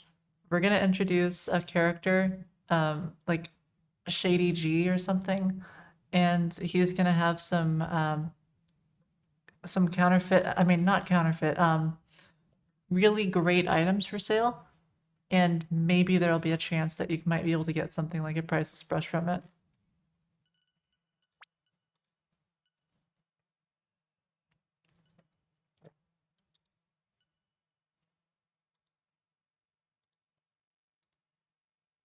All right, here we go. Let's go ahead and do this for all, and no. All right, so that should install, hopefully.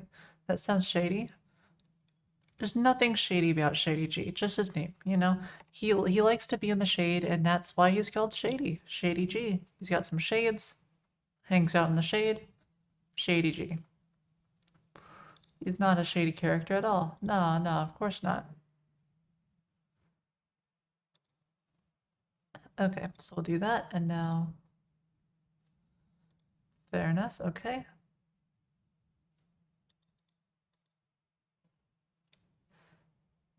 EXO. We totally have EXO Black, it's right there.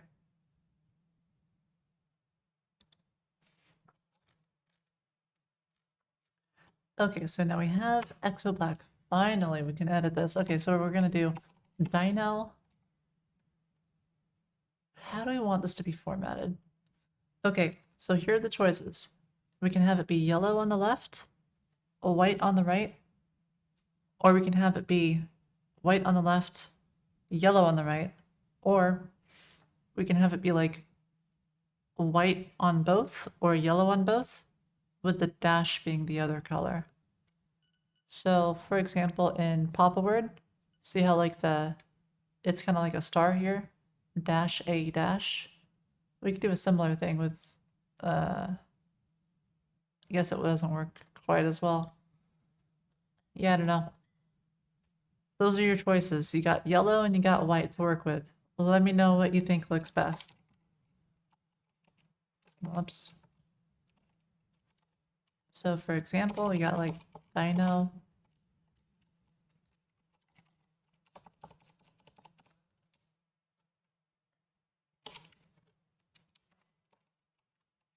We've got like that. Dino might. Alternatively, we can do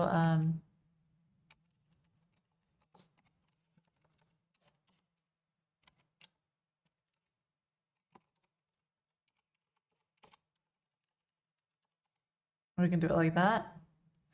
That feels too white to me. And I'm sure the yellow, the full-on yellow isn't gonna look that great either.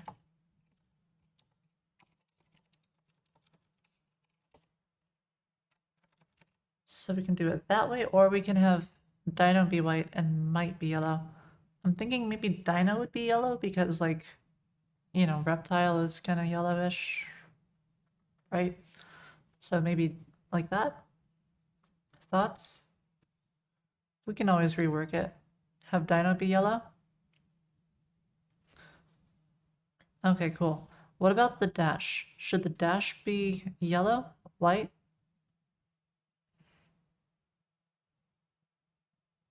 I'm thinking it should probably be yellow, right? Yeah, it gotta be yellow, because it's like...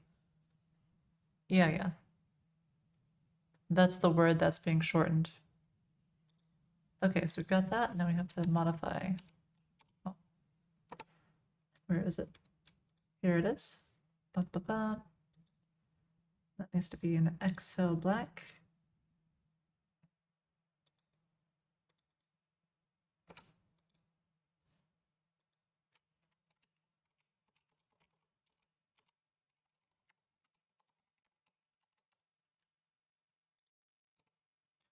There we go.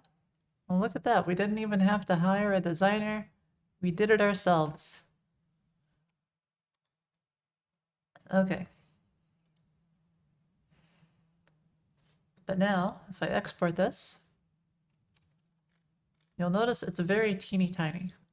And if I make it really, really ginormous, there might be a few little mistakeys that we have to fix. Dinotastic? Oh, the name's Dynamite. It's gotta be Dynamite. Why is there extra spacing though?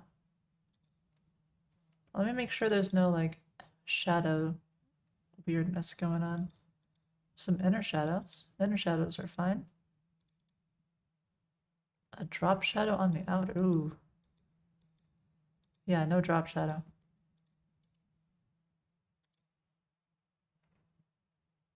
There we go.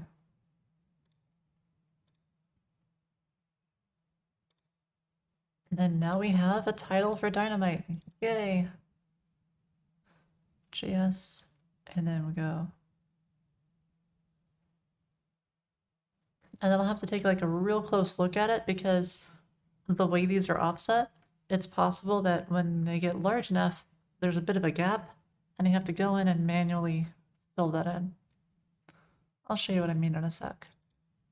JS digipop design, here we go. Games, speed Dynamite. Okay, title.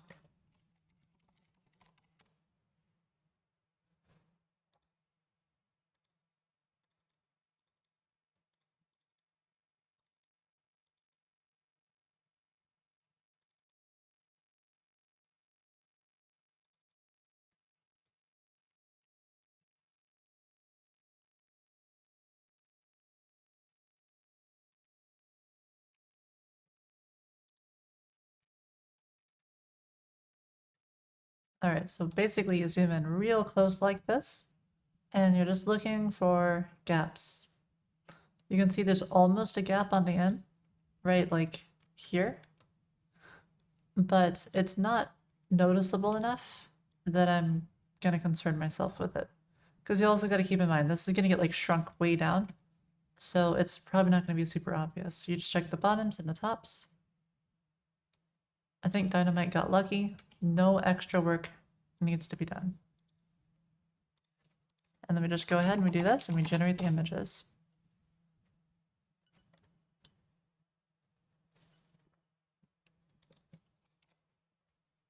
All right, let's see. I think I messed up the name. No, it's Image Games 4 in a row title.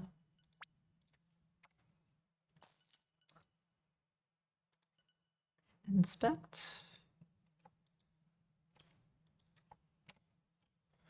What? Image Games Dynamite title.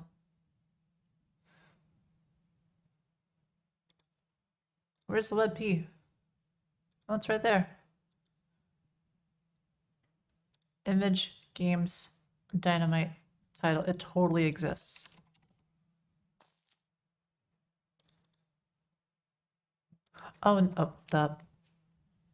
It exists on localhost, which is the secret domain that I code all of my games on.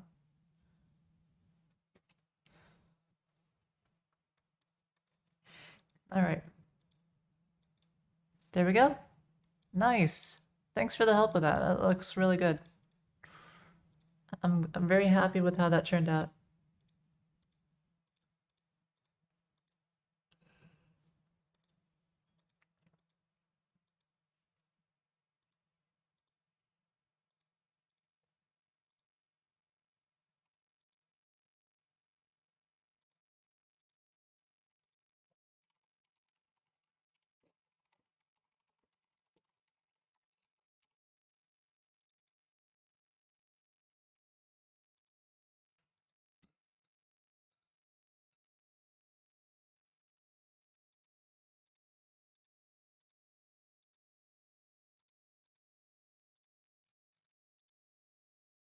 All right, let's go ahead and get that deployed.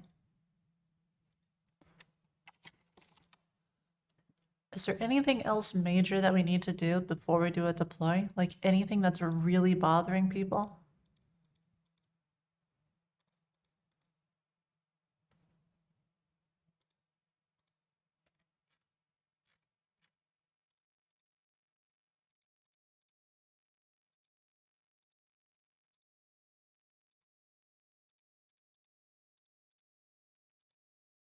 Let's see.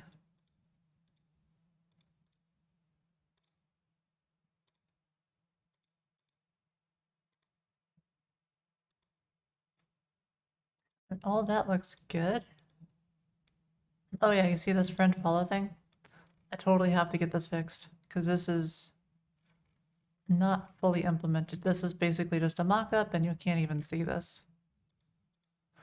You know, initially, instead of having a zero here, this was like a dummy thing. It had like 99 plus, and people thought that this was the online player count when it's your friends count. It's the number of friends you have that are online, and it's just like a placeholder dummy text. And there were people who were thinking that I was faking that there were 99 plus people on the site, which I thought was very silly. This was like a few months ago, and I laughed, and then I changed it to a zero.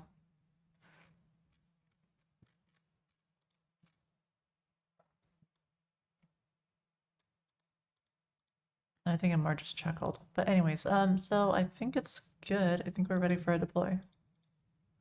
All right, let's do a deploy. Ba-bum. Let's see, is there anything mega bad in here? No, it's fine. Fine to deploy. You have 0 friends on Foony? I'm so sorry. We will have friends soon, and then you can have friends on Foony. Yeah, I guess it's not really OMG Pop without the social aspect, right? Because OMG Pop had friends. But, you know, I was thinking, like, let's just get the games, let's focus on the games, because Discord is a thing, right? You know, everybody uses Discord these days. But, yeah, sure, we'll have friends soon. Soonish.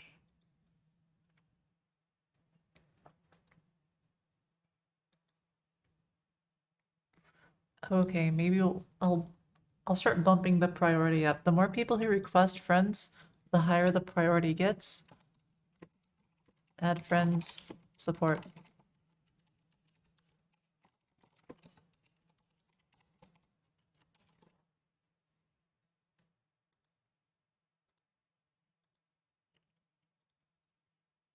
Oh, whoops, I forgot to start up the emulator. This happens every time I restart. Here we go, Firebase, emulators.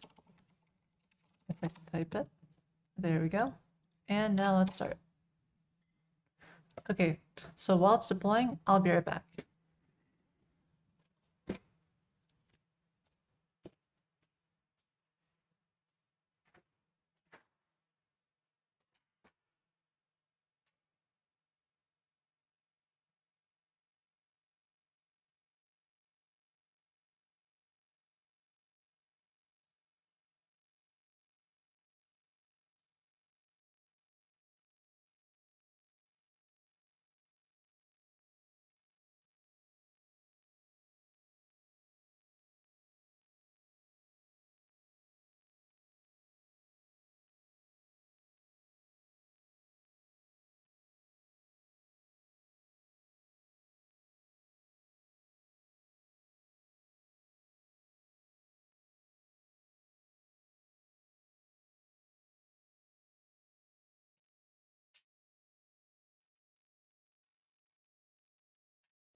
All right, and I'm back.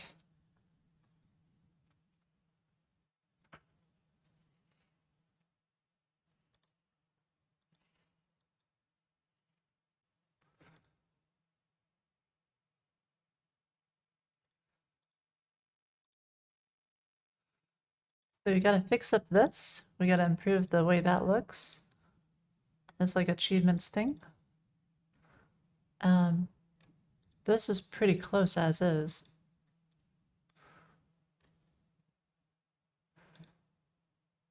But I really don't want these achievements to be so ginormous, you know? They should be tinier. They don't need to take up this much space.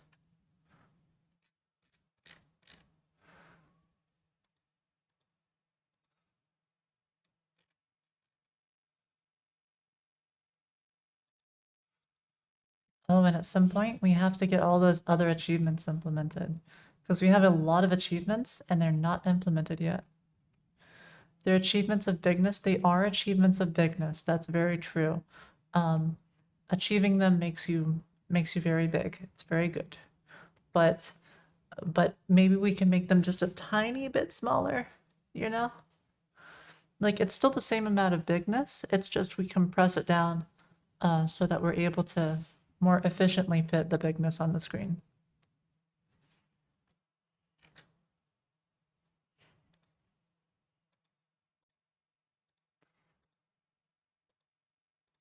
All right, and deployed. Okay, the next big thing. Let's see. I don't know if I want to start on this big thing today. So maybe we should fix a few small things first and then we'll leave the lobby for tomorrow. Because the lobby rework, if you haven't seen it yet, this is what we're doing to the lobby. So here's what it looks like now. Let me show you. Okay, this is the lobby now.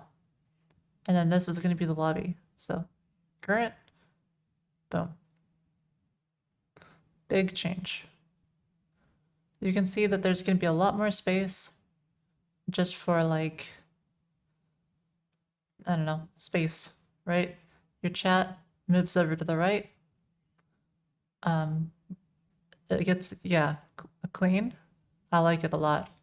I like how much more space there is in this layout because this will be a lot better on small displays since you've got like the chat and it's just like a perfect rectangle. And then we'll do the same with like the user scores. It'll be on the left. And then we'll have extra space going on and stuff for mobile displays. So that is the goal. That's going to be the rework. And that's going to probably take a day or two, I'd say. But I don't want to start on it today because, well, you know, it's a big project. It's going to take a lot.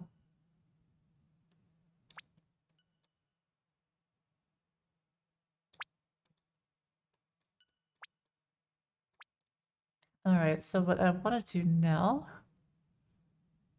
before you know it, it'll be done. I know, isn't that crazy? Sometimes it's like that. I know.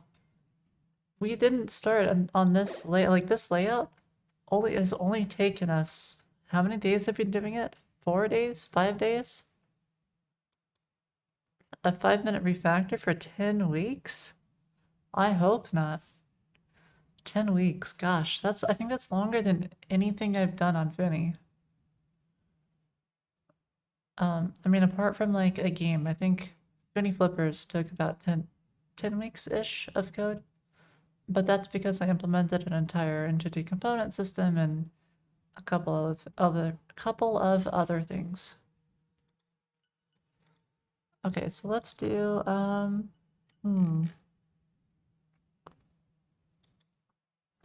Is the lobby the only place a webcam will be visible? No. In fact, if you're playing Paint Job, then your webcam is actually visible whenever you're the one choosing the words, so you can like mess around, and it shows up at the end of the game too. How am I going to implement chat moderation? there's a chat filter, and the person who creates a room is kind of like the moderator of that room. They own the room. They're like the room admin. So they can kick people out of their room. They can, you know, ban them from the room or from ever joining any more of your rooms. And you can also promote people to be moderators. So like, let's say you're a Twitch streamer, you create a room, all of the moderators that you've assigned prior can just join the room and they can kick people on your behalf. What's the RTC server backend, or is it peer-to-peer? It's a Kubernetes backend.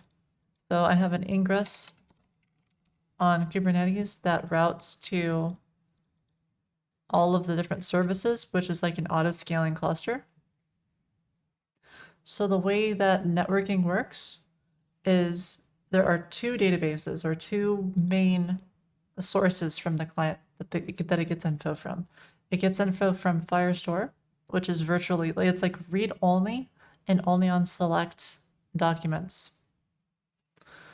And then there's the real-time database, which is being replaced very soon with server-sent events, which is kind of like WebSockets.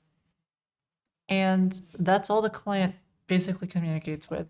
And then it sends API requests to the server just via regular TCP. So if I open up network here and I create like quick play, you'll see there's like a call going on here. So just like a regular post. That's how it communicates with the server. You'll notice that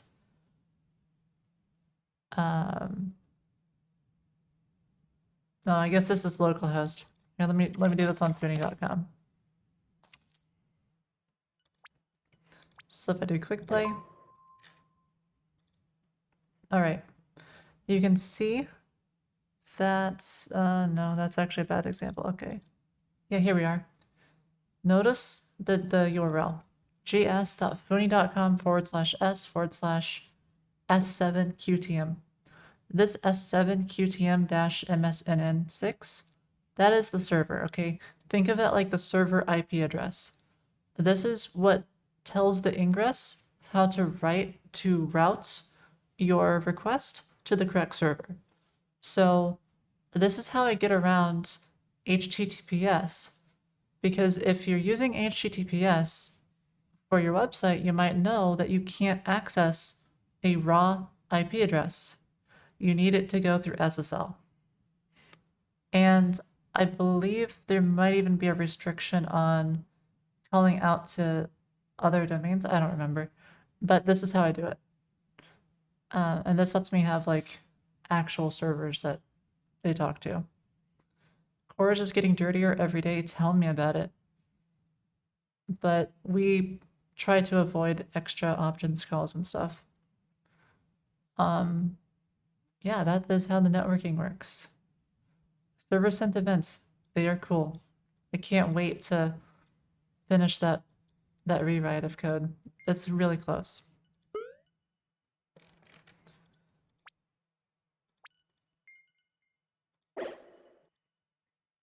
All right, so there's a few things we can work on right now. We can work on improving this. So maybe it shows more when you make it really wide, and then it'll shrink down properly here.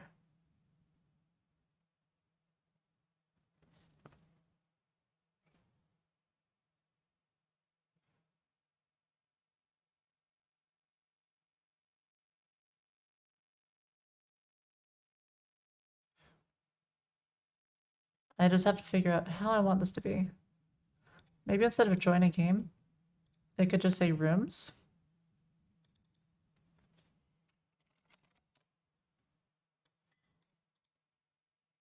That gives us more space.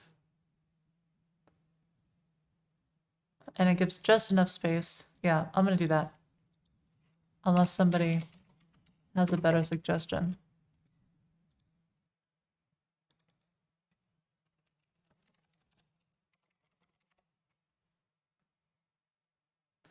Hi, Aaron's here. Welcome back. A deployment gone wrong day. Oh no. I know what those are like. Those are stressful. And then you have to like do a quick rollback, and hopefully you didn't do like a database migration. And if you did do a database migration, hopefully that's rollbackable. You had 14 hot fixes. Okay, so you just like powered through it. That's crazy.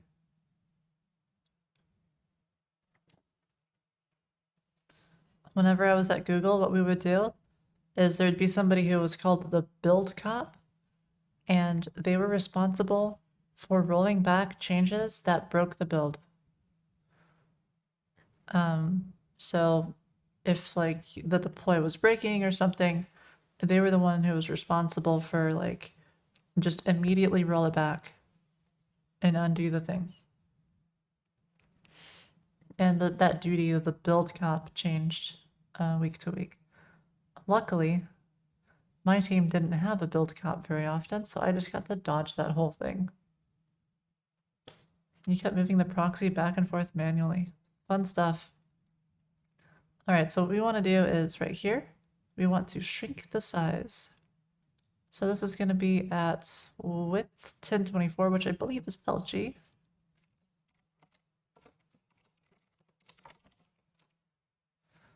$1024 totally is LG. All right, so what was it? 339. 339. Responsive fixes today. Lots of small little fixes, yeah. We improved the tooltip, we improved how many columns you can see on the game details, we did a little bit of other theme stuff. Tomorrow is going to be our big day for implementing the lobby. So getting this whole thing, we're going to do that tomorrow. And that's going to be quite a lot. It's a little scary, right? Because this is one of the scariest parts of the code for me. And the reason it's the scariest is because the room is very dynamic. And what I mean by dynamic is depending on which game you're playing, the theme of this room actually changes. And there's just a lot to it. And this is also a very performance heavy page. So this little thing in here is extremely sensitive to change. This is a virtualized list. And then there's like chat, which gets like memoized, and there's a lot going on. And you've got to be very careful with how you change it because this has already been optimized. And if I make a mistake, well, that's going to be bad. Do you reckon people working on a certain double-click site get when they're programming the front or programming the whole website? I'm not sure, but it sounds like a very interesting and entertaining job. All right, so let's see.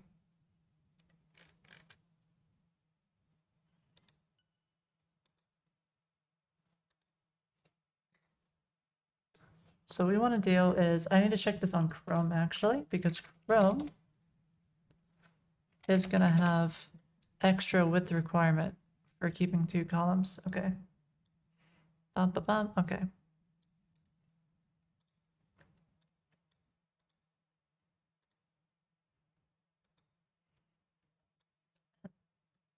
Wow, that site uses PHP. That is, I do not feel sorry for them at all. PHP, unfortunately, is not great. I think what it is like management sees $signs in PHP and they think $signs. And then developers see $signs in PHP and they think, oh no, $signs. This is not at all why people choose PHP. It's just old tech.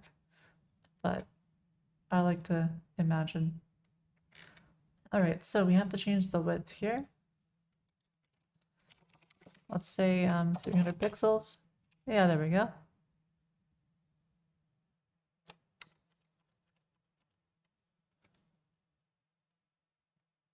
Am I unironically bashing PHP while coding in JavaScript? I'm coding in TypeScript. Okay, there's a difference. There's like JavaScript, and then there's TypeScript, and then there's Go, and Rust and C++. But PHP is down here, okay? PHP is even lower. And then Perl is down like here. Ruby is maybe like here. Lua is probably like here. No, actually Lua's above Perl. Lua's above Perl. But not much above Perl.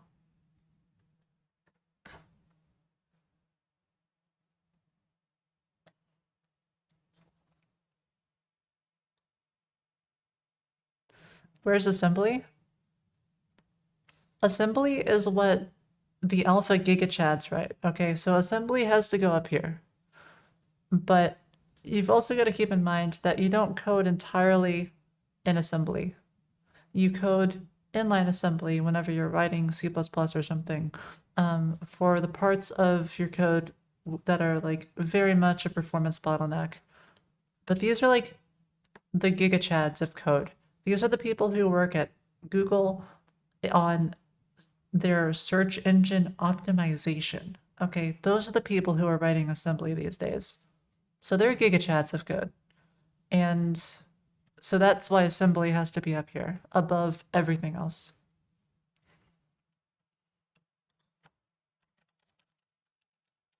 All right, so now it's 219.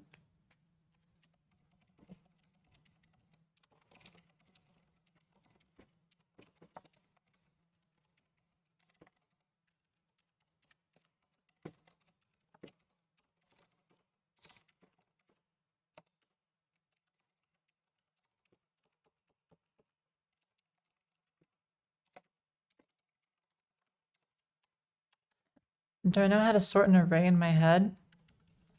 It's not a useful skill.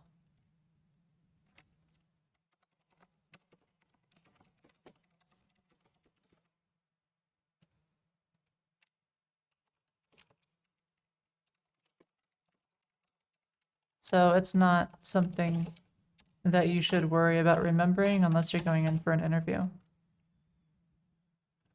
What if I wake up tomorrow with a head full of arrays and I just gotta sort them? You know, that's a very good question. If I wake up tomorrow with a head full of arrays, well, yeah, I don't know. And sometimes that happens.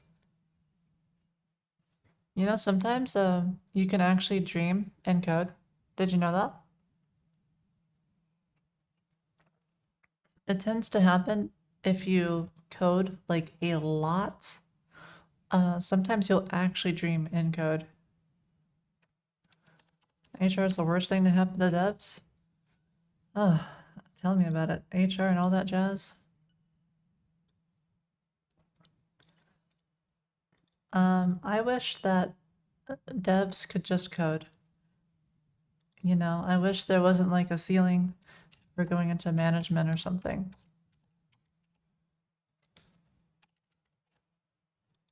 I just want to code. I don't want to deal with people. If that makes sense. Code whatever we want. I mean, I can see there being reasons for, like, you gotta code what the business needs at some point.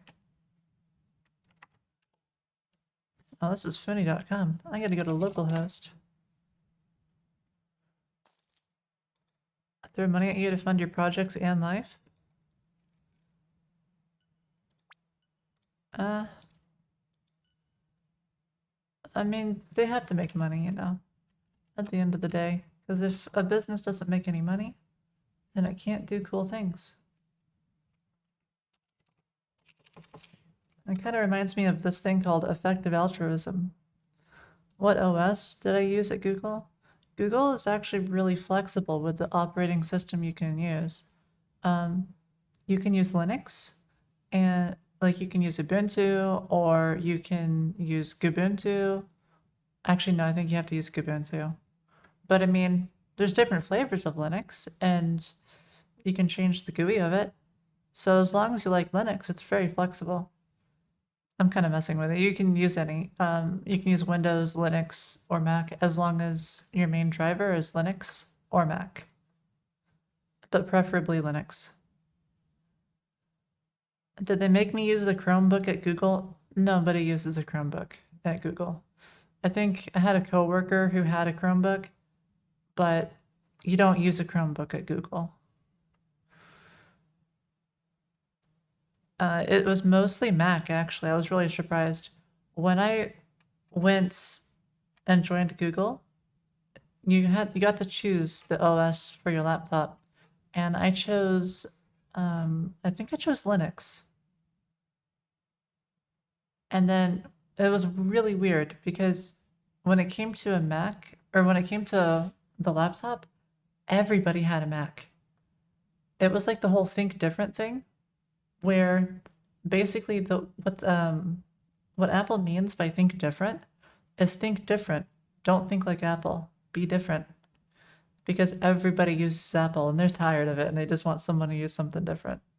Well, this isn't why, but what year was that? It was about 5 years ago now. At work, you can use OS X, Windows, or Linux as long as it starts and connects to a Linux cluster. You're also very flexible. Oh, as long as it's to start a terminal to connect to a Linux cluster. That's fair enough. That's relatively flexible. I mean, I have a Linux terminal on Windows. After using a Mac for ages, what made you switch to Windows Linux? I'm very curious, as somebody who actually used to drive like a Mac. Too many restrictions. Wow. Yeah, I much prefer Windows and Linux.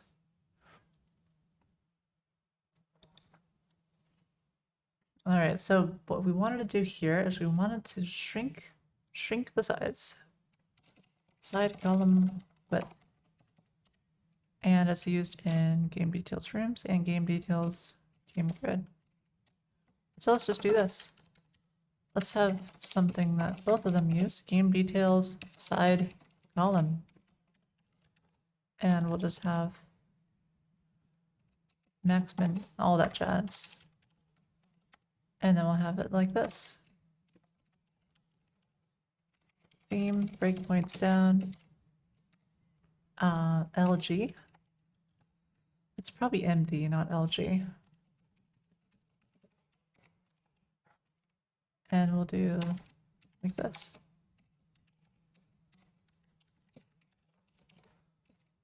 Small side column width. At your previous job, your tech stack was .NET C#. I see, so that's why you moved to Windows. You know, Windows has a lot more games, so it doesn't surprise me that you just kind of converted to Windows after that. Game details, game grid.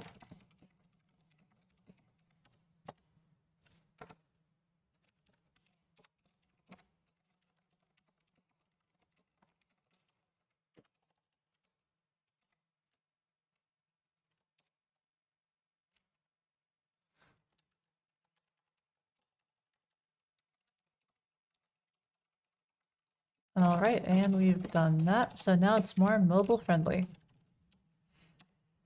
Oh yeah, something about the way I like to do this is when I'm making something that needs to be responsive, I don't start with mobile friendly, as you can easily see.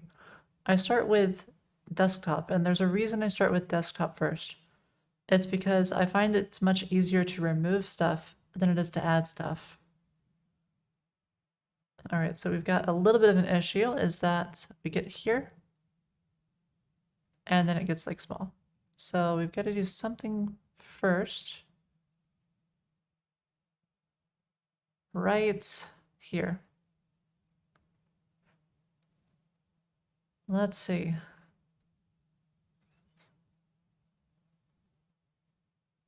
Like if we make it small, And then we can get down to here. Ish. You gotta change the join by code or something at some point, though. You gotta like swap it around. Or what we could also do. Did the designer produce mobile designs? No. I'm responsible for making things responsive. But one option is we could move this up and we can have the games and the rooms at the bottom left and the bottom right. And there's a way you can do this. And the way you do it is, so this is display flex. Let me think. I do this in another part of the code. I do this on the home page, where I've got a breakpoint and then I use some really fancy flex jazz. Yeah, this flex wrap, everything should be in one column now, and then I do some weird jazz where I only touch the CSS for this, I think. I don't think I'm actually, yeah, this order. That's what it is. You specify the order and you specify the flex wrap. And then that lets you do interesting things. So the way it works is you have like this, and you'd say, let's just make it too small here. Boom. All right. So we have game details, flex wrap, and now we want it to be wrap. Yeah, you can do crazy stuff with CSS. It's actually really cool. And then what we do is we set the order, and we're going to change the order here to 2. And now we're going to change the other one. The game main menu is going to be order 1. That way it comes first. And then the rooms will be order 3. And now what we do is we make the width 100%, or let me think. Oh, wrong thing. Main menu. Needs to be width 100%. And just like that, now the dynamite thing is at the top and the others are at the bottom. And then you can just like fix the height, and that's what you can do with flex. It's very powerful. But anyways, this is kind of like the idea I was thinking is, I was thinking you have that at the top and then you have the rooms and the games at the bottom left and the bottom right.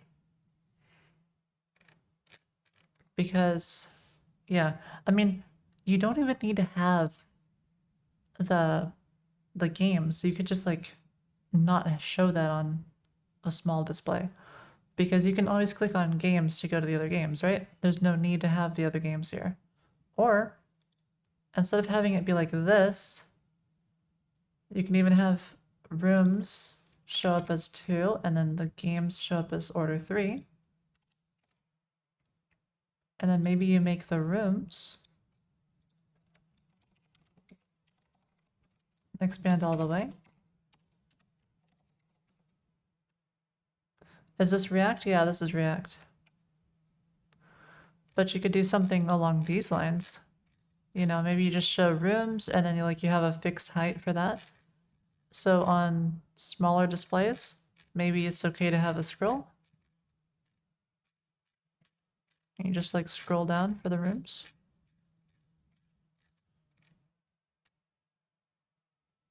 Let me know what your thoughts are and how I should implement this. Another option is maybe the rooms is order 2 and maybe the max width is 50%. And then we just go ahead and we make this one 50% as well.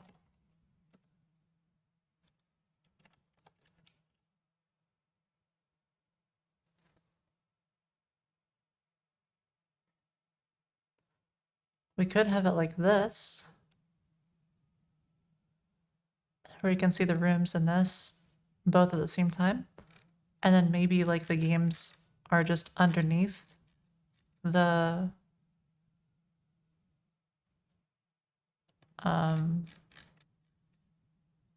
yeah. There's a lot you can do here.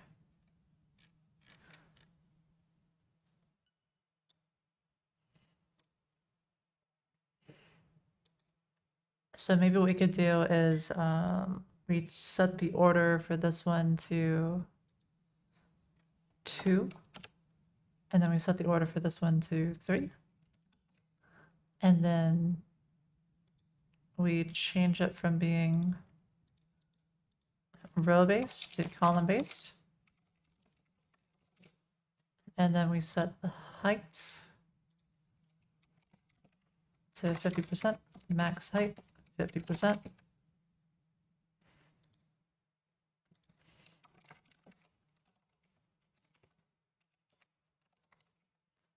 And then, of course, there's a bit of extra margin, so you gotta make this a little smaller. Or you can also just remove the margin.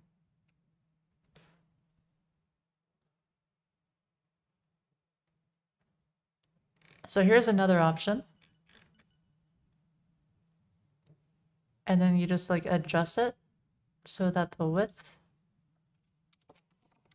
you know, is like 50%-ish.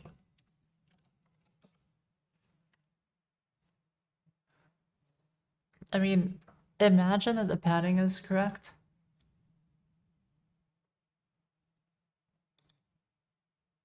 What's the margin on this thing? 24 pixels? So it can be like a calc.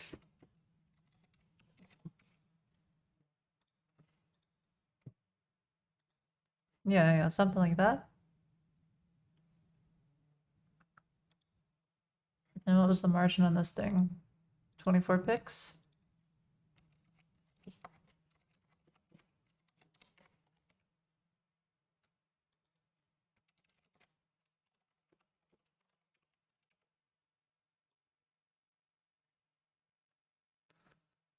Finally won a Foony Flippers game?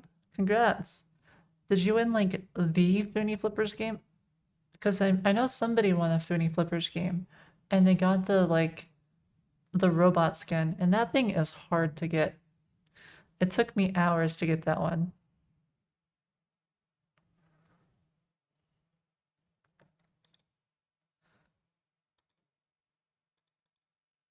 Okay, so here's another option. What do you think about this for like a small display? And then we can have like a minimum size for this one.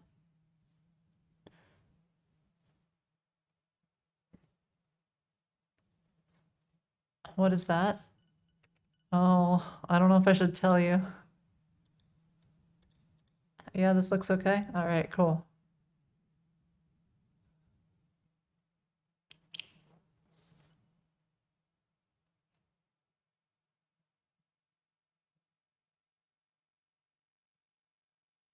I wonder how small this display can get before it starts looking bad.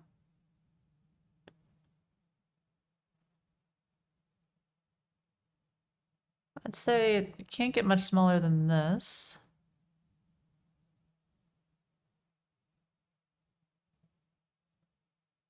Because otherwise the padding gets too little. The spacing on the bottom is a little bit weird. Maybe center the container? You mean center the contents? Like space evenly?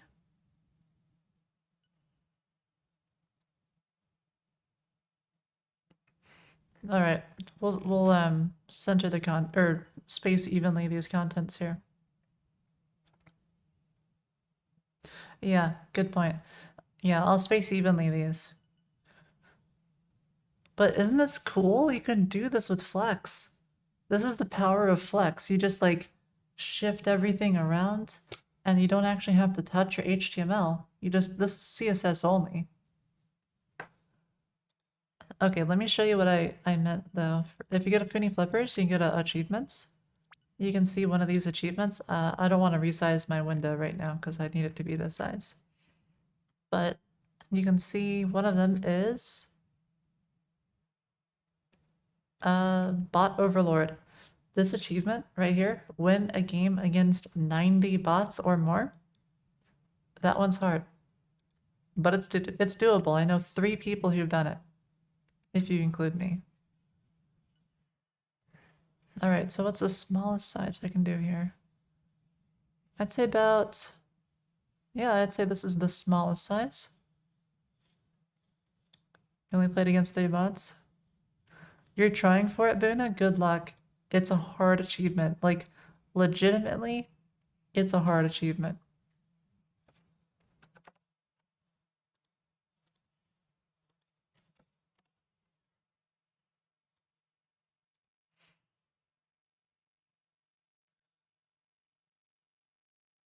So one thing we can do is we can start shrinking the padding at this size. You have your hot cocoa? You're ready to fight? All right. Good luck to you. Should I reduce any of the padding here? Like, I was thinking maybe this is too much padding. Maybe at this point, you know, like we don't need all this padding, right? We can do minus 24 pixels. And then we can change the margin. Wait, this is, which one is this? This is game details, game grid.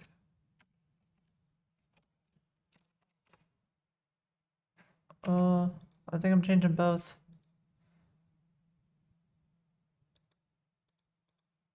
Oh, the game grid, game grid. Okay, margin right. Let's do 12 pixels. What? Margin right. Margin left. 12 pixels.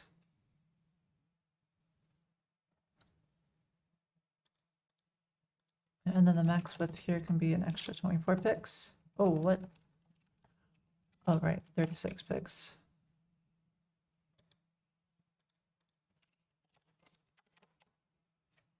All right, and now we should... Oh, I thought we could shrink it some more, but I guess not. You're getting a skip. Yeah, it's a very much a different game. It's a very relaxing kind of game. It's very much one of those things where you just like put on a show or something and you just kind of semi AFK and you just click every once in a while. I actually really enjoy it. It's very peaceful. But it may not be everybody's cup of tea. It's something I enjoy. First card played, good luck. You can also get the achievement in last one standing if you don't mess with the rules. Just a bit of a secret. But last one standing takes even longer, so it's kind of worse if you're trying to go for it.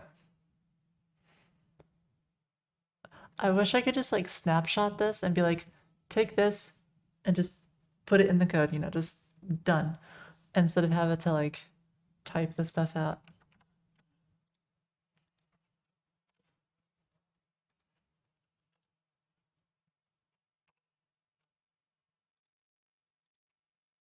That's okay. We've got options.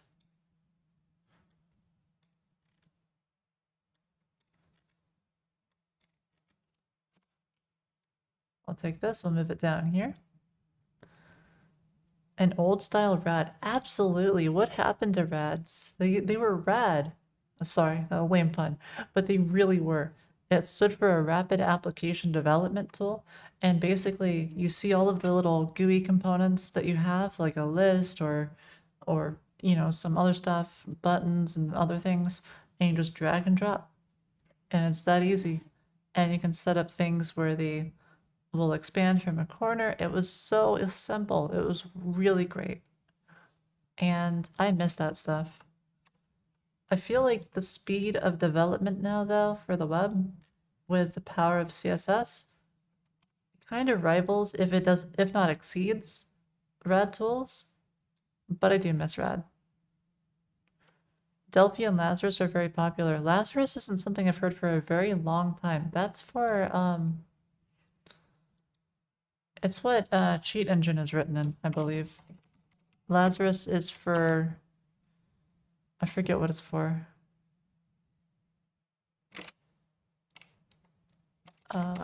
Programming. What language was this for? Oh, Delphi. See, I don't even remember that Delphi is a language. That's how.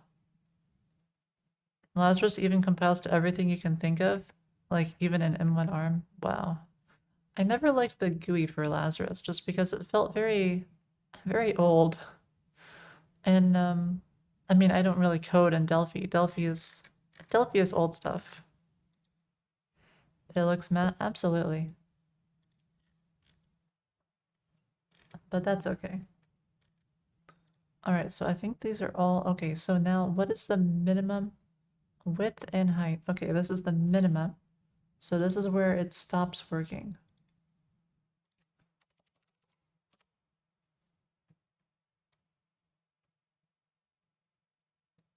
You tried building a cooking app on stream using Lazarus? Oh,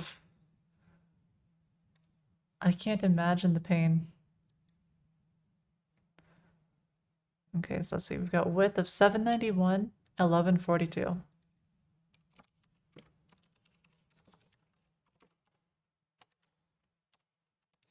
Isn't Lazarus also the North Korea group? You know what? I think it might be. Because there's this state-sponsored North Korea hacker group, and they recently stole like a whole bunch of money. But I think it might be. Yeah. You don't know how you used to code in those languages? Isn't coding nowadays such a joy? Like, I love coding. But I remember back in the day when you'd be coding and then you'd go to compile and then it would break. And, you know, this was back when there were older IDEs like Eclipse. And Eclipse was a good one back in the day. And then you also had code blocks and you had some of these other really, really not that amazing IDEs. And, you know, there was like dependency issues where you'd have to compile libraries, and then you had like different libraries for different multi-threading environments. So you had to make sure that you compiled the right ones. NetBeans was a thing. Absolutely. There was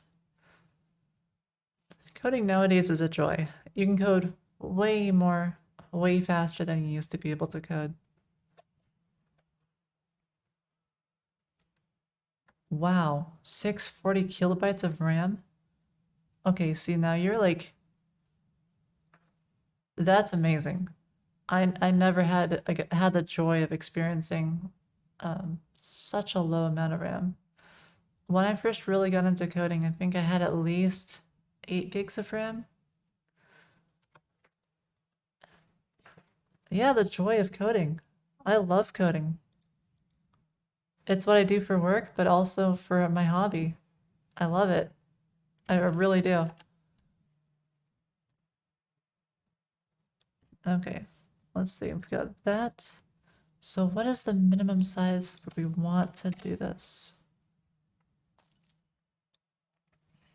All right, so we go in, we're going. Boom, right there.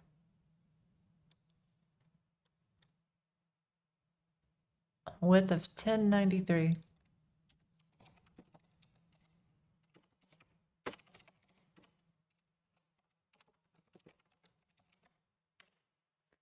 All right, so we'll do that. 1093. That seems really close to one of our breakpoints. I think our breakpoint is 1024. Yeah. So I made this extension to Material UI, and I really, really like it. It's really cool. You can define breakpoints with both a width and a height, like a minimum or maximum, I guess. So I can do breakpoints that work on both ways. It's fun. It's really fun.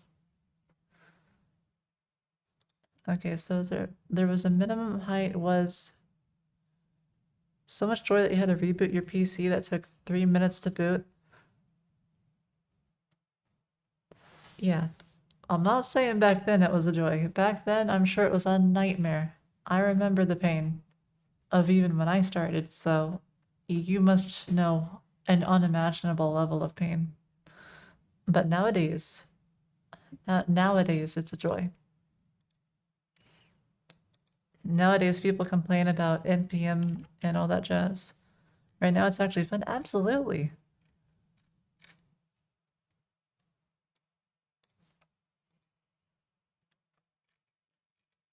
Okay, what was I doing with this?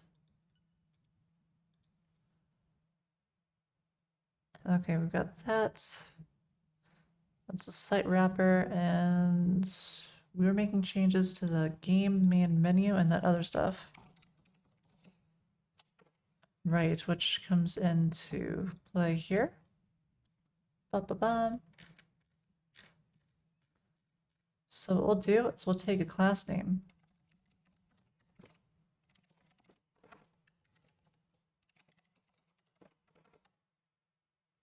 You just wake up, pick a new language to have fun with? Yeah, it's great. You want to play with Julia at some point?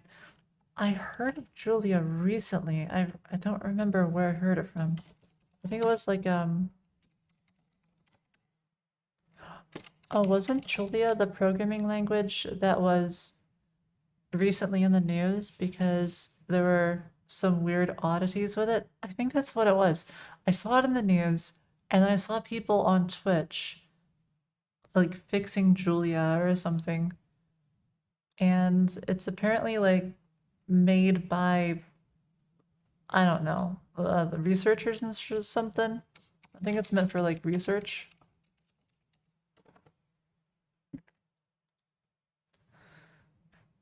Yeah,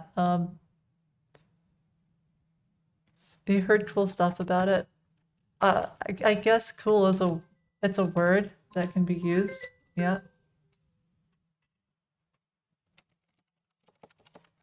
I don't know if that's how I would describe it, but to each their own. Okay, so that's game main menu. Let's go ahead and put the class name in here. And this is, I'll just call it new game main menu, just to differentiate it. I like to keep these relatively unique. That way I can easily do like a search to find what I need.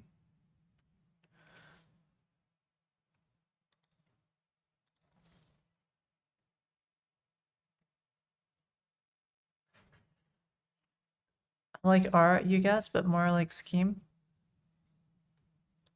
Does it have any advantages to Python? Let's see. So we've got this new game main menu, and we want width 1093. Theme.breakpoints.down. So we're going to do 1093.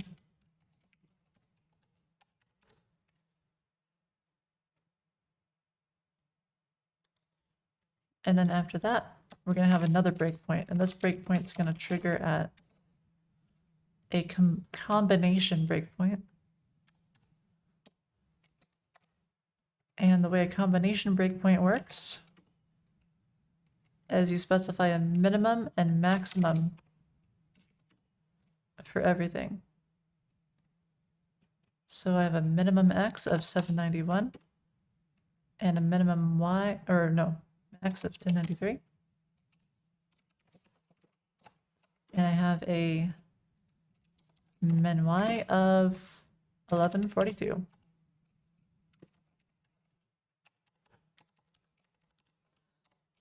I really like these combination breakpoints. They're so cool. I like them because I coded it. I think that's really why I like it.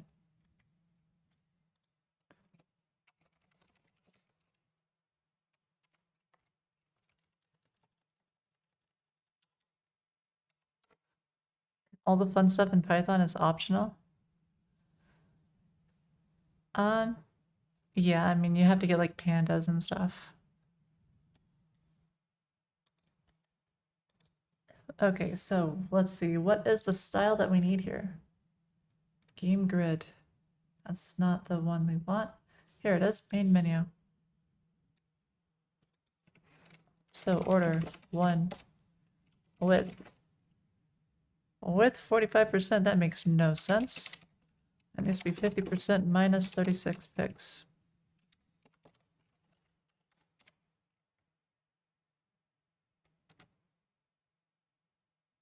And it's got a height of 50%. Max height of 50%. Alright, so that's one of them. Okay, now we have to do game details rooms.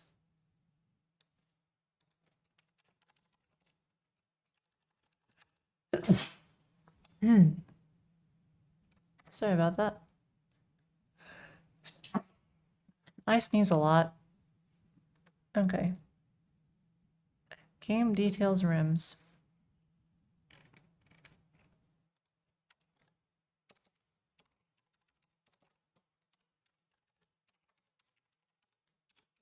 So this one's going to be 3. And the width of this is 50% minus 36.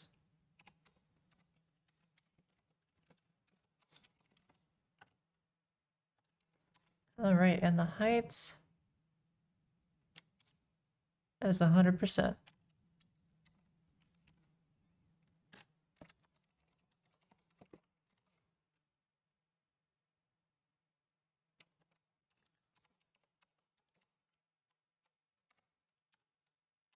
All right, so we do that, and now let's see, what else do we have? We also need to do game details, game grid.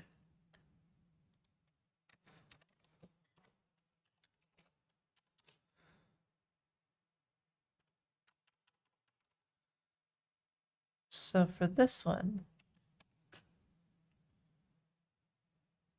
we have a margin right of 12. Margin right. And the width and all that jazz is the same. And we have a height.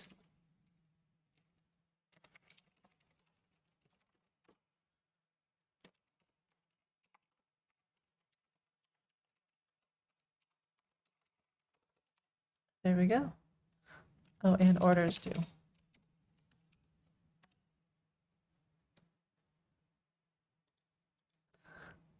Yeah, that's not right. Oh, the flex wrap. We've got to do the flex wrap. And the flex direction needs to change too or something.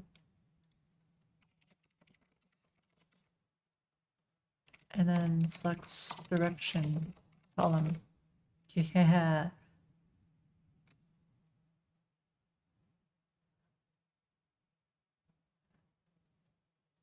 A usability issue in the app. If you choose other, there's no way to go back to the game. It takes you to the games page. Oh, you can't do it, Buna. It's okay. Like, that is a ridiculous achievement. Okay, there's like achievements that are normally achievable, and then there are achievements that are not really meant to be achieved, like kind of more like a chase goal. You know, one of those things that you do when you're bored. That's one of those achievements. Top left game icon takes you to the games page. So I'm guessing the top left game icon should take you to the game. We can do that. What do you think would be best, Aaron, tier for the UX?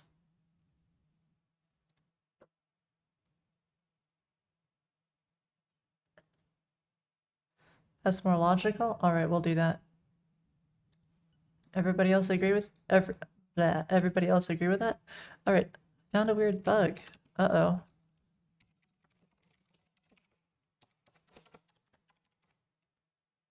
High scores needs a double click. What? That makes no sense. That makes no sense. Oh, whoops, I gotta do it down here.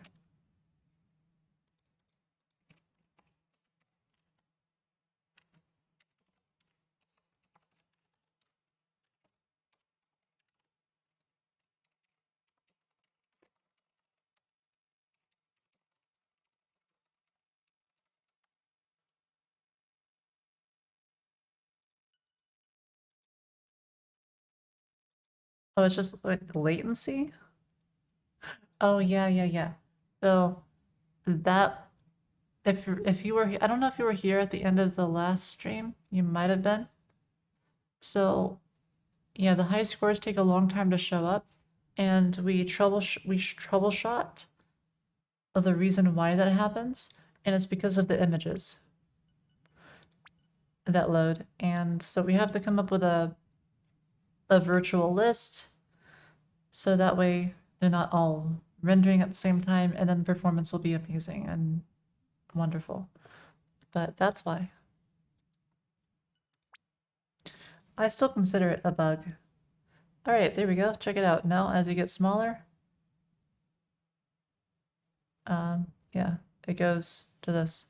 But there's like a limit, both vertically, there's a limit because it's gonna get too small. So now it goes back to this kind of, right? And it's a little bit trippy. And that's kind of weird the way that works. But that's because this particular layout has a maximum width and height.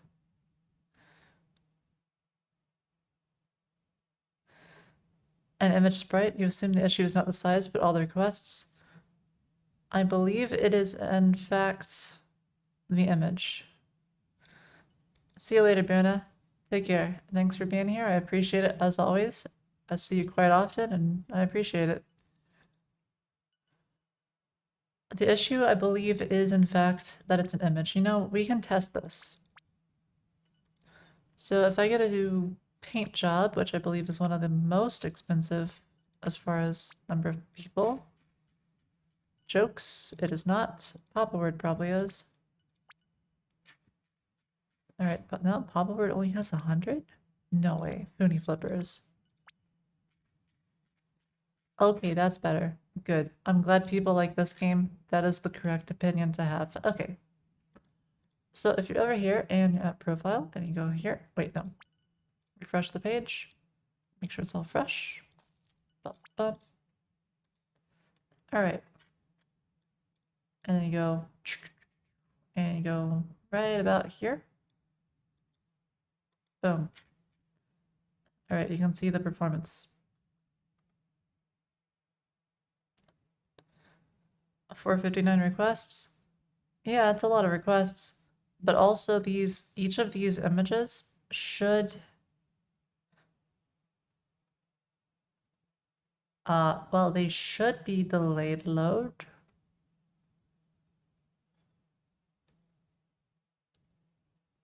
You know what we can do? Let's replace all of these images with a static image. We'll use this one.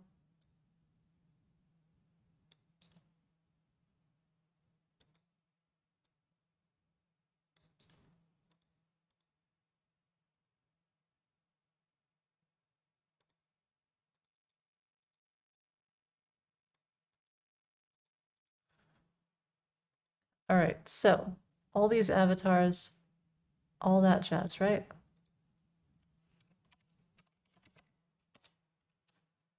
So if we go here, and we just set the source.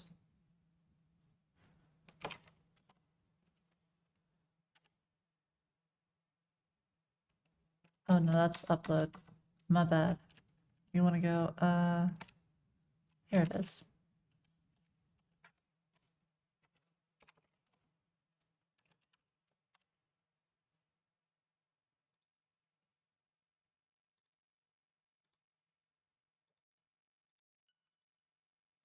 All right, so now all of the images should be Foony flippers. That's not very Foony flippery. It's an avatar.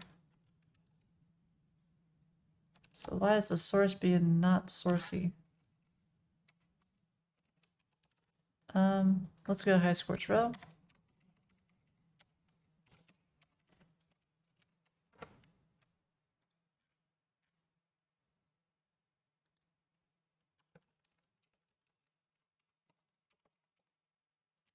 There.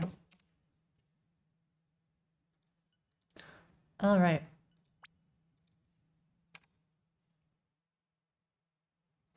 So if you remember the performance, it was about 200-ish millis, right? Something like that. Okay, let's go ahead. We should expect a performance improvement. 180.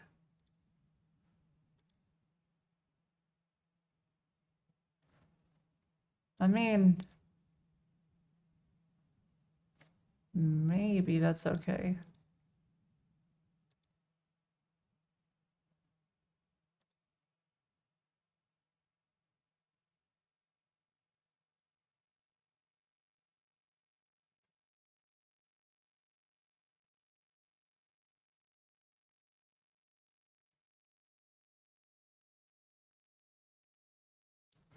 Wait, each WebP needs a 60 millis average?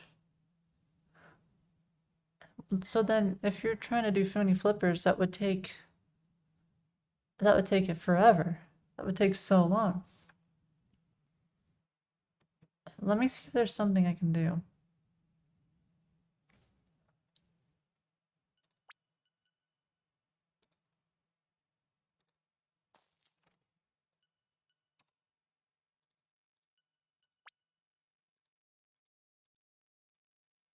Let's see.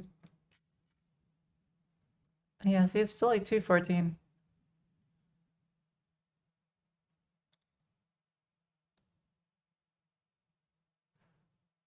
Although what's really interesting to me is that the performance of this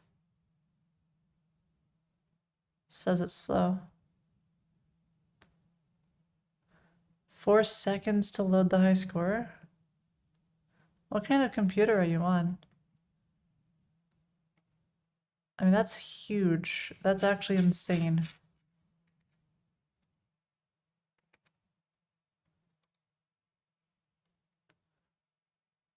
I could remove the image. It's network, not PC. I haven't tested this with low network settings. I know there's a way to do it though.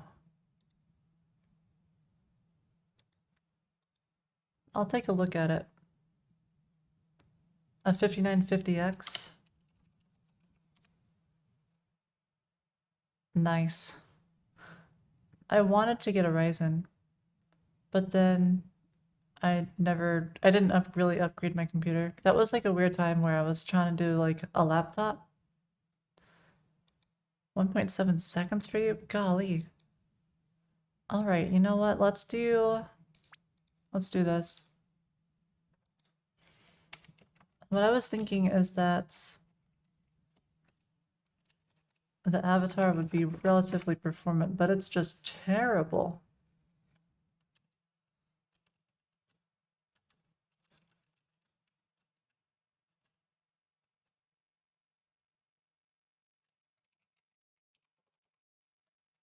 So I've got like this image thing here. Image, icon image, is that what it is? Oh, what the heck, icon picture.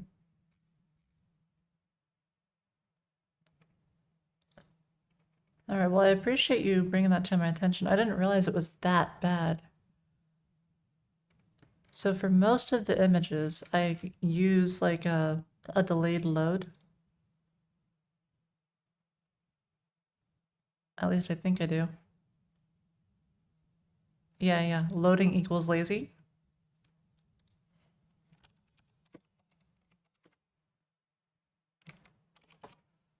I wonder if the avatar supports that.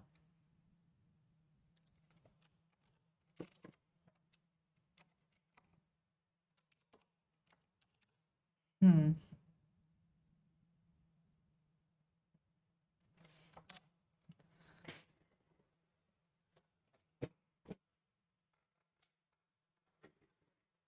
You get a lot of 404s too? Yeah, you do. That's because I don't store the information anywhere. So I don't store that you have an image or that you have an avatar in the database, if you notice the path for each of these is just your user ID, like Foony avatar's user ID. And so if somebody doesn't have a user ID set, then it's going to 404. Now, of course, it would be better if you knew that there was a path there. The issue, of course, is that I don't store that with all of these requests. Like if the way it's structured in the database, right, is there's a user ID for the score. So I'd have to have the user ID, and then I'd also have to have the user's avatar so that you're not requesting a whole bunch of different pages or a whole bunch of different documents. But then what do you do if somebody updates their avatar? You'd have to go through and you'd have to update all of the references to that avatar in the database. So you'd have to update all of the achievements, all of the different columns, and that could be very expensive. That could be like 100 different documents.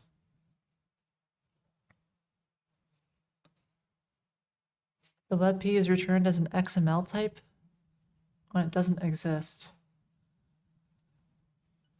Well, let me take a look at that.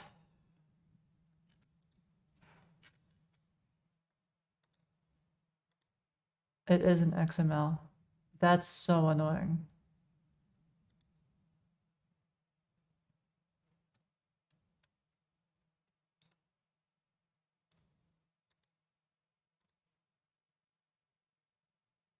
Yeah, I see. It's XML.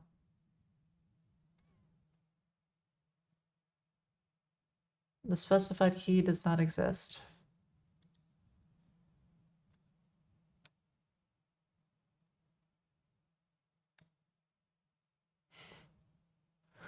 Oh no, it's not SVG XML.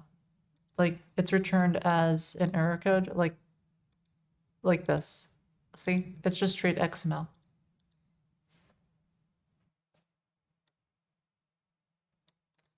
Which is not great, as you can imagine. Is this a personal project? Yes, it is.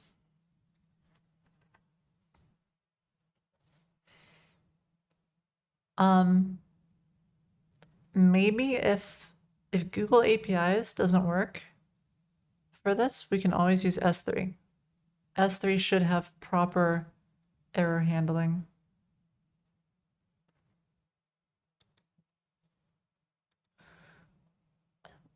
But what I want to do is there should be, let's see, MUI avatar. How is MUI avatar implemented?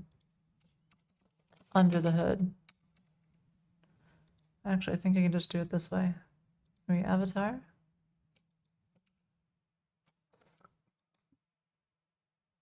Take me to MUI avatar, please.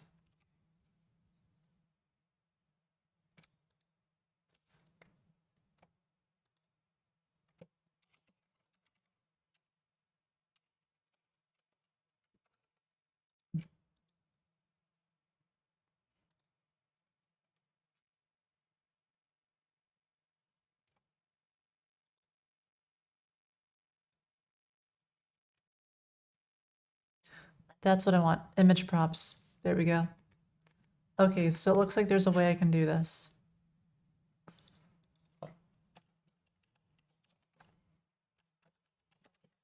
I don't know if this will fix the problem for you or not, but maybe this will at least help a little bit. We're going to set the loading on this to lazy.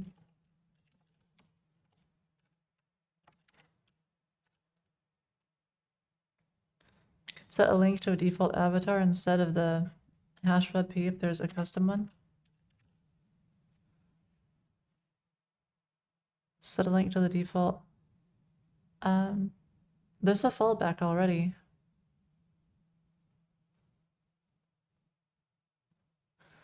But the problem is figuring out if a user has an avatar set. That's the whole issue. The whole issue is doing it without a bazillion queries to the database.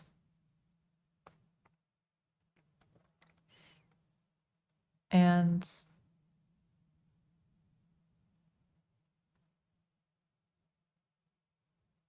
there aren't a whole lot of solutions. Because if you, at least I can't think of many off the top of my head. I'm thinking the most efficient way would be to, anytime a user updates their avatar, go through the database and update every location that you have that avatar saved. Pre-build the avatars and store in Redis. That's not.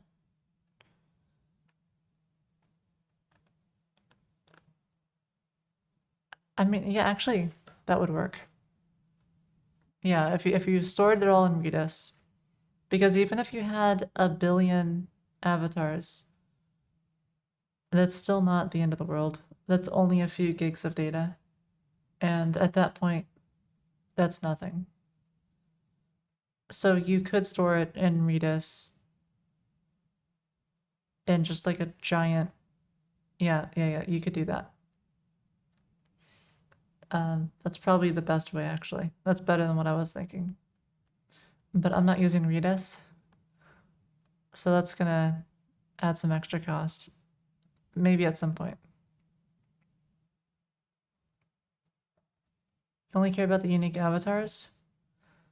Well, you care about the user IDs because you're mapping the user ID to the hash of the avatar. So you can dedupe the avatars, right, by just taking the hash. And if you use a big enough hash, then the chance of a collision is virtually 0.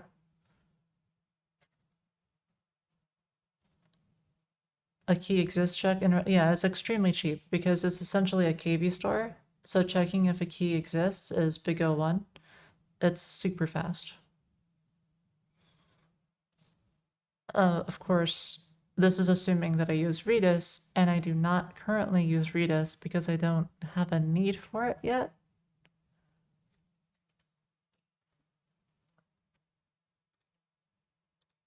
Okay, so I believe when I refresh now, it shouldn't load everybody. And then as I scroll, it should load the rest. Or not.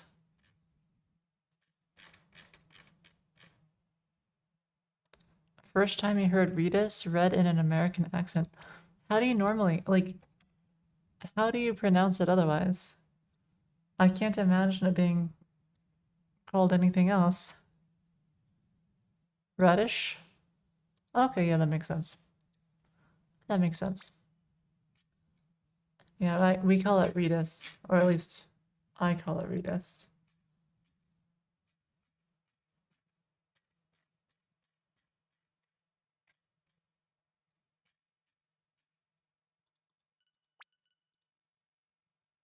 Okay, I'm gonna shrink this way down. All right, let's try this out.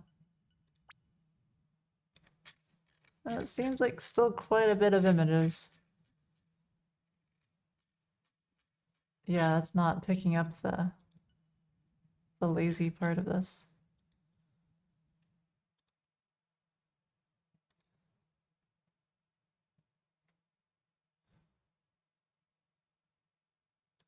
It's a US company.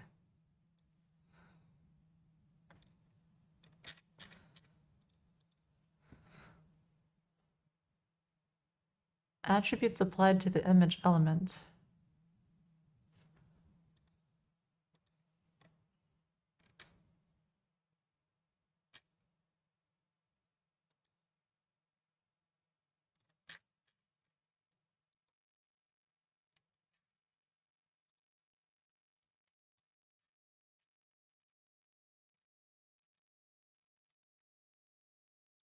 I think it's just that avatars typically aren't expected to be used quite this heavily.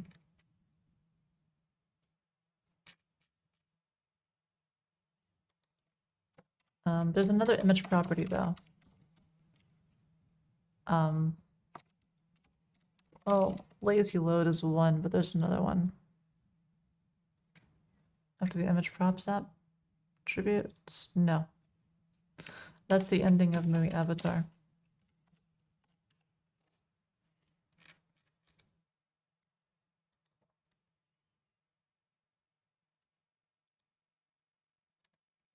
I'm trying to remember. There's a way to make it not block the page load.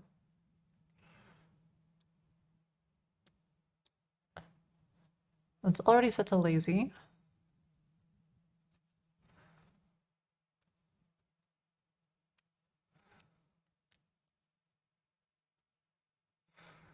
I guess it's the best I can do.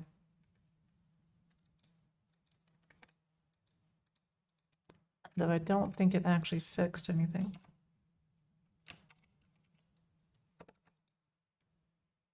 Let's see, backdrop placement.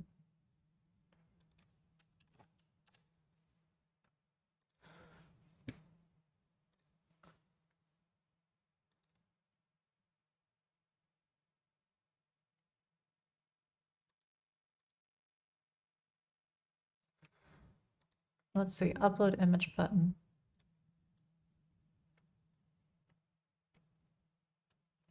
It's fine. No, it's not fine. High scores shouldn't take seconds to load.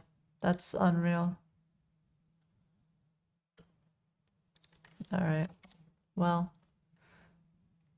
I'll get back to it and then I'll go ahead and I'll commit this small change, tiny little change.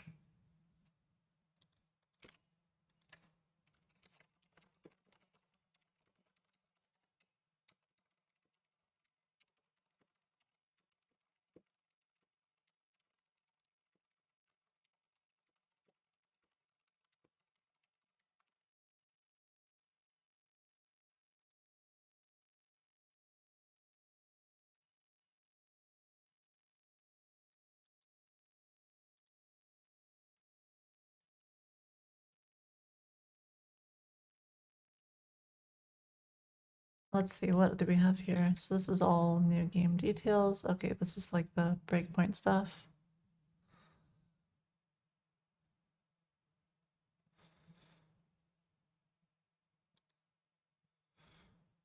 What I might do is remove the min X and the min Y. Maybe. Because it gets a little, it feels a little janky like when you're doing this. And then all of a sudden, boom. Then you go up.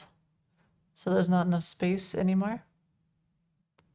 And it like reverts to this. Although, wait, yeah, I've got to make sure that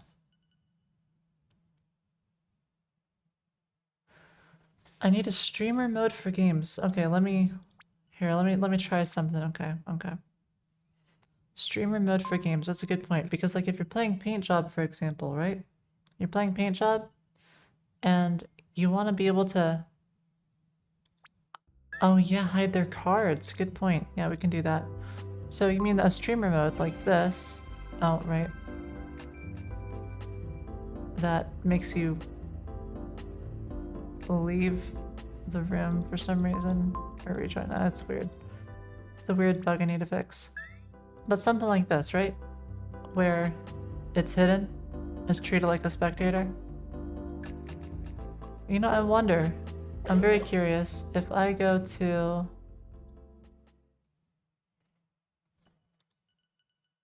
Let's do Foony Flippers. Does this work for Foony Flippers?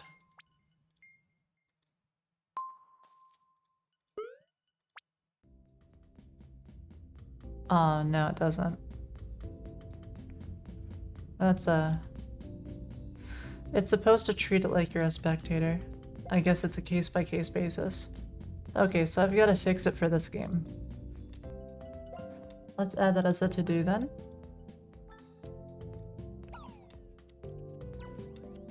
Add streamer mode support for flippers.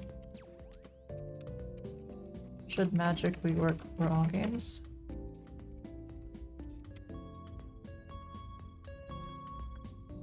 You tried to play with a friend while he was streaming?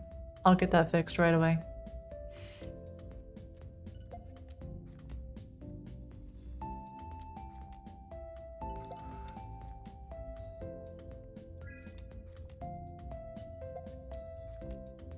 For Foony flippers, it'll be a little...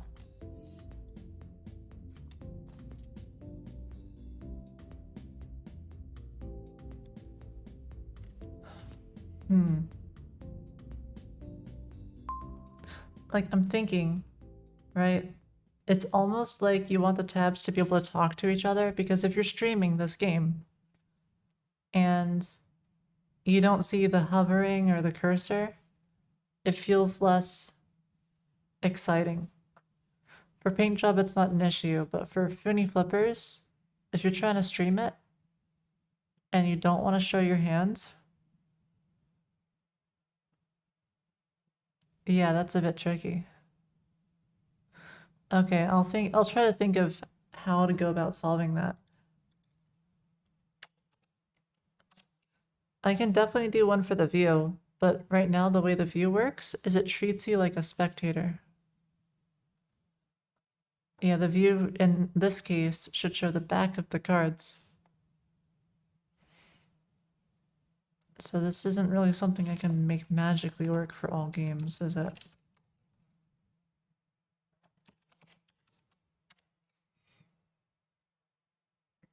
What about this though? Well, it's not my turn currently.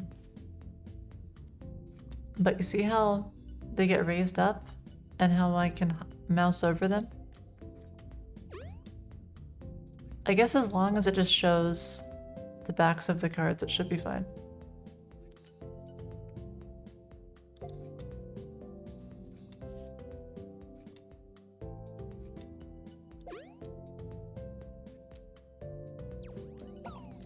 Although I don't know what happens, like, if you play a card like that. Oh, just the back? Okay. Let me see what happens if I...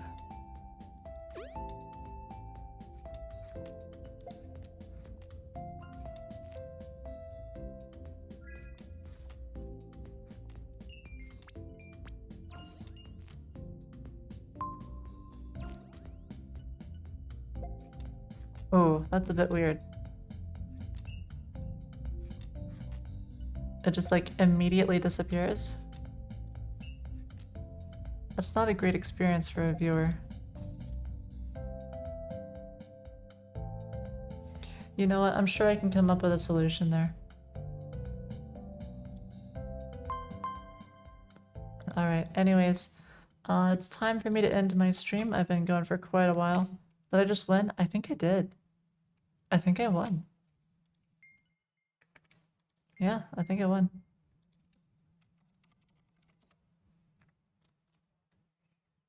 Alright, so I'm done streaming for the day. Let's go ahead and find someone. Thank you everybody for watching. I really appreciate it. Thank you again. And I appreciate like all the, you know, the feedback and all these little like bugs and things. It really means a lot. And yeah, thank you again for watching. And just thanks for being here, and I appreciate it. Thanks for hanging out. All right, who should we go ahead and stream?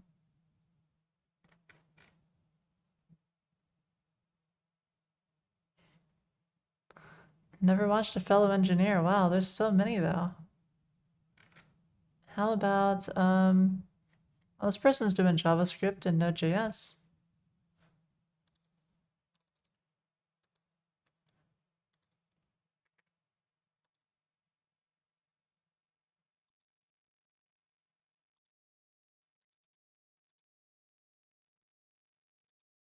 All right, take care everyone.